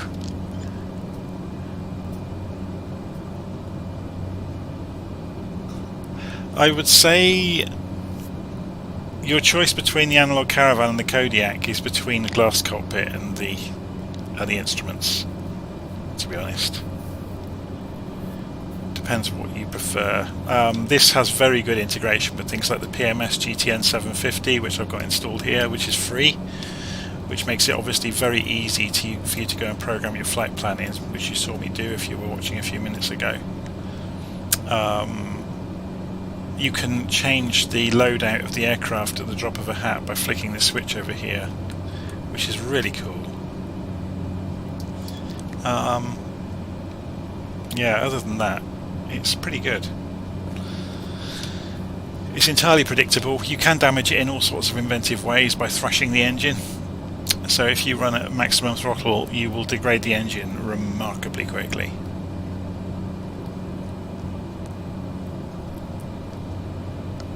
So you do need to be careful with it. You get this thing called a chip fault, which effectively apparently means pieces of metal in the fluids in the engine, which I guess I was talking to a friend about it yesterday. We were guessing that maybe they use a magnet to detect those inside the engine, or magnetic field, I should say. But you get a chip fault, which basically means your cylinders are falling to pieces. Which would happen if you were thrashing the engine to pieces, which you can do with most aeroplanes. Okay, should we have a look outside? So we're chugging along again across the Italian countryside.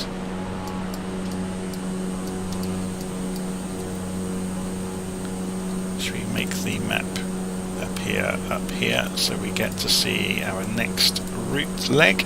Gino Lisa. We are flying towards 2,500 feet, or 3,000 feet, sorry. Did I not set the target on the... Did I not arm it? 2,500, no I didn't arm it. That was clever, wasn't it? Altitude arm.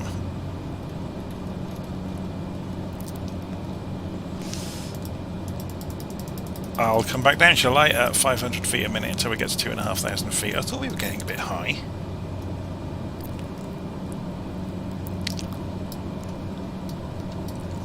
Okay, on our way back down.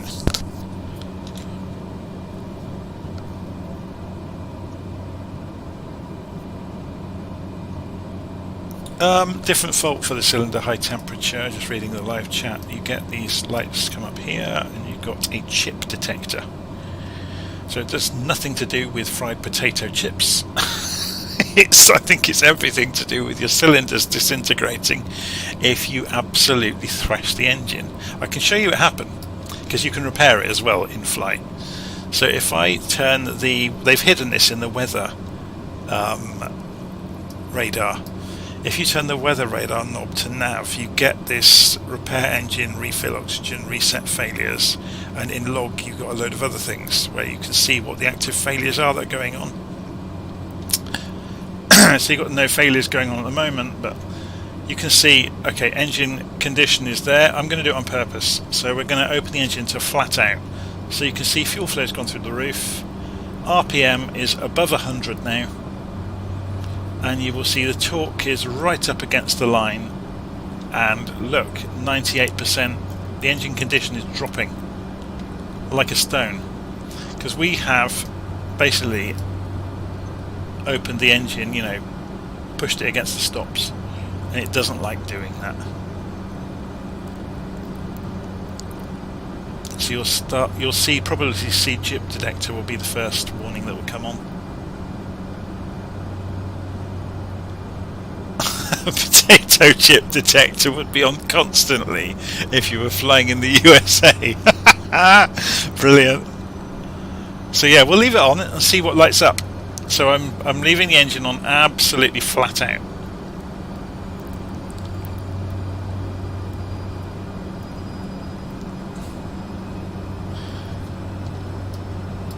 I mean, there's lots of other switches down here. Everything works in the Analogue Caravan, so you have to be a bit careful.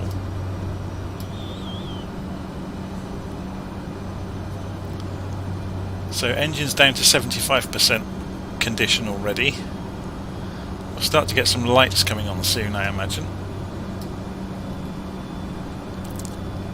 Thankfully we can repair it in flight, so it's not a major issue. But it's good, you know, if you want to train with practicing these sorts of things, then you can cause destruction to your aircraft. Down to 65%. Wonder what light's going to come on first. I mean, it's silly things as well. This panel, if we go and leave the ignition on will come on, look. So they're both warnings and alerts. All of the fuses work in the Analogue Caravan as well, by the way. Or the breakers, I should say.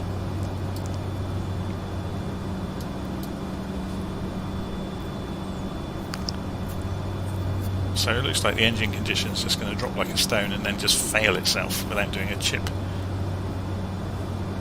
Which would be quite cool. I don't think you get anything like you know, smoke pouring out the back or anything, which would be a shame. It'd be good if it did, wouldn't it? Bits of cog falling out as the gearboxes disintegrate or the cylinders lunch themselves. Bits of cylinder head flying out of the engine. It'd be like a Ferrari, wouldn't it? A Ferrari racing car. They used to do that quite a lot, so I seem to remember, in the 80s and 90s. Incredibly fast for one lap and then disintegrate.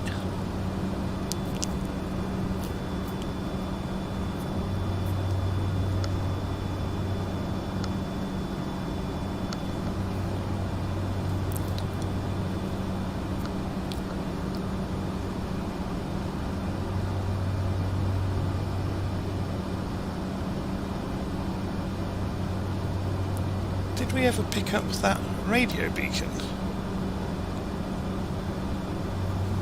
Oh no.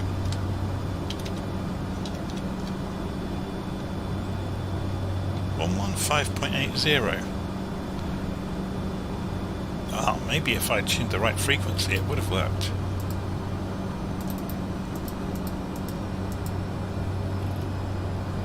There we go. So we should, yeah, we got the DME working now as well. That's rather nice, isn't it? And that agrees then with the GPS. So we're on VLOC mode. That's interesting. So I hadn't switched back to GPS. We have a message popped up. Oh, it's just telling us what course to set, because, you know, we have no idea what to do. There we go. We got chip detector. Hurrah! And engine is down to 7%, 6%. So let's repair the engine and maybe reduce the throttle, and we'll stop messing around like that. Potato chips ahoy! Yes, we have detected chips. So if we look straight down, there's obviously a chip shop somewhere. Must be over there.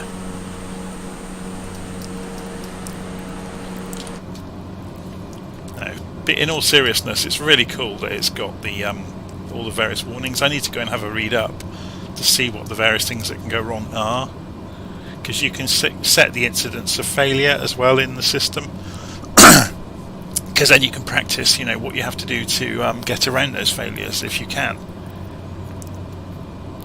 I mean, sometimes you may find there isn't anything you can do. Okay, so we're approaching the next airfield, which is Gina Lisa. We are not following the plan very accurately, but let's have a look at the map. Wind is from the north, 11 knots, so we will be going in runway 33.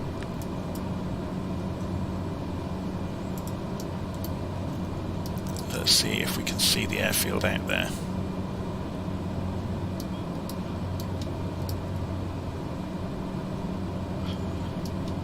Anybody see an airfield? It's already flat out here, isn't it? It's obviously where all the crops are grown. We're making pasta, probably.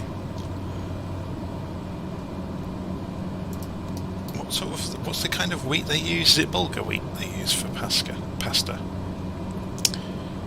Something like that, isn't it? Heading.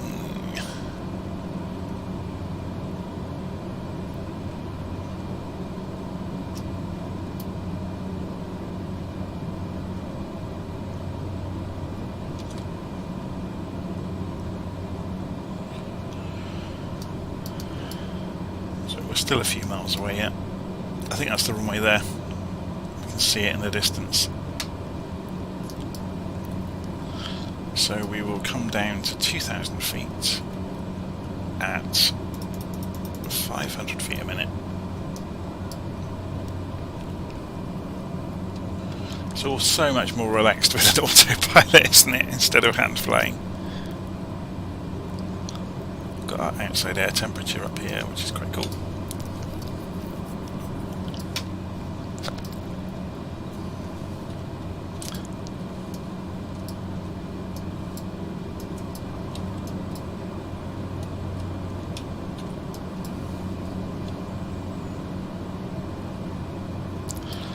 Let's zoom in on this.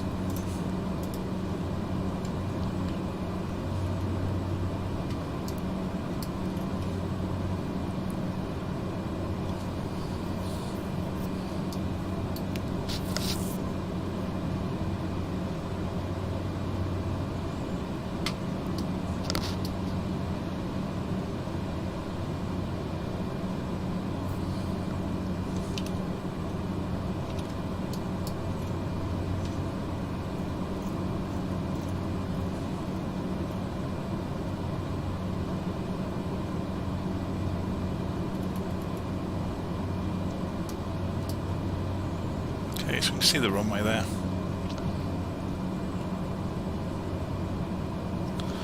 So here we go, another message. Is this MFS 2020? Because I can't see you in libf. What's libf?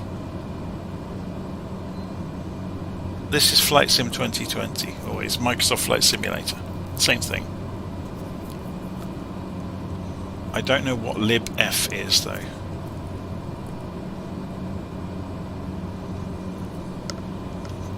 Unless you meant little nav map.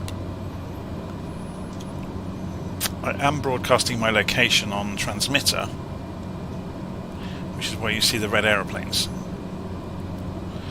Right, I'm going to come off the autopilot anyway, because we're going to get ready for our touch and go at this airfield. What was this airfield called again?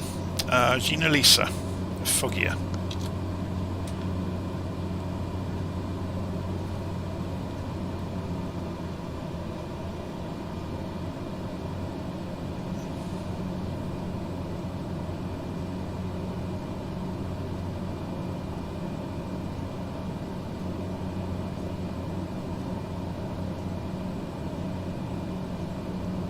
Actually, yeah, you got a really good point there, Timothy, although we were being flippant about bits of cylinder falling to bits. The Caravan is a turboprop. So it's got a gas turbine in there, so chip detector is going to be detecting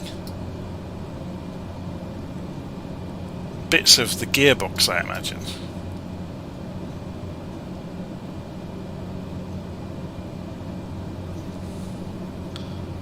Bringing the speed down. We're in realms of flaps now, so flaps are going out, and we're turning in for the approach. Unfortunately, in this aeroplane you can't really see very much unless you lean around the corner with your head as the pilot, and then you can.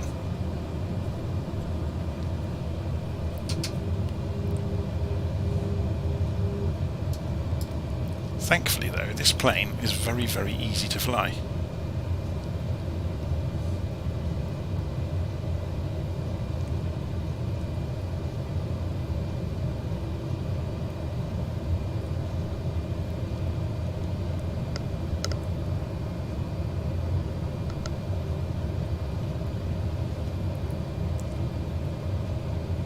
So yeah, I imagine the chip detector on the Caravan, with it being a turboprop, yeah, it will be bits of gearbox in the fluids, so in the oil.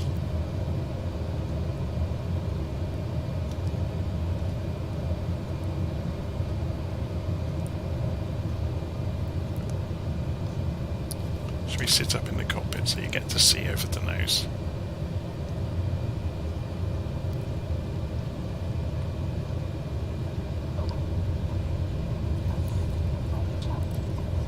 So full throttle, flaps to takeoff position, accelerate down the runway, 80 knots, rotate, and we come off the ground like an elevator in the Caravan, because it's great fun.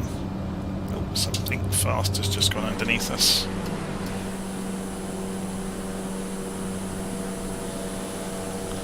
The great thing about the Caravan is it can do that. Obviously it can't sustain a crazy climb like that, but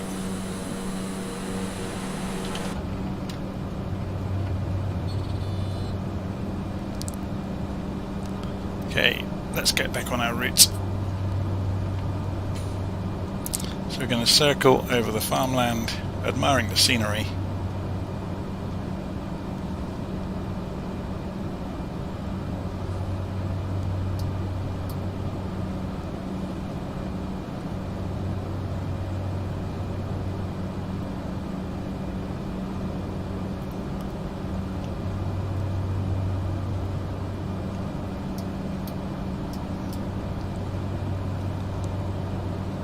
Okay, let's autopilot on,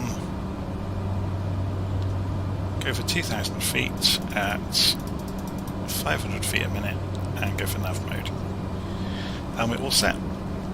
Engine should not be running flat out. I've just damaged the engine again.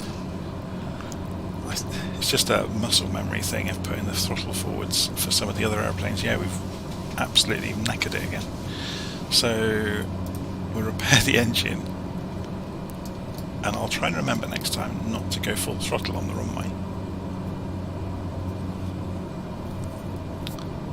Is a Caravan a fixed shaft or a split shaft turboprop? That's a really good question. That's one for you to go Google if you're interested in the engineering of the Caravan. It does have propeller speed. So it's a constant speed, or most turboprops are a constant speed propeller, aren't they? So you're actually controlling pitch with the propeller condition.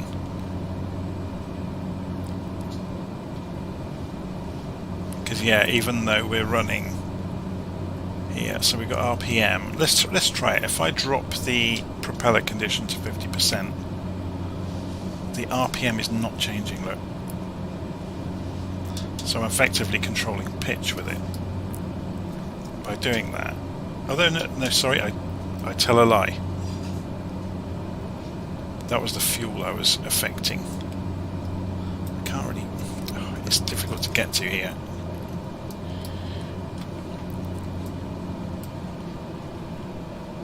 So yeah, that is propeller speed.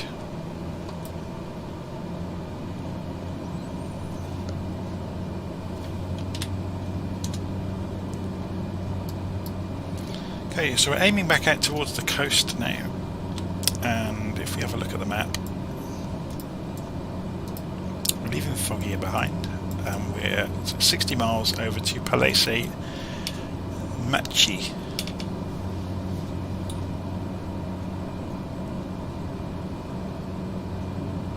Which is a huge runway, huge airport. Then down to Aero Club Sit Bianca Francesco Santoro, sorry.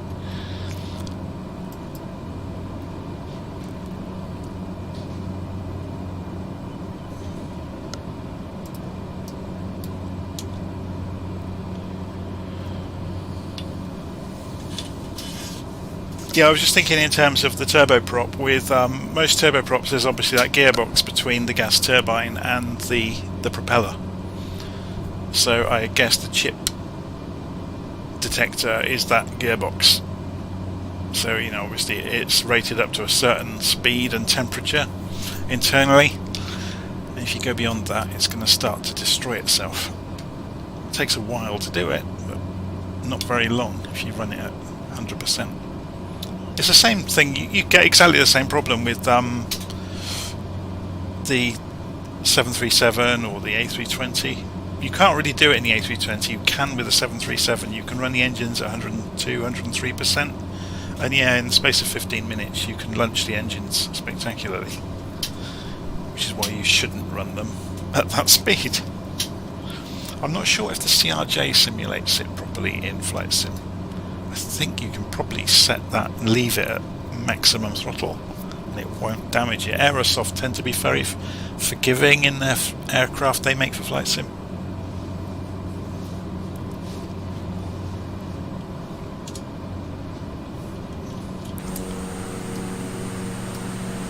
We have our DA62 in attendance.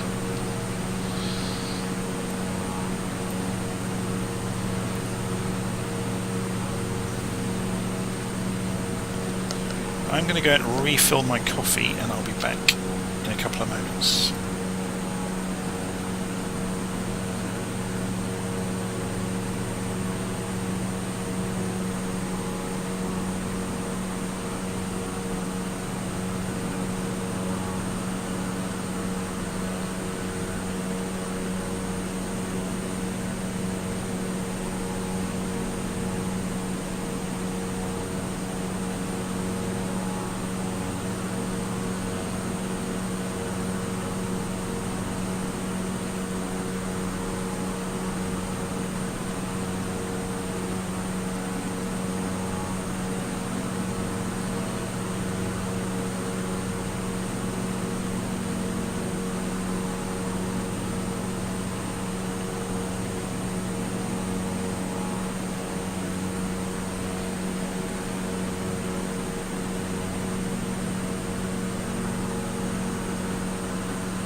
Okay, I'm back.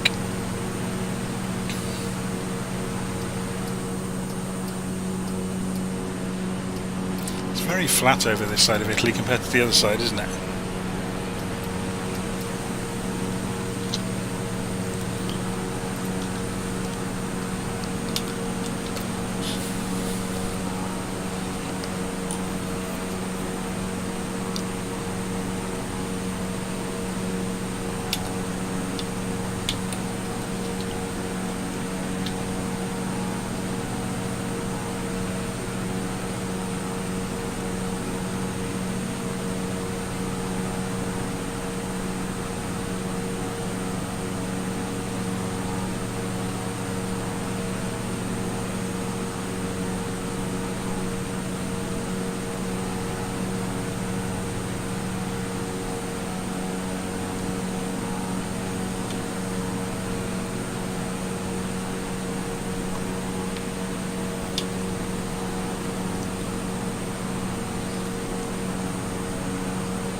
time. It's 4:30 here. I'm not sure I'm going to finish this before I have to go on to the other flight that's later this evening. Very possibly not. We'll see how we go.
Let's have a look inside.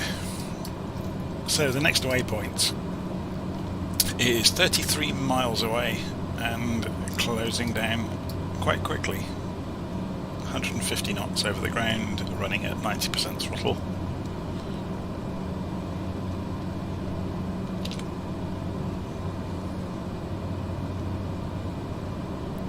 It's a shame that unless it's just got something I haven't seen yet, it's a shame that GTN doesn't give you an ETA rather than just time. It may do, and I just haven't seen it. Let's have a look in the menu. Traffic, terrain, fields, change fields, configure user fields. And I have no idea how you do that.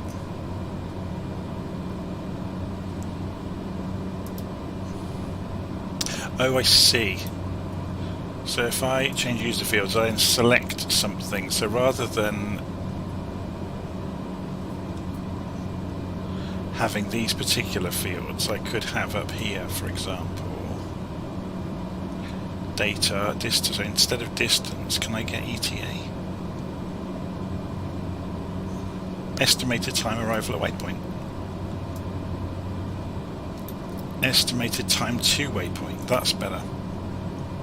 Brilliant. That's really useful. So then I know at this speed we've got 11 minutes until we get there. Very useful. So we've got distance at the bottom now, we've got time at the top. Great. I wonder if it remembers that between sessions. I think it probably does.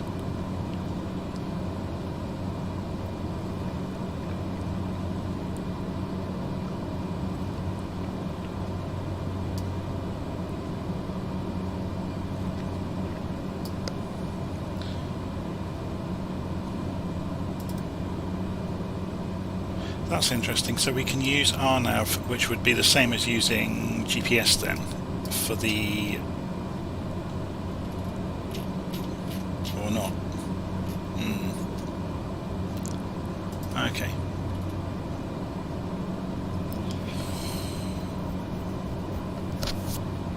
So we're flying directly away from the GPS, sorry, the VOR that we had tuned in. We're flying towards the Malaysia VOR 11640. So if we go and change to 11640 on nav1, so we go to standby 11640, we transfer that to active, and we now have this. If we'll have to change the CDI though to get it to work. There we go. So we're going to fly towards the nav beacon, and then we'll get the distance to go on the nav1 distance measuring equipment, so 25.9 miles to go. And then you've got the distance to the actual airfield waypoint, which is slightly different, but we still get we get the best of both worlds. Then we can fly the radio navigation route and double check it on the GPS, which is quite cool.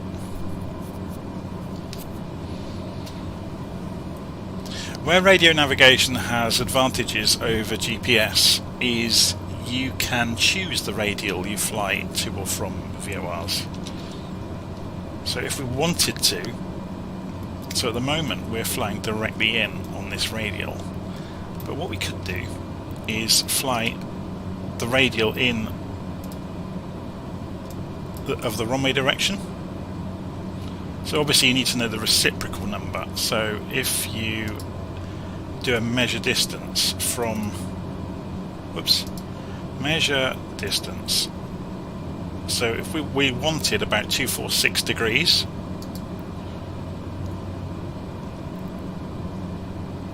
or we could do the two, so it would be 65 degrees to the BAR VOR.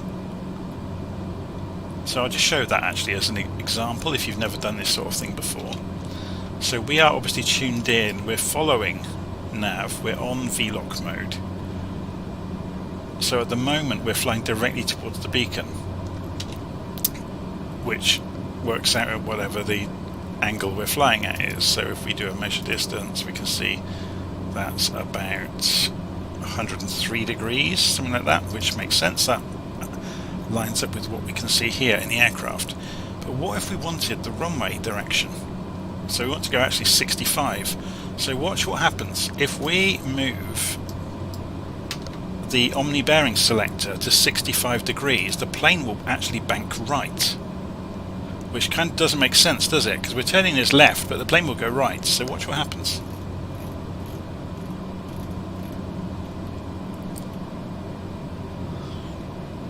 Yeah? So what's happening here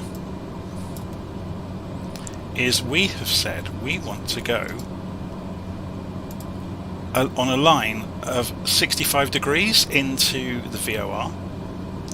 So the plane is deviated to get to that 65 degree line, and then it will turn in, which is the same thing for us as flying straight in on the approach. Yeah, so by choosing the radial, and you can't do this with GPS, by choosing the radial into the VOR, if there is a VOR near the airfield, you can use that as kind of a shortcut to get you on the approach route. Does that make sense? So at the moment what it's telling us is we are to the left of the 65 degree line, which is absolutely correct. Look, we are, if you think in terms of the 65 degree line, we are to the left side of it. Obviously when we hit it, the line will sweep in across the course deviation indicator. And you can't do that with GPS, not easily. You'd have to go and add a waypoint out here. I mean, obviously there's lots of them, so we could just go and add a waypoint in our route and it will do the same thing. But without adding waypoints, you can't do that, whereas with VORs you can. You can control the angle at which you enter and exit the VORs.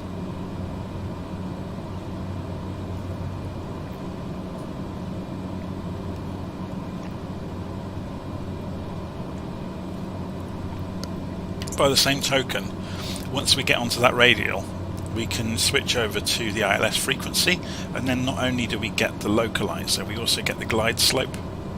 So we'll be able to see if we are above or below the appropriate place in the approach. We should have approach mode actually on the autopilot. Let's have a look. There it is, approach mode. So the plane will actually fly down the slope to the runway for us, and then we get to a decision height of maybe 200-300 feet. And we decide if we're going to land manually. It's all clever stuff.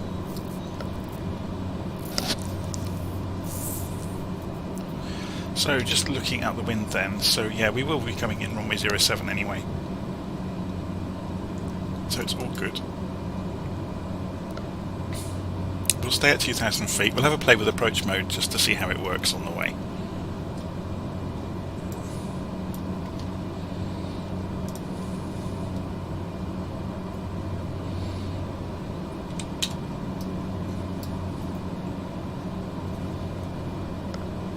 So you'll know when we are on that line, because the 65 degree line into the runway because the CDI, or course deviation indicator, will sweep across to tell us that we are about to cross the 65-degree radial to the VOR station at 11640. 12 miles away from the VOR.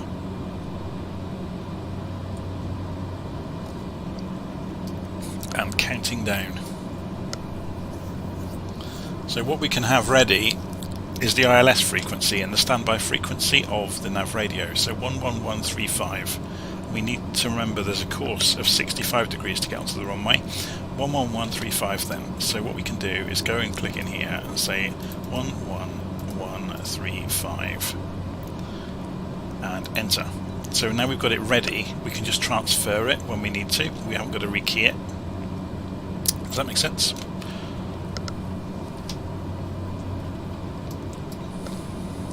Which is why you have an active and a standby frequency. It means you can prepare the frequencies in advance.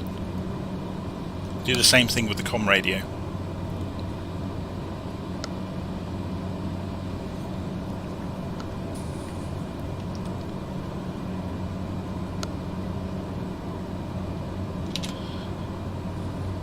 It'd be interesting actually to see. This is obviously it's going to do a smooth turn, which we don't necessarily want because we'll be too close by the time it gets onto the track. So we're going to go for heading mode at this point and force it to come in at a sharp angle. We don't want it to cut the corner off.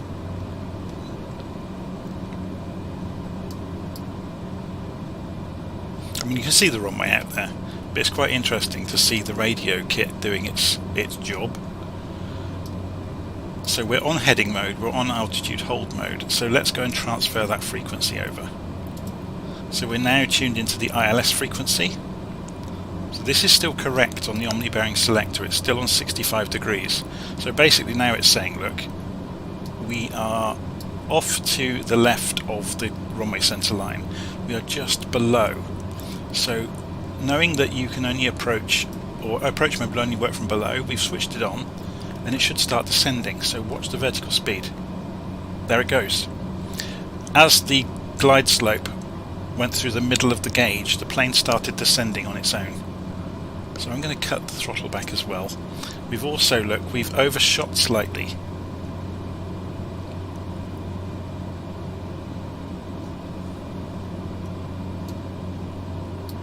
Yep, so the plane overshot because we came in at such a sharp angle onto the track. You can see that happen there, look.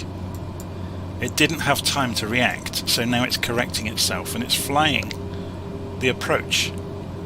And it's exactly on the glide slope and on the centre line. Or getting closer to the centre line. So we just managed speed now, so we can cut the throttle back. The beeping you can hear is the markers for the airfield. So if you did have zero visibility, the markers would tell you how far away you are if you had no distance measuring equipment. Obviously we've got distance measuring equipment, which is telling us we're 3 miles out.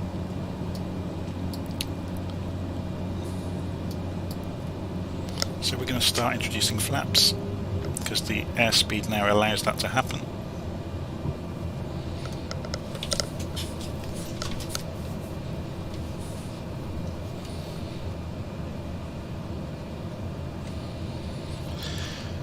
And we're coming down to 1,000 feet. We've got radio altimeter in here, which is quite cool as well. So this is showing we're 500 feet above ground level.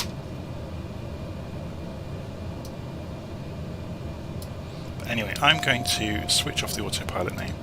Just fly this in by hand. So you can see we're slightly below the glide slope, so we're going to pull the nose up, get us back on the glide slope, sit up slightly so we can see over the nose.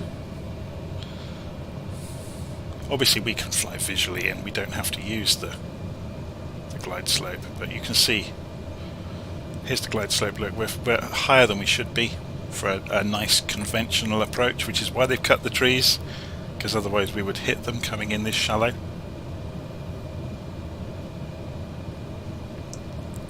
But again, the ILS is designed for the big jets, not for us.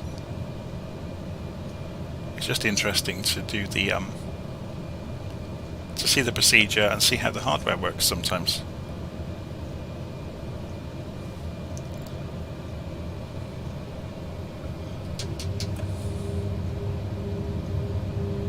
So I've just thrown full flaps. You can see it's given us a huge kick of lift, but it's also destroyed the airspeed.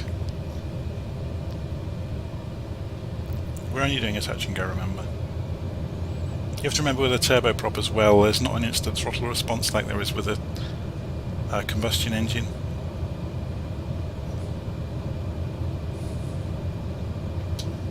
So I'm going to raise the flaps and you'll see it sink. And there it goes, look, it's sinking towards the floor. I'm going to keep the speed fairly high for this touch and go. So we're still at 80 knots. We're just going to graze the tarmac.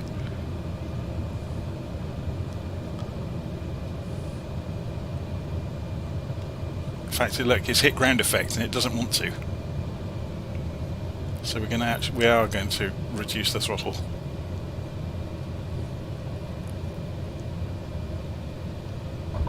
There we go.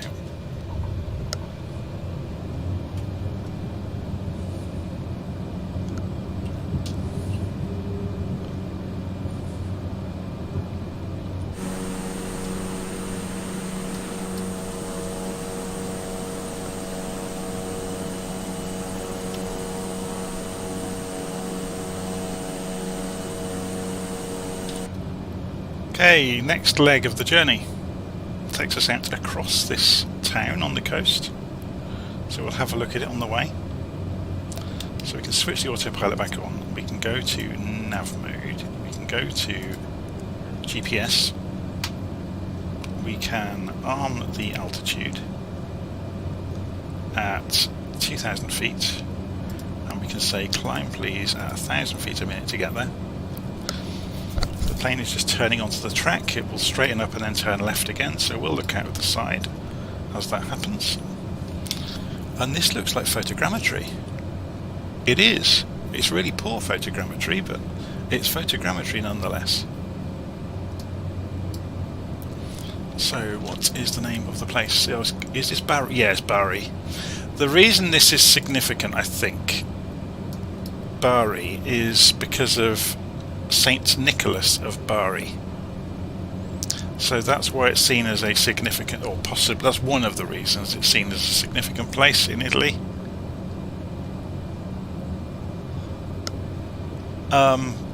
So Saint Nicholas of Bari is obviously Saint Nicholas.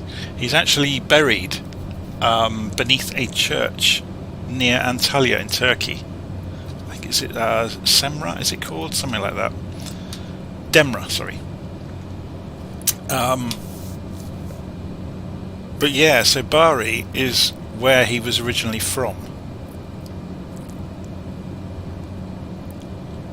The only reason I know all of this is because we did a Christmas group flight with Virtual Flight Online, and I put the flight plan together, so obviously did a little bit of research, and we flew along the coast of Turkey from Antalya out to Demra and circled the place and then carried on to Fethiye.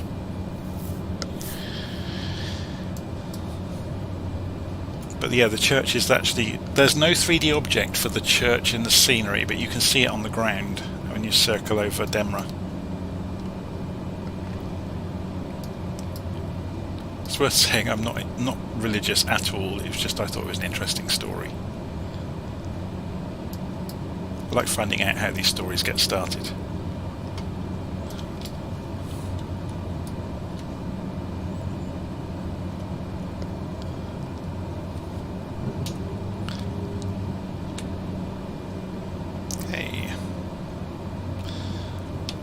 So we are back at 2,000 feet, admiring the scenery as we go. Should we have a look from outside? So this is Bari, on the coast of Italy.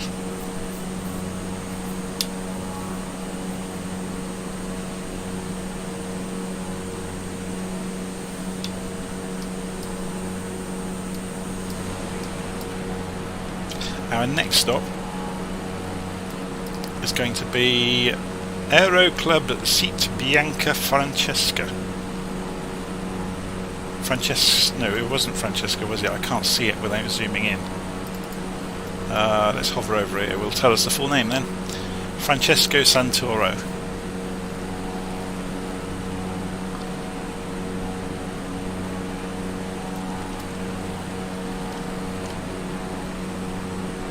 So let's make this fit on the screen so you get to see the map as well.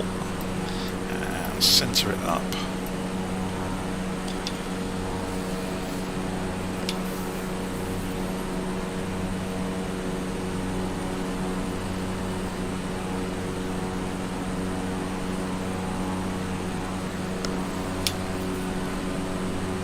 So just reading down through the live stream comments, SM says, gosh, this is a marathon event. Yes, it was always going to be. I'm spending the whole day at it. Because I haven't done a live stream for ages, so I thought, let's get back into this and have a crack at it. British AV Geek did Birmingham to Mykonos in less time. Yeah, but he was probably doing 400 or 500 knots. Looks fairly urban. Take it back, now it's looking rural. Yes, this is the rural part of Italy. This is farmland, although you do get these towns along the way. So we're just passing by Rutigliano.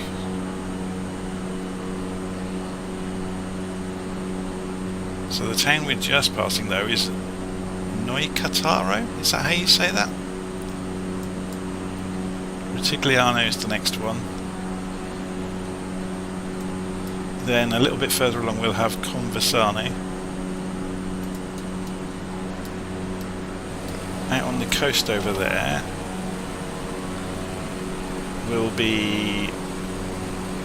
That's a good point. Where is that? It doesn't always agree with what you can see on the map.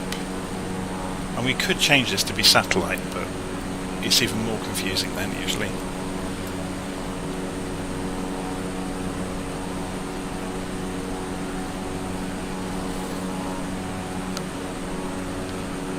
So there's a road that goes in a straight line, so it's Mola di Bari. Just going by, what we can see in the landscape.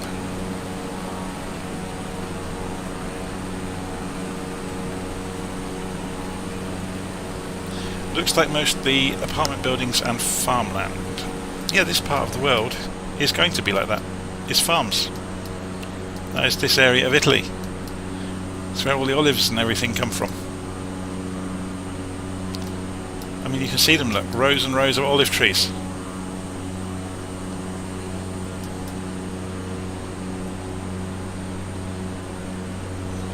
If you look at the wider map of where we are in the world, it's the Adriatic, yeah? And obviously on the other side, well, we'll see it in a moment because we're going to skip across, well, not in a moment, in about half an hour's time. We'll skip across and we'll be on the edge of the Mediterranean and the Tyrrhenian.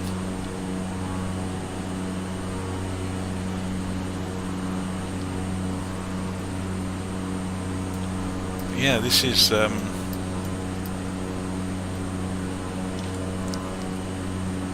where all of your nice olive oil and everything is grown. Rows and rows, and all your Italian wine, and rows and rows of olive trees and grapes.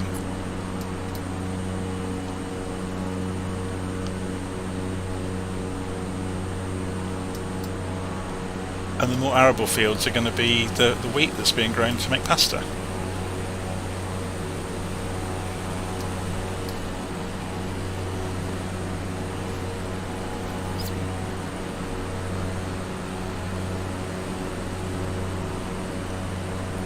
SM says thank you, he's in Perth, Australia. Oh, hello to Perth.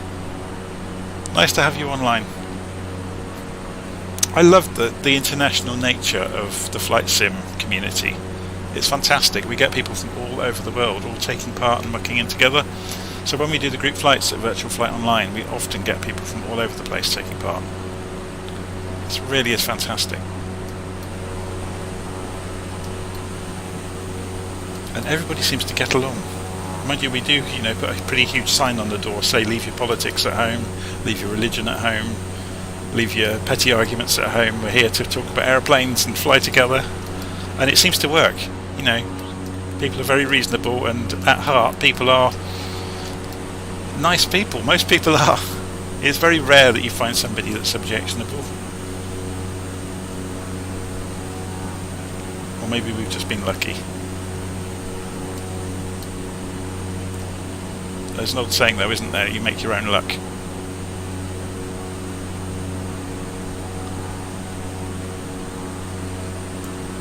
So yeah, DEFCON's saying about this part of Italy, it's very flat compared to the other side. So if you look, you can't even see it in the distance at the moment, can you? We've left the mountains way behind. You can just about see their outline along the horizon. But yeah, the other side of Italy is so different. If you look at a map, yeah, look, that whole row of mountains. And of course the other side of Turin, you've got the Alps.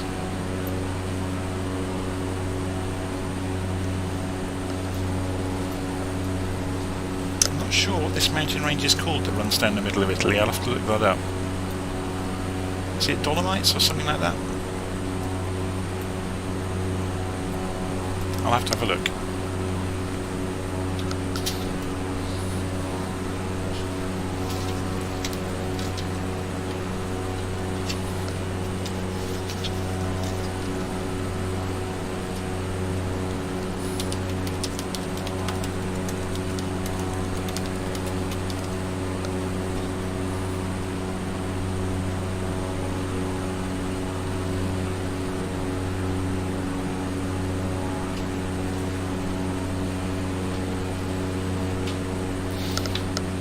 Okay, so I'm just reading about it now, about the mountains.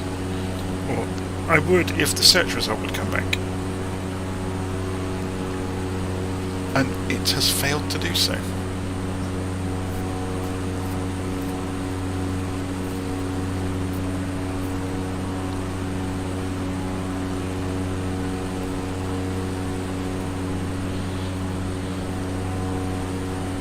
The northwest is the Apennines and the Ligurian Alps. So Ligurian is Italian, essentially.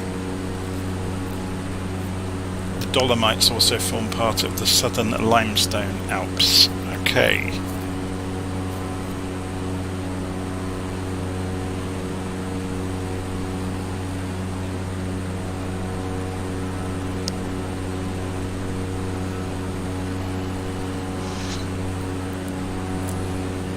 The Apennines are often considered as the spine of Italy. They stretch 750 miles from the Ligurian Alps in the northwest down to the Reggio Calabria in the south, close to Sicily. So yeah, the mountains I was talking about down the centre of Italy are the Apennines.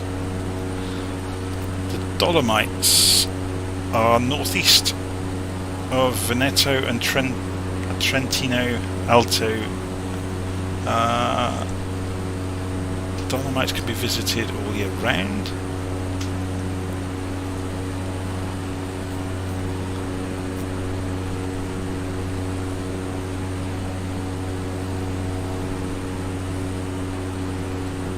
So yeah, Dolomites are northeast, so they're up near Liechtenstein and Austria. Makes sense, doesn't it?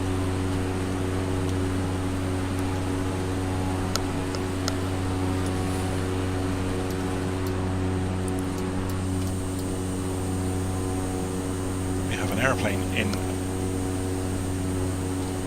concert with us, so we should be fairly close to this next airfield, if not right on top of it. So we've got a few miles to go. It's just up ahead. So let's have a look at the map. 11 miles, LIJS. And LIJS was, if we go to the window and open flight planning, LIJS Aero Club Seat Bianca Francesco Santa something. I can't remember the whole name of it now. Let's go and see if we can get this to play ball in Santoro. So get rid of that again.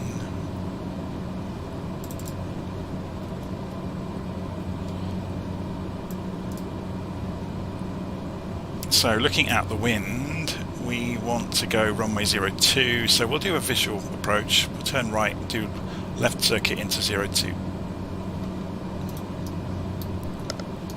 So we've just adjusted the altitude or altimeter for the local barometric pressure, which has shown we were off by about 50 feet. So we're going to come down to 1,000 feet. We're going to do it at 500 feet a minute.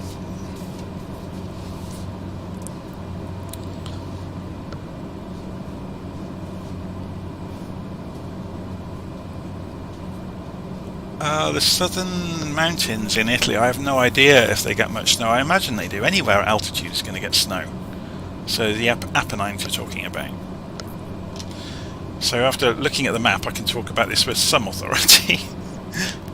So this is the Apennines that run down the middle of Italy. Then you've got the Alps over to the northwest, and you've got the Dolomites at the northeast, which is over towards, yeah, like I said, Liechtenstein and Austria.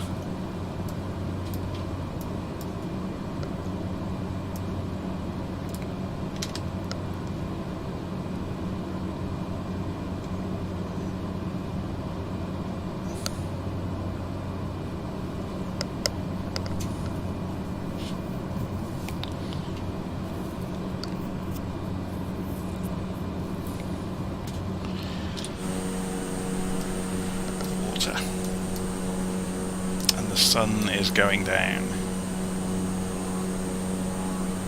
Maybe doing a couple of legs in the dark at this rate. Although saying that, it's 5 o'clock now in the evening here. I've got 3 hours until I'm doing the group flight, so I'm going to have a break in between. So I'll do this for another couple of hours, but then I'm going to stop for a bit because I need to go and have an evening meal. It's the moon. It's coming out to see us. Very cool.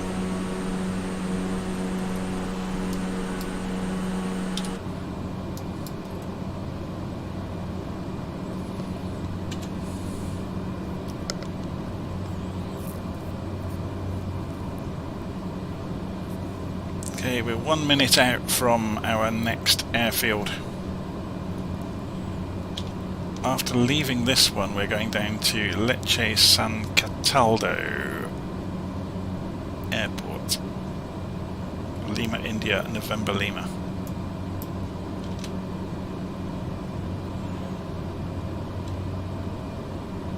Okay, we should be able to see this airfield.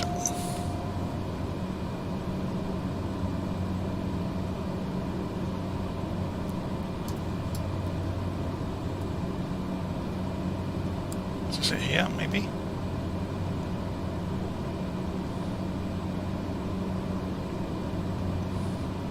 Or is it the grass field next door?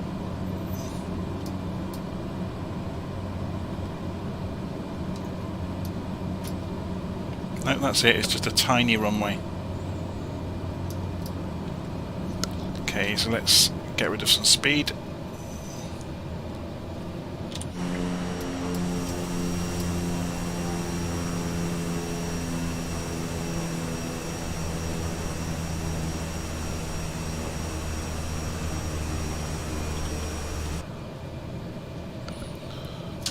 Full flaps.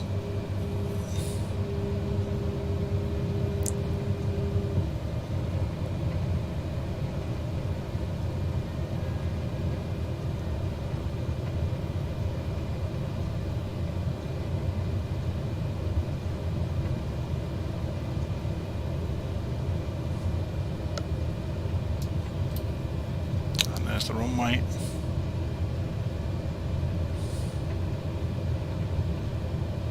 Straighten up. Again, it's just a touch and go.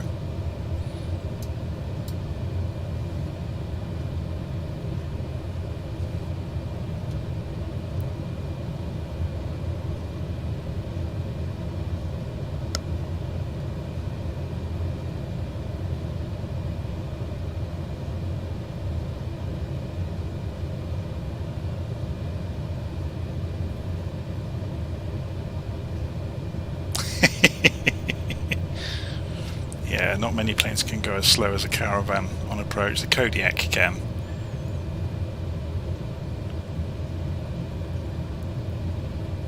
So we've got DA62 up in front, and then is that a TBM in front of us?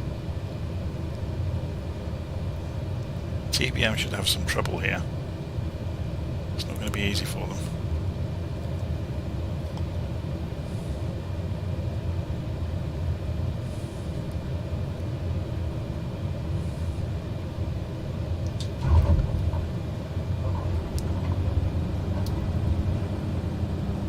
I mean, obviously there's a grass strip alongside, so I imagine a lot of people use the grass. But...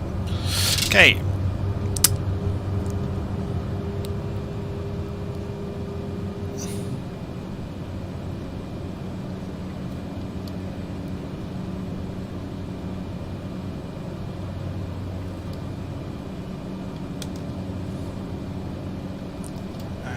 Let's get this to go for a sensible height.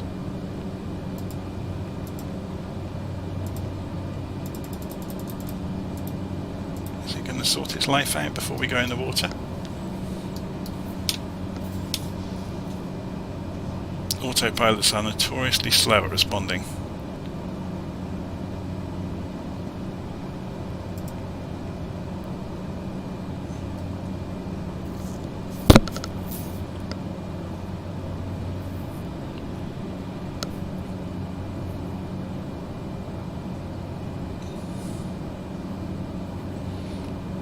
Accurate runway.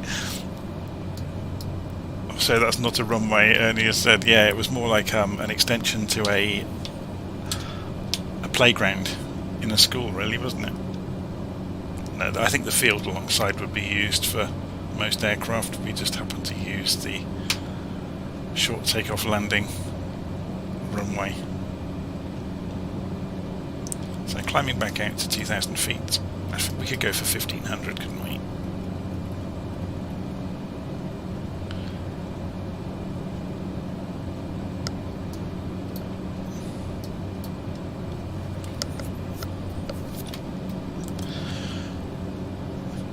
So, 39 miles down to Lecce San Cataldo airfield.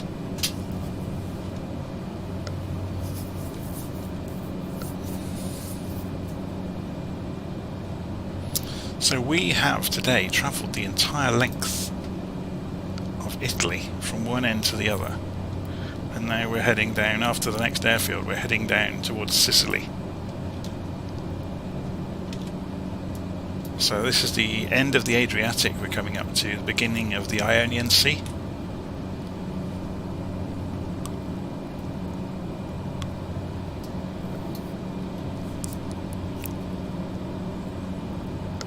It's pretty cool, isn't it, that you can do this in a simulator, go on such long travels.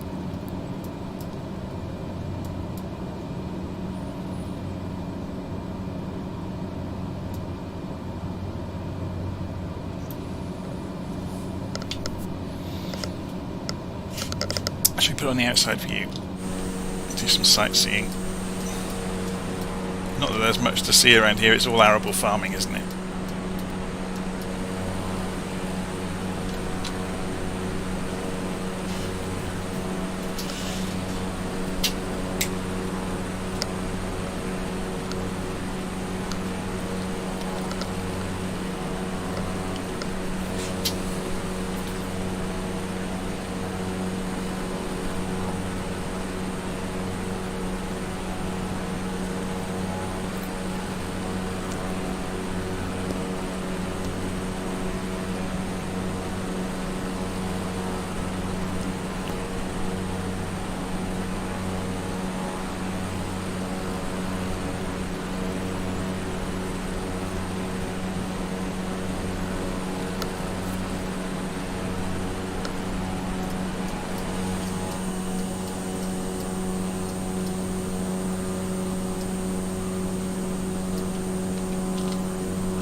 we doing on fuel?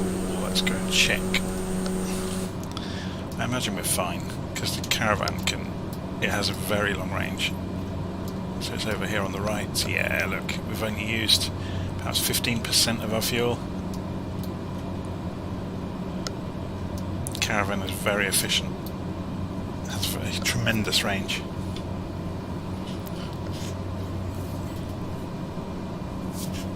Okay, so we're looking at about 27 miles, 10 minutes until we get to the next airfield. So I'm going to put it on the outside view.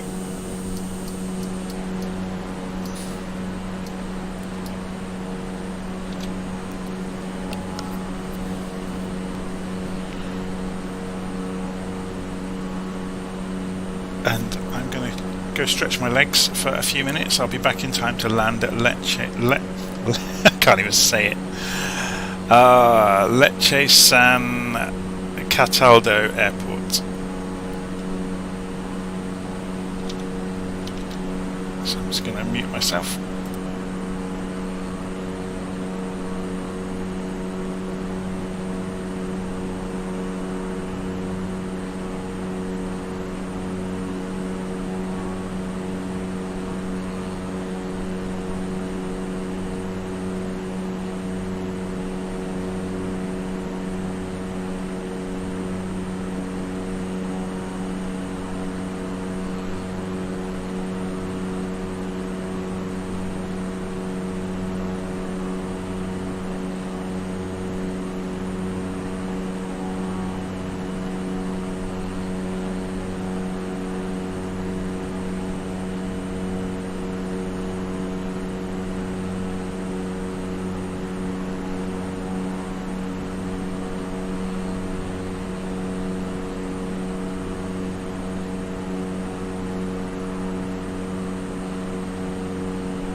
Okay, I'm back.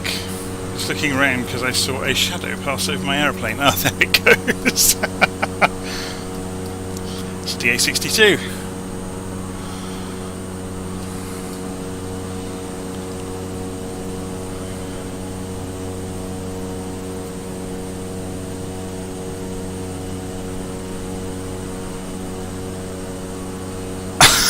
Devcon, that's a bit too much information. Okay, I've just while I've been gone, I've taken washing off the line, put more in the machine, hung washing out. Oh, never a dull moment around here. 4 miles to go. 1.5 minutes until we arrive at the destination airfield. Let's have a look, and the wind is from the north at 16 knots, so we will be going for runway 36, so we will turn right before we reach the airfield and do a left circuit in. It's all very straightforward stuff, so if we look closer here we can see it very easily. Okay, runway length is 2893 feet and 55 feet above sea level. Fairly straightforward stuff. So we'll zoom in on our GTN 750.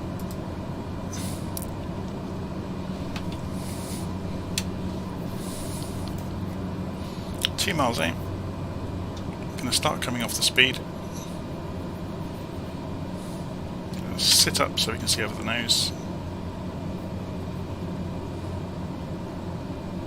We can see the airfield directly beneath us. So we're going to turn right.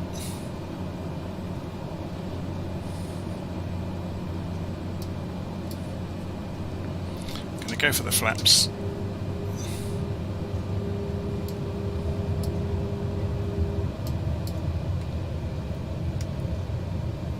Runway 36, which we will be going into in a moment.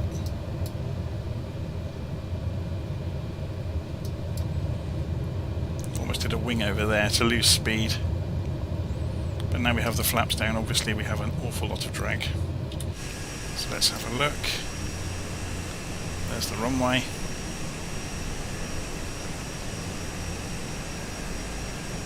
It's a nice little airfield, isn't it? There's a lot of trees around it, mind.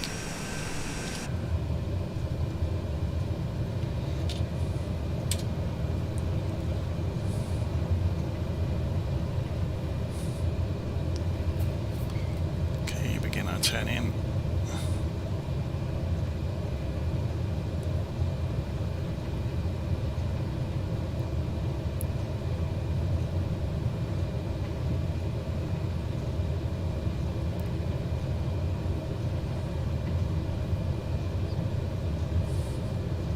So DA62 is in front of us. Obviously he's going to have to go a bit faster than us. We can quite happily come in at 70 knots.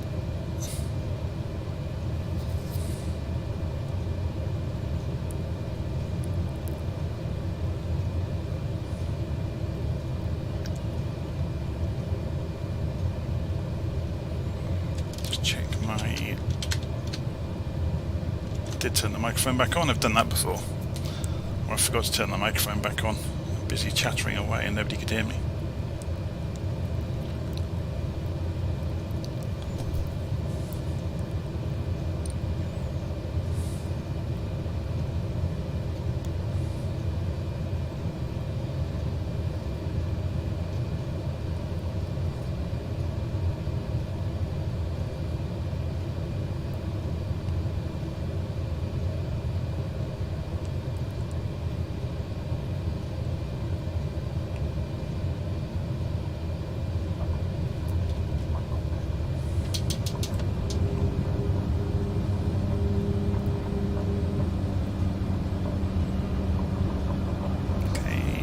Rotate and take off.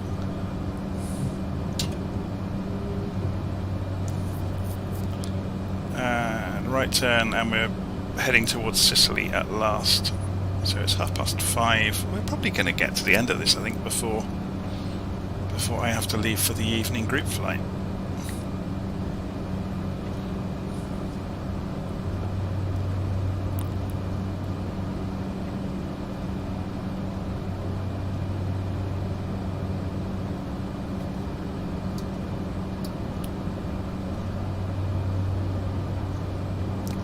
turning right.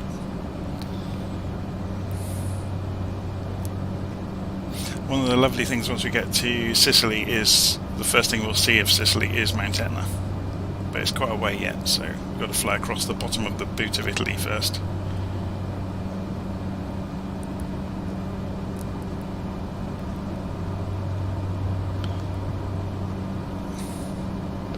So let's turn nav mode back on. Oh, we can't until we've got the autopilot up and running. So there's nav mode.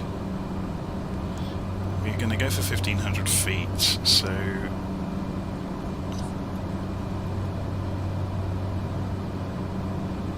which we're at now, which is nice.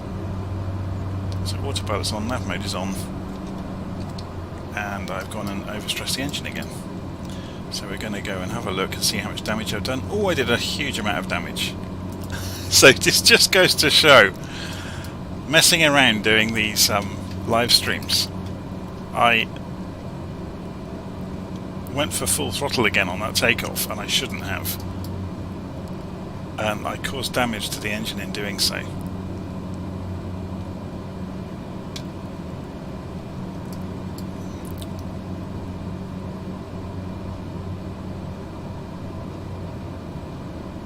So we've just done essentially a huge loop. You can see it on the map actually, yeah. We came in, flew round. We're going past this airfield now, so behind us we should see the airfield we just visited. He says, famous last words. Oh, it's quite a way behind us now. Yeah, it's over there. Can't see it easily because it's in the trees. So we're off towards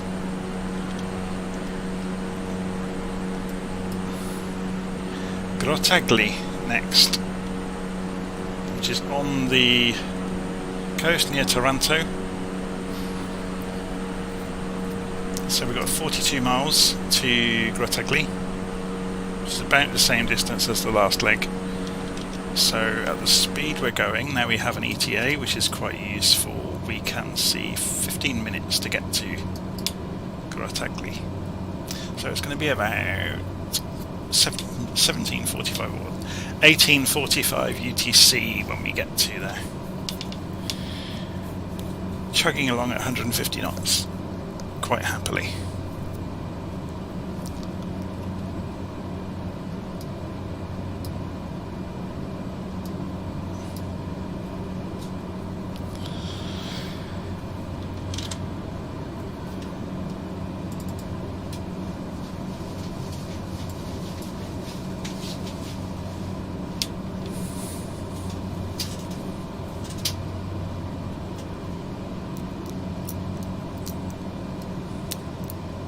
So the ICAO code for Grottaglie is Lima India Bravo Golf, if you're wanting to join in.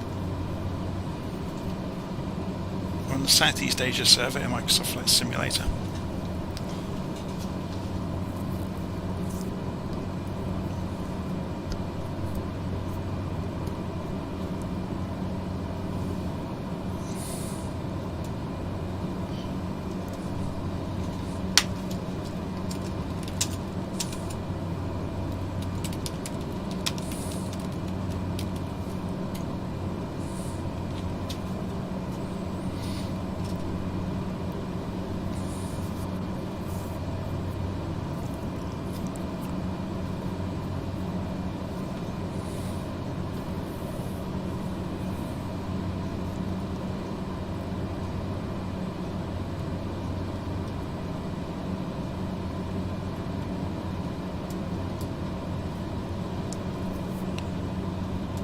Have a look from outside.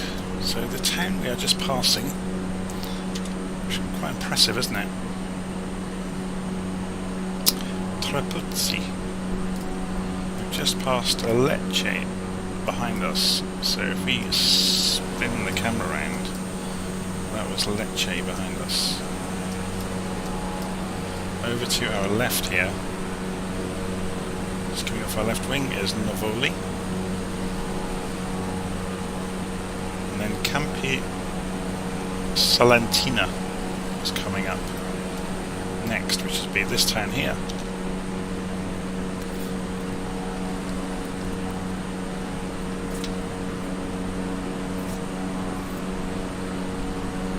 Defcon's talking about Marvin from Hitchhikers. His depression was caused by being left in a car park for several million years, wasn't it?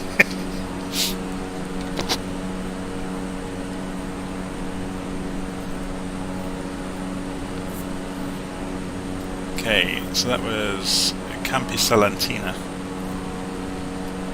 Next up we should get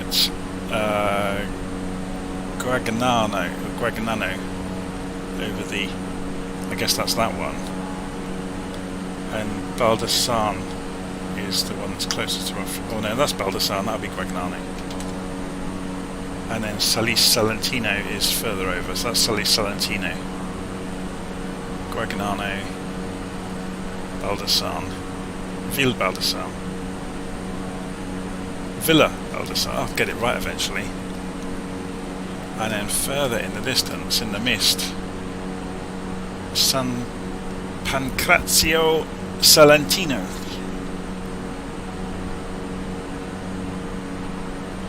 Isn't it awesome though that in Flight Simulator you can see basically the entire world? Whoa, look at all of that olive trees.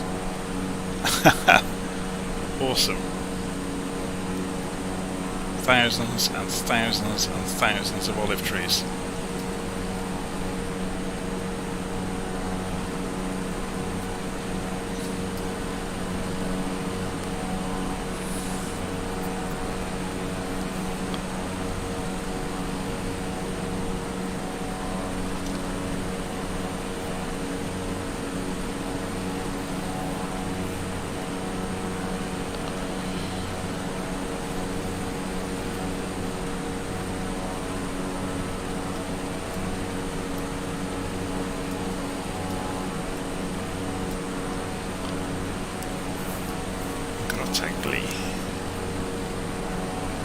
It has ILS. It's obviously quite a big airport, which we're going to have to find out about the runways. So yeah, it's a 10,000 foot runway, it's an international airport. ILS on runway 35, which we won't be needing, but we are going to use runway 35 because the wind supports it. But we'll just come in visually, we'll do a direct approach.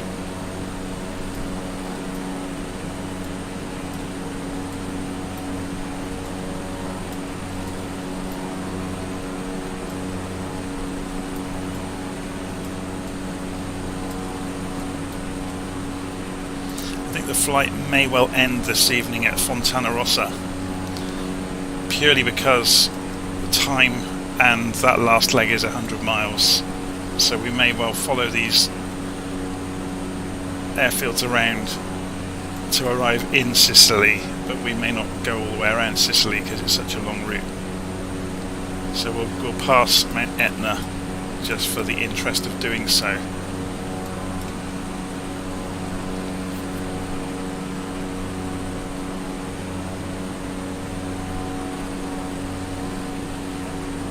Yeah, I think you're right, Ernie. It is an Earth simulator. They've gone beyond it just being a flight simulator. The simulation of the atmosphere is ridiculously good.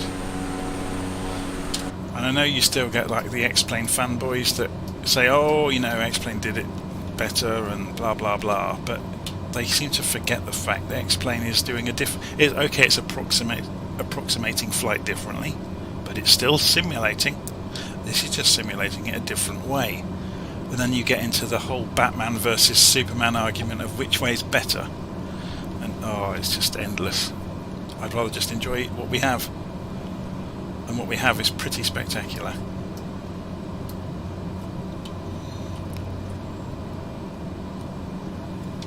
I mean, just look at the scenery, it's just so good.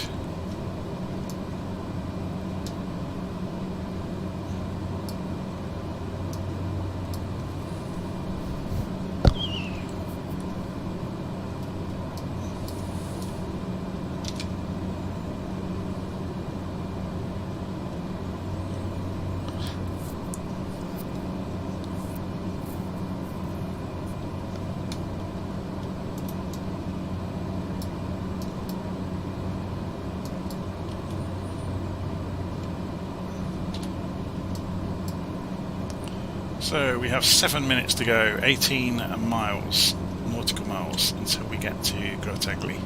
So let's just zoom out slightly on this so we can see it. And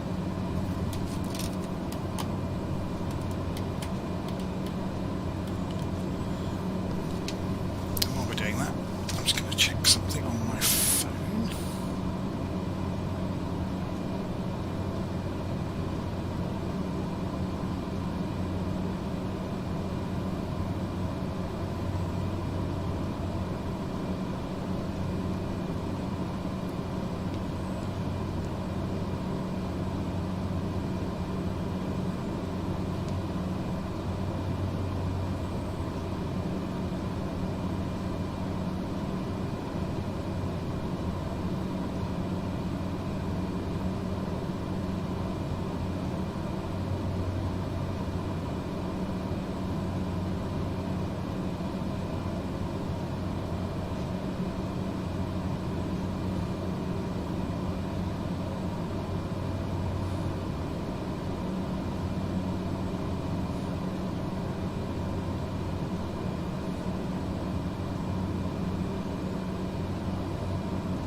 Okay, we're getting closer. About 20 miles to go to Grottagli.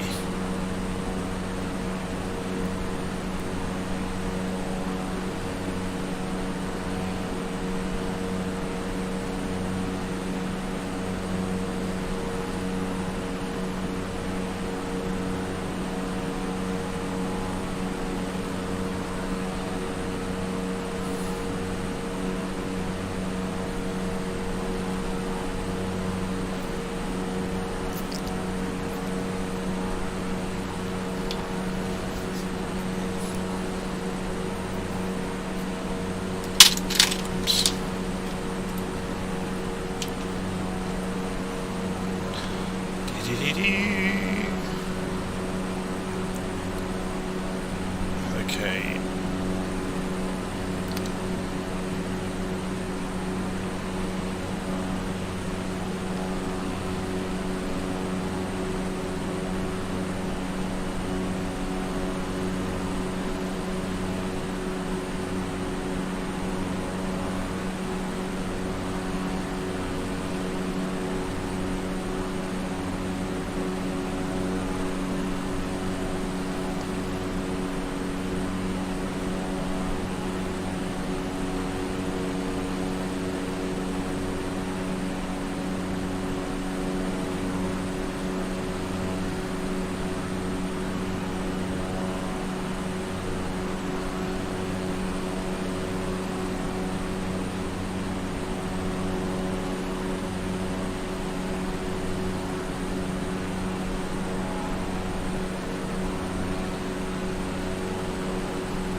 Closer and closer to Grottagli. So let's have a quick look at the map. So we're going to cut across now onto the flight path. So we want to be flying, measure distance, 255 degrees. So we'll come off of the engine, off of the autopilot, listen to me. Been flying for too long today now. And we're looking at the compass here. 255 degrees, there we go. And we'll look out of the right window and we'll see the airfield open up before us in a few moments. Well, that's the hope. Just come off the throttle.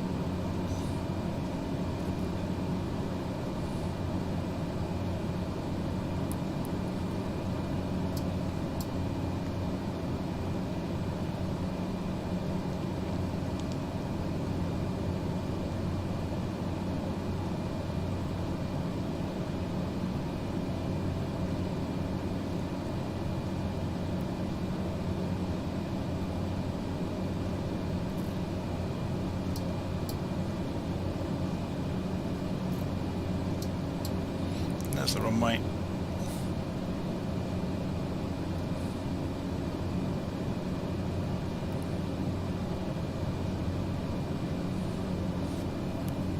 So we're just going to do a very simple touch and go.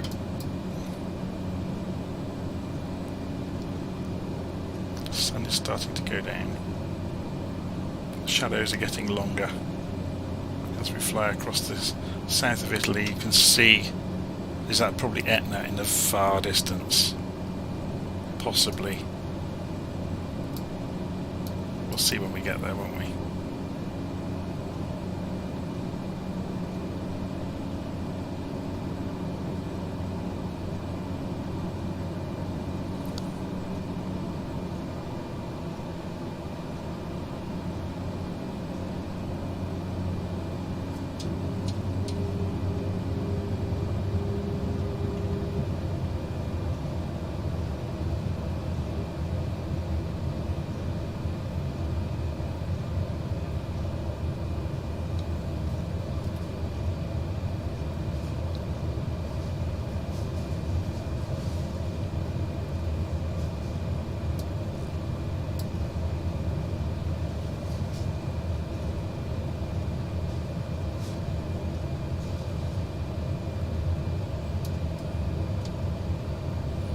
Okay, flaps are down. Engine's idle. Just drifting in.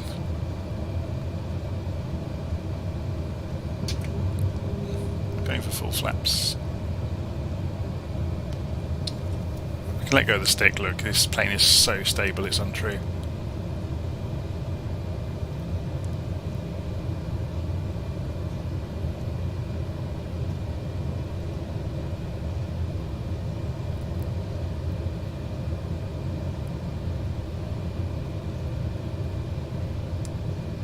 Bit of a crosswind though. Look at that.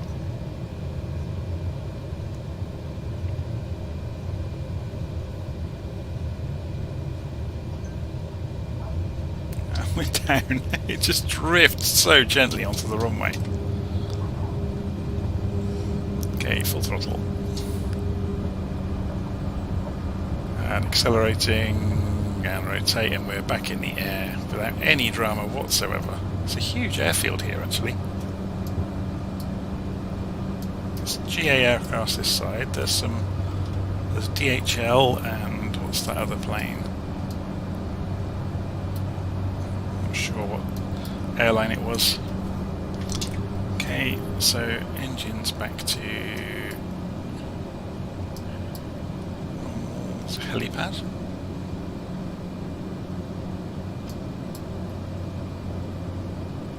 Gorgeous scenery, isn't it?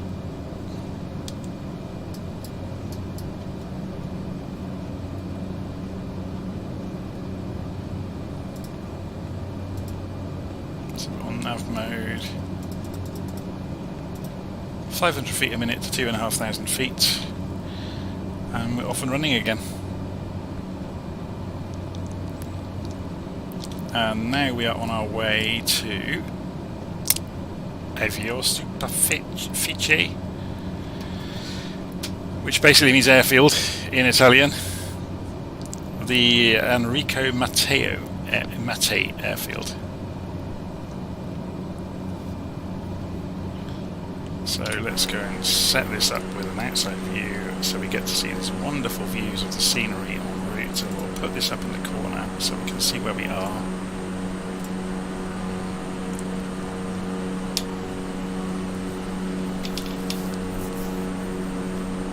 So this is the Mediterranean, I think, to the south of us. Let's have a look. Oh no, Ionian, sorry. Ionian Sea to the south of us. And we're flying across to... getting closer. Let's zoom out so I can give you some bearings here. We're getting closer and closer to the end of Italy and the beginning of Sicily. So I'm not sure we'll get all the way down to Sicily this evening because I need a break at some point before the flight later.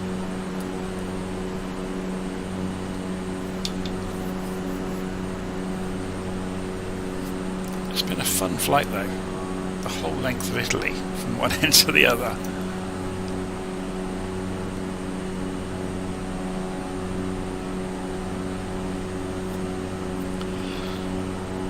Caravan has done us proud.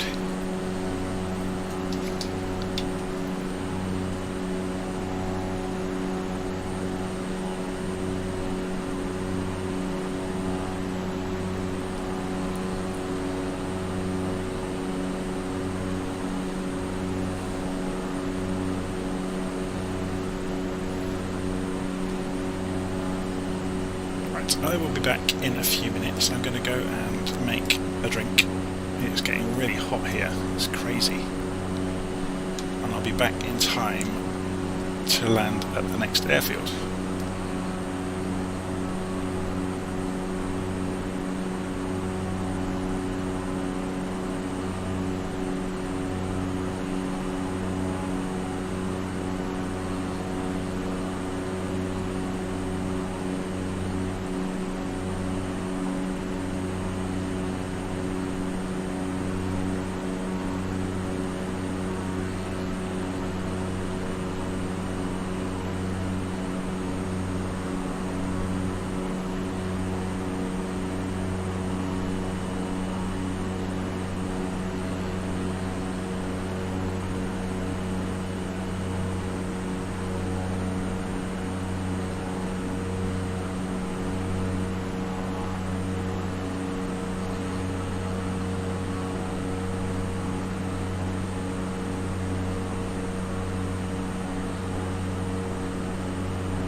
Hey, I'm back.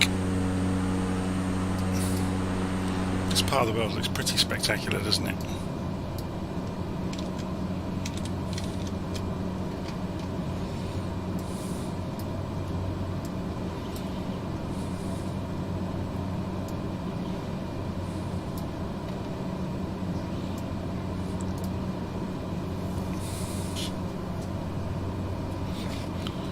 I have a glass of Guinness on my desk. It's been hiding in the fridge. I'm just wondering if we look in the far distance. Yeah, we can't see Etna yet. But usually you can see it from quite a long way out. It's slowly getting more hilly though, the further west we get.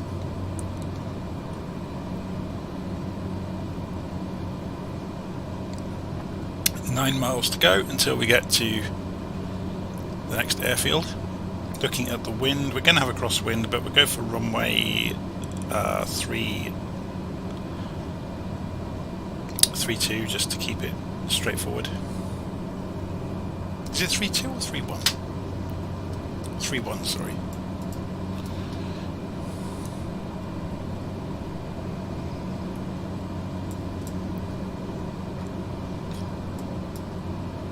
And then after that we go down to Grumento Nova airfield. And then south to Scalea.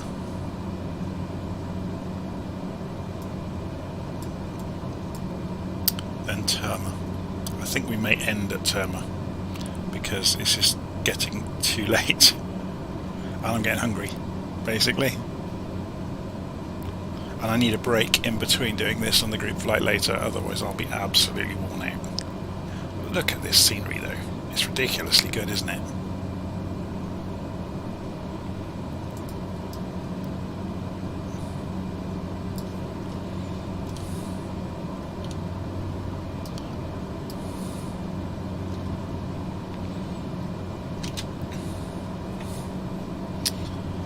So we're 5 miles away.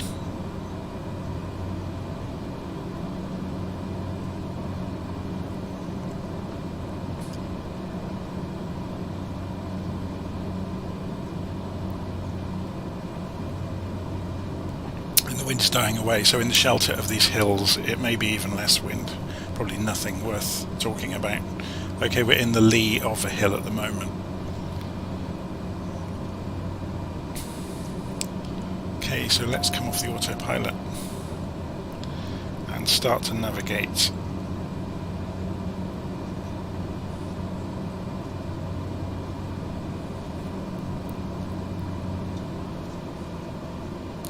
Start to lose speed.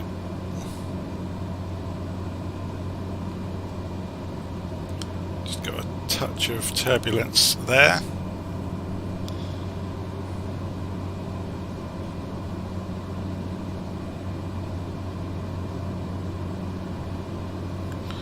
And then lose the map now for the moment, just so we can see where we're going.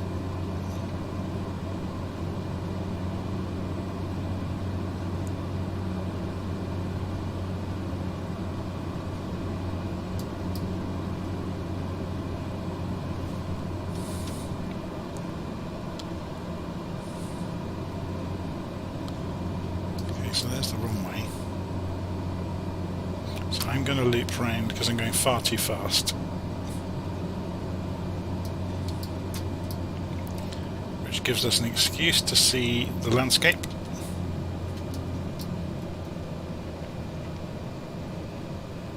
Then I'll drop the flaps as we straighten up on the runway.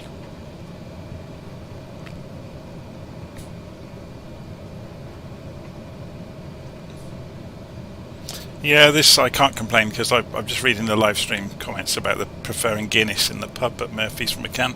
I can't complain because my daughter bought me the Guinness in the cans. Well, I kind of lucked into it. She was buying a present for somebody else where she's been helping out at a summer club and was buying presents for some of the other helpers.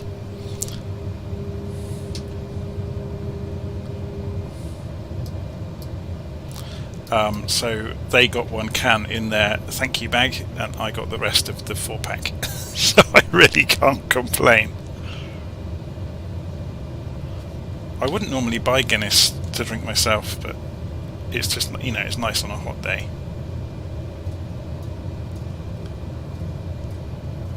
Remember, my father-in-law always used to say Guinness was a meal in a glass, basically.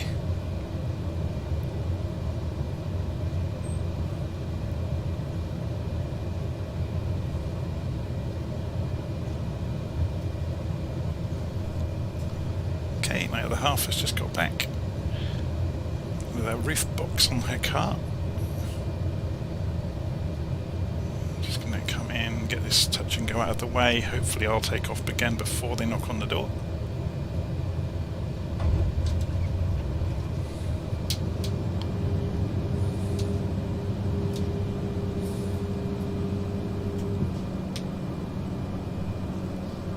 There they come. So I need to climb back out to 2,500 feet. Autopilot on. Hiya! Do you have to do that? Not yet. Autopilot's taking its time. Giving us an unintentionally exciting, we're going to have to intervene.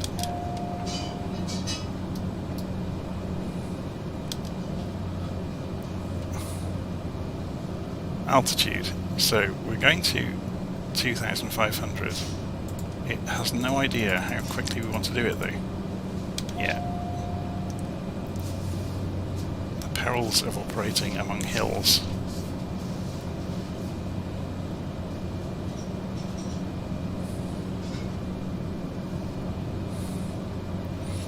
This is the huge advantage that the Caravan has. It has the power to be able to basically climb out of anywhere. It's very, very good. Okay, autopilot back on again. And climb at 1,000 feet a minute, please, to 2,500 feet. And it's slowly sorting its life out. See, there's the vertical speed, it just didn't do it as quickly as a human might.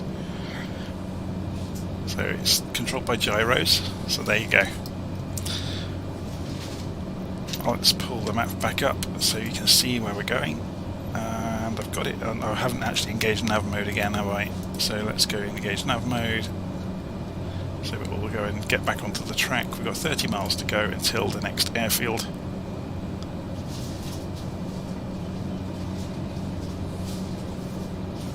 We have somebody doing aerobatics in front of us.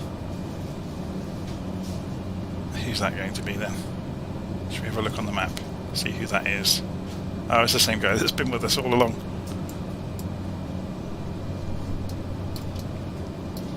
Okay, let's have a look at this from outside. That's some scenery, isn't it? Okay, so I am going to go and say hello to the rest of my family who just got home, and I'll be back in a few minutes.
Okay, back again.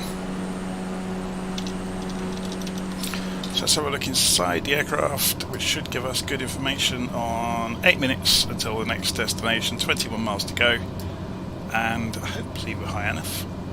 I don't think we might be, actually. We can find that out actually on Little Nav Map. It's very good at this. So if we make this full size and we go to the elevation profile of the flight and we zoom in, yeah, so obviously look, it's not going to be good enough. We need to be up at 4,000 feet ideally. So we'll do that now before we get there. So 4,000 feet for our target altitude, and we go up 1,000 feet a minute. So in a couple of minutes' time we'll be plenty high enough to clear the hills.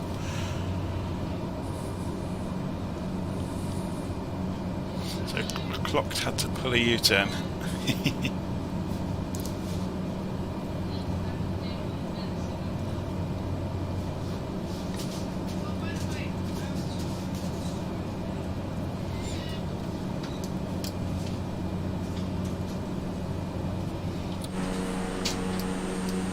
Spectacular scenery though, isn't it? Really is amazing.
Okay, we're getting there.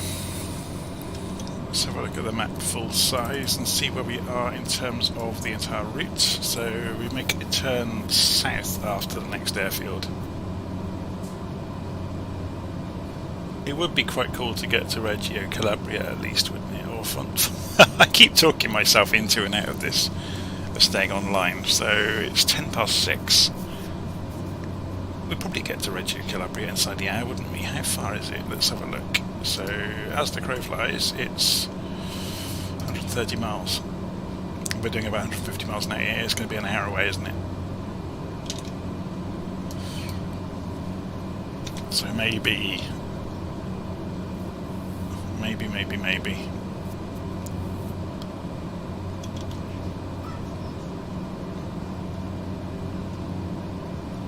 How are we doing on fuel? Let's have a look. We've got lots and lots and lots of fuel left. Fuel has never been an issue.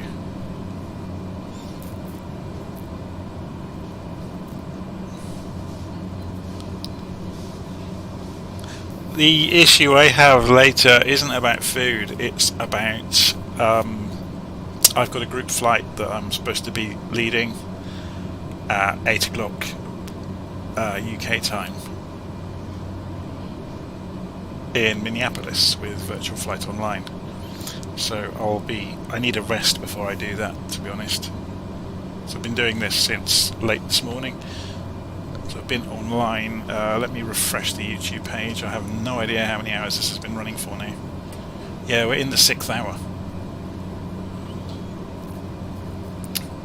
which is quite crazy, really.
There goes the DA62 zooming past to the on my port wing.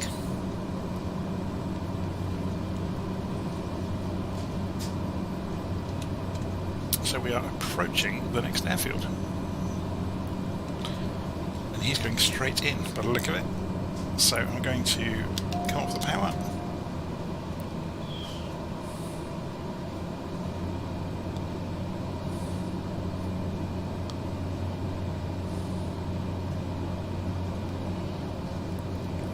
The age-old trick of side-slipping the aircraft to lose a load of speed in a hurry, which just worked. Dump the flaps.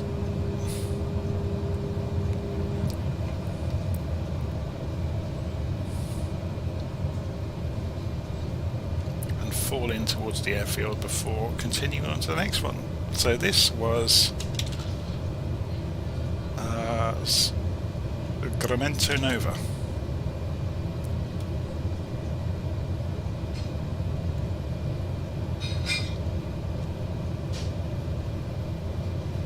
Scenery around here is getting more and more spectacular the further we get into the flight, isn't it?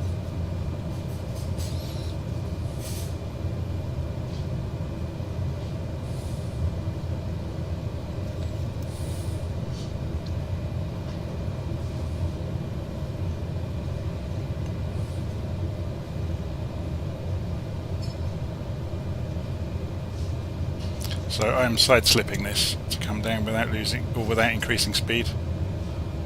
So I'm full left rudder, right aileron, and we'll straighten it up just above the runway.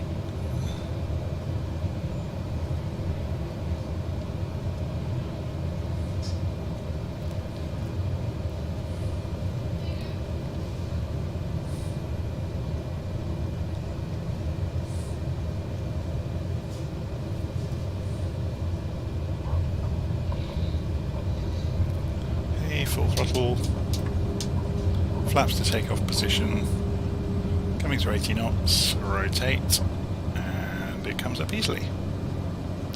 Flaps up, and trim the elevators to climb and keep climbing. We go autopilot on, nav mode on even.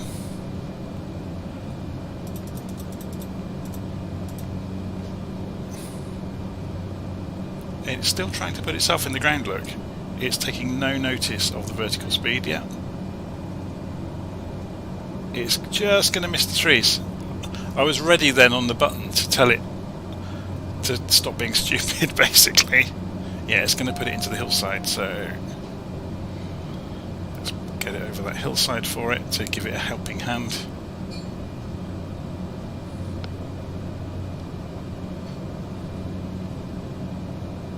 Get it back somewhere near the track.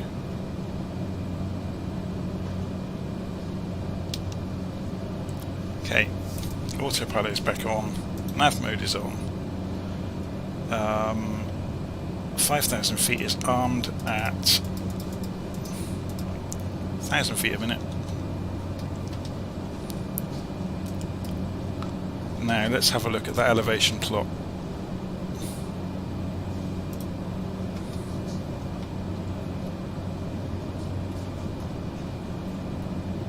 We need to get to 5,000 feet basically, and we'll be good. Yeah, which it's doing.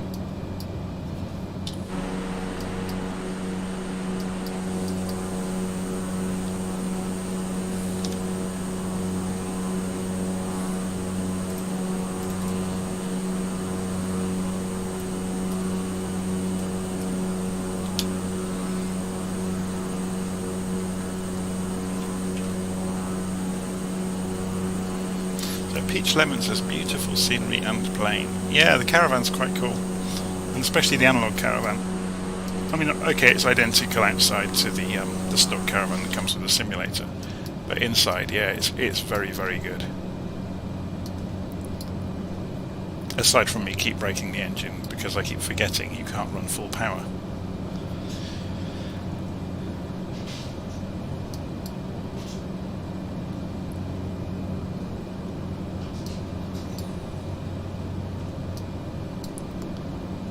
Okay, so next airfield on our route, if we make this a bit bigger, is Scalea.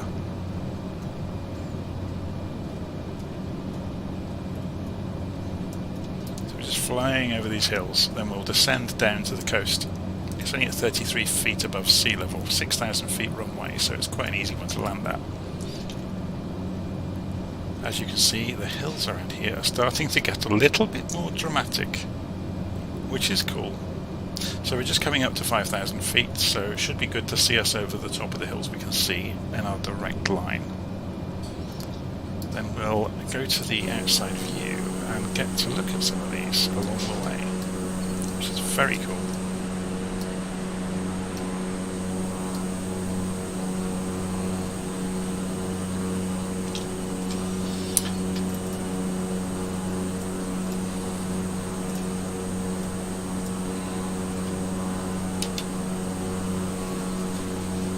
Hopefully a hill doesn't come shooting out of the left side of the screen and smash into us.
That is spectacular scenery, isn't it?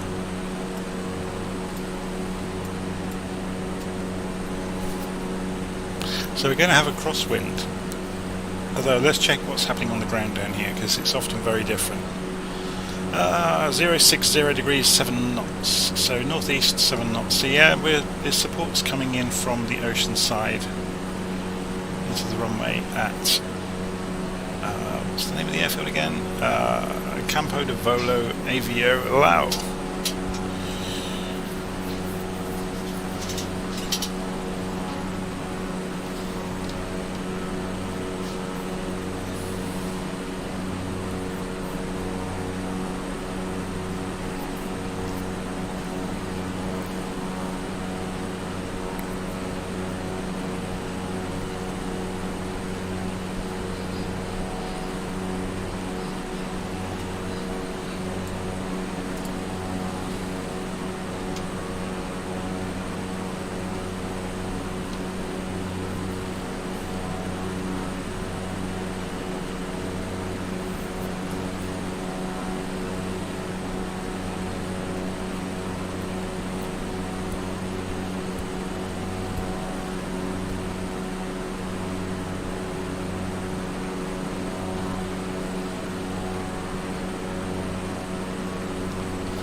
Runway length at the next airfield, just looking at the live stream comments, 6,200 feet, so it's a hugely long runway.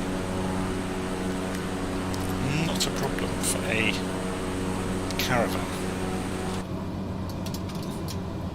A bit close to that peak, aren't we?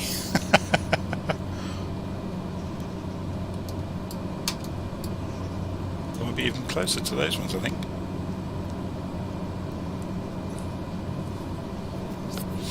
So how far have we got to go? 4 minutes, 11 nautical miles into the next airfield.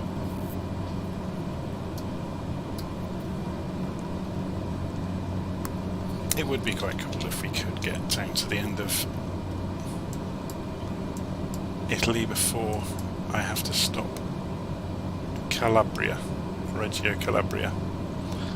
Then we really will have travelled from one end of Italy to the other in the live stream, which would be quite cool. And then it's just Sicily. We could do Sicily as a different stream with a smaller aeroplane, maybe.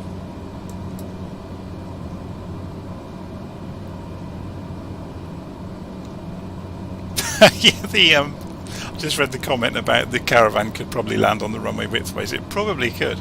No, it's not quite that short. It's not like the Savage Cub or anything like that. But you can get away with magic tricks with landings. So let's come off the autopilot and bring this in. So we'll zoom in on the screen. You can actually move this. I don't know if you ever realised that. This is a touch screen, you can drag it around, but you can hit the back button to recenter. So you can see the airfield down there. It's pointing at the sea. It's quite a long runway. So we're just going to descend down. I've cut the throttle to 50%.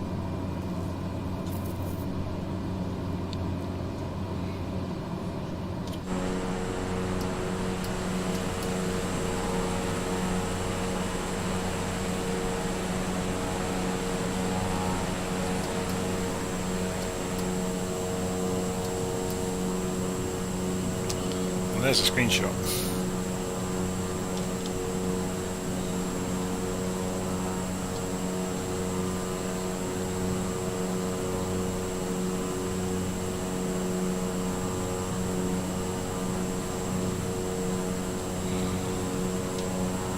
Simulator is so good sometimes. That's an even better screenshot.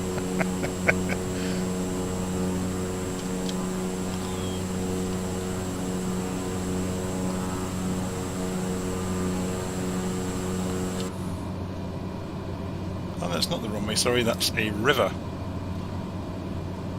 Let's just go and check it's just beyond the river. So if we go and look down here, can we see the runway? I think that's it there. Obviously it will render a bit more detail as we get closer. Let's have a look at this. It's right next to the river, okay. Oh, it's here, yes, you can see it. You can see the airport buildings. Yep, there it is. And actually the runway starts all the way back here, look. So we've got lots and lots of room to land.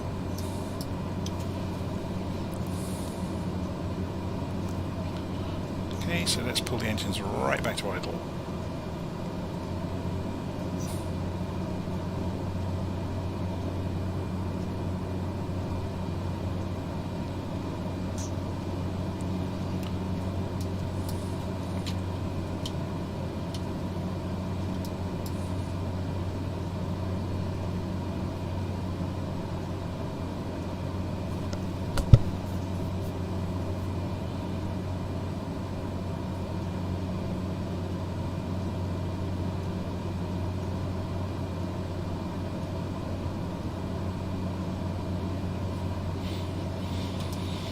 Okay, how are we doing on speed?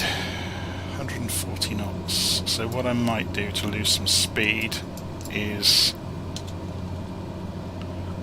cross the runway direction and then loop right, if that makes any sense.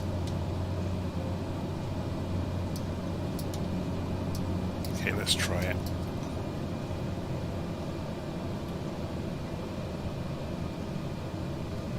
Yeah, because look, the speed has come off immediately, and we're losing altitude obviously on the way around the corner.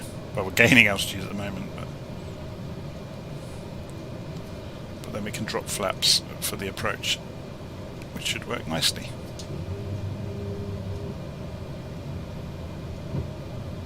There's the runway.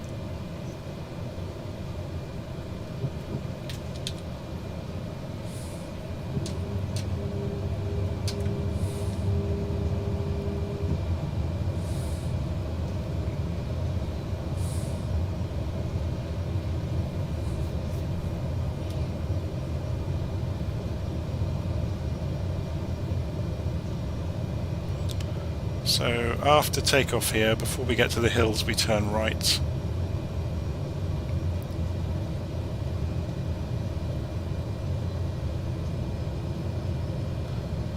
And we head on down the coast.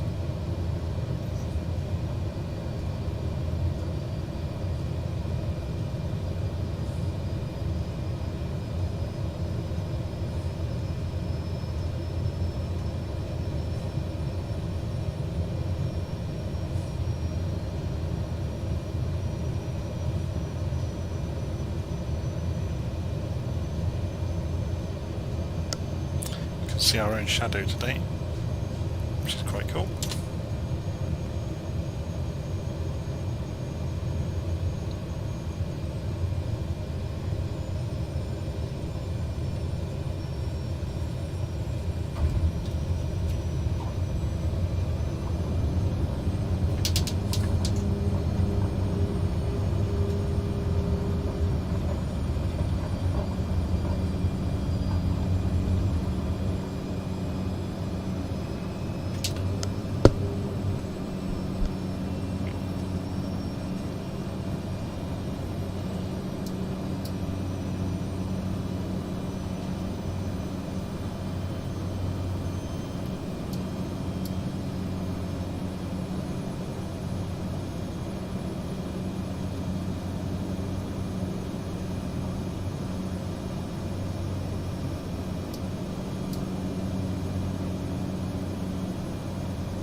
Okay, so we go for, say, 3,000 feet. I think this is mostly along the coast, though, so we can probably get away with 2,000 feet. So I'm just trimming us out. So then, autopilot on.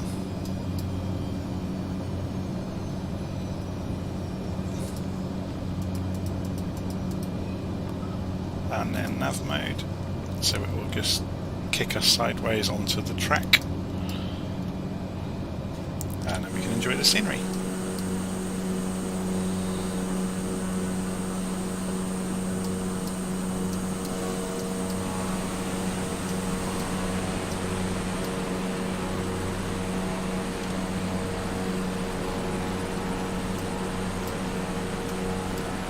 It's a 56-mile run down to Terma.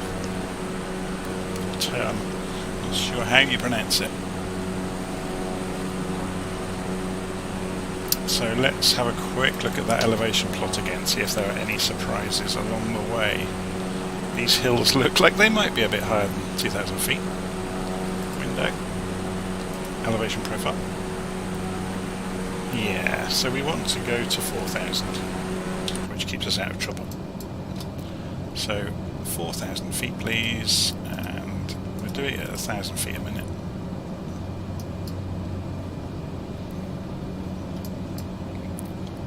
Watch the buildings go past as we fly past.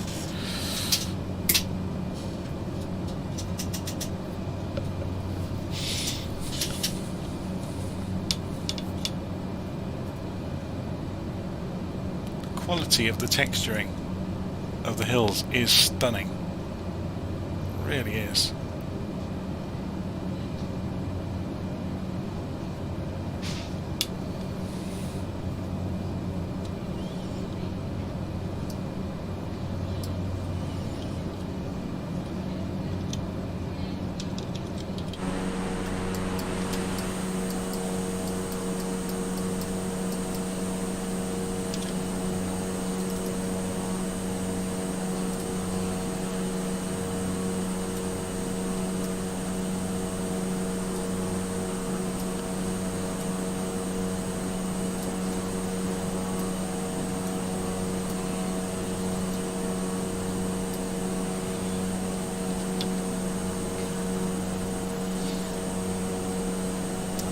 Okay, I'm just going to nip away for a couple of minutes. I will be back.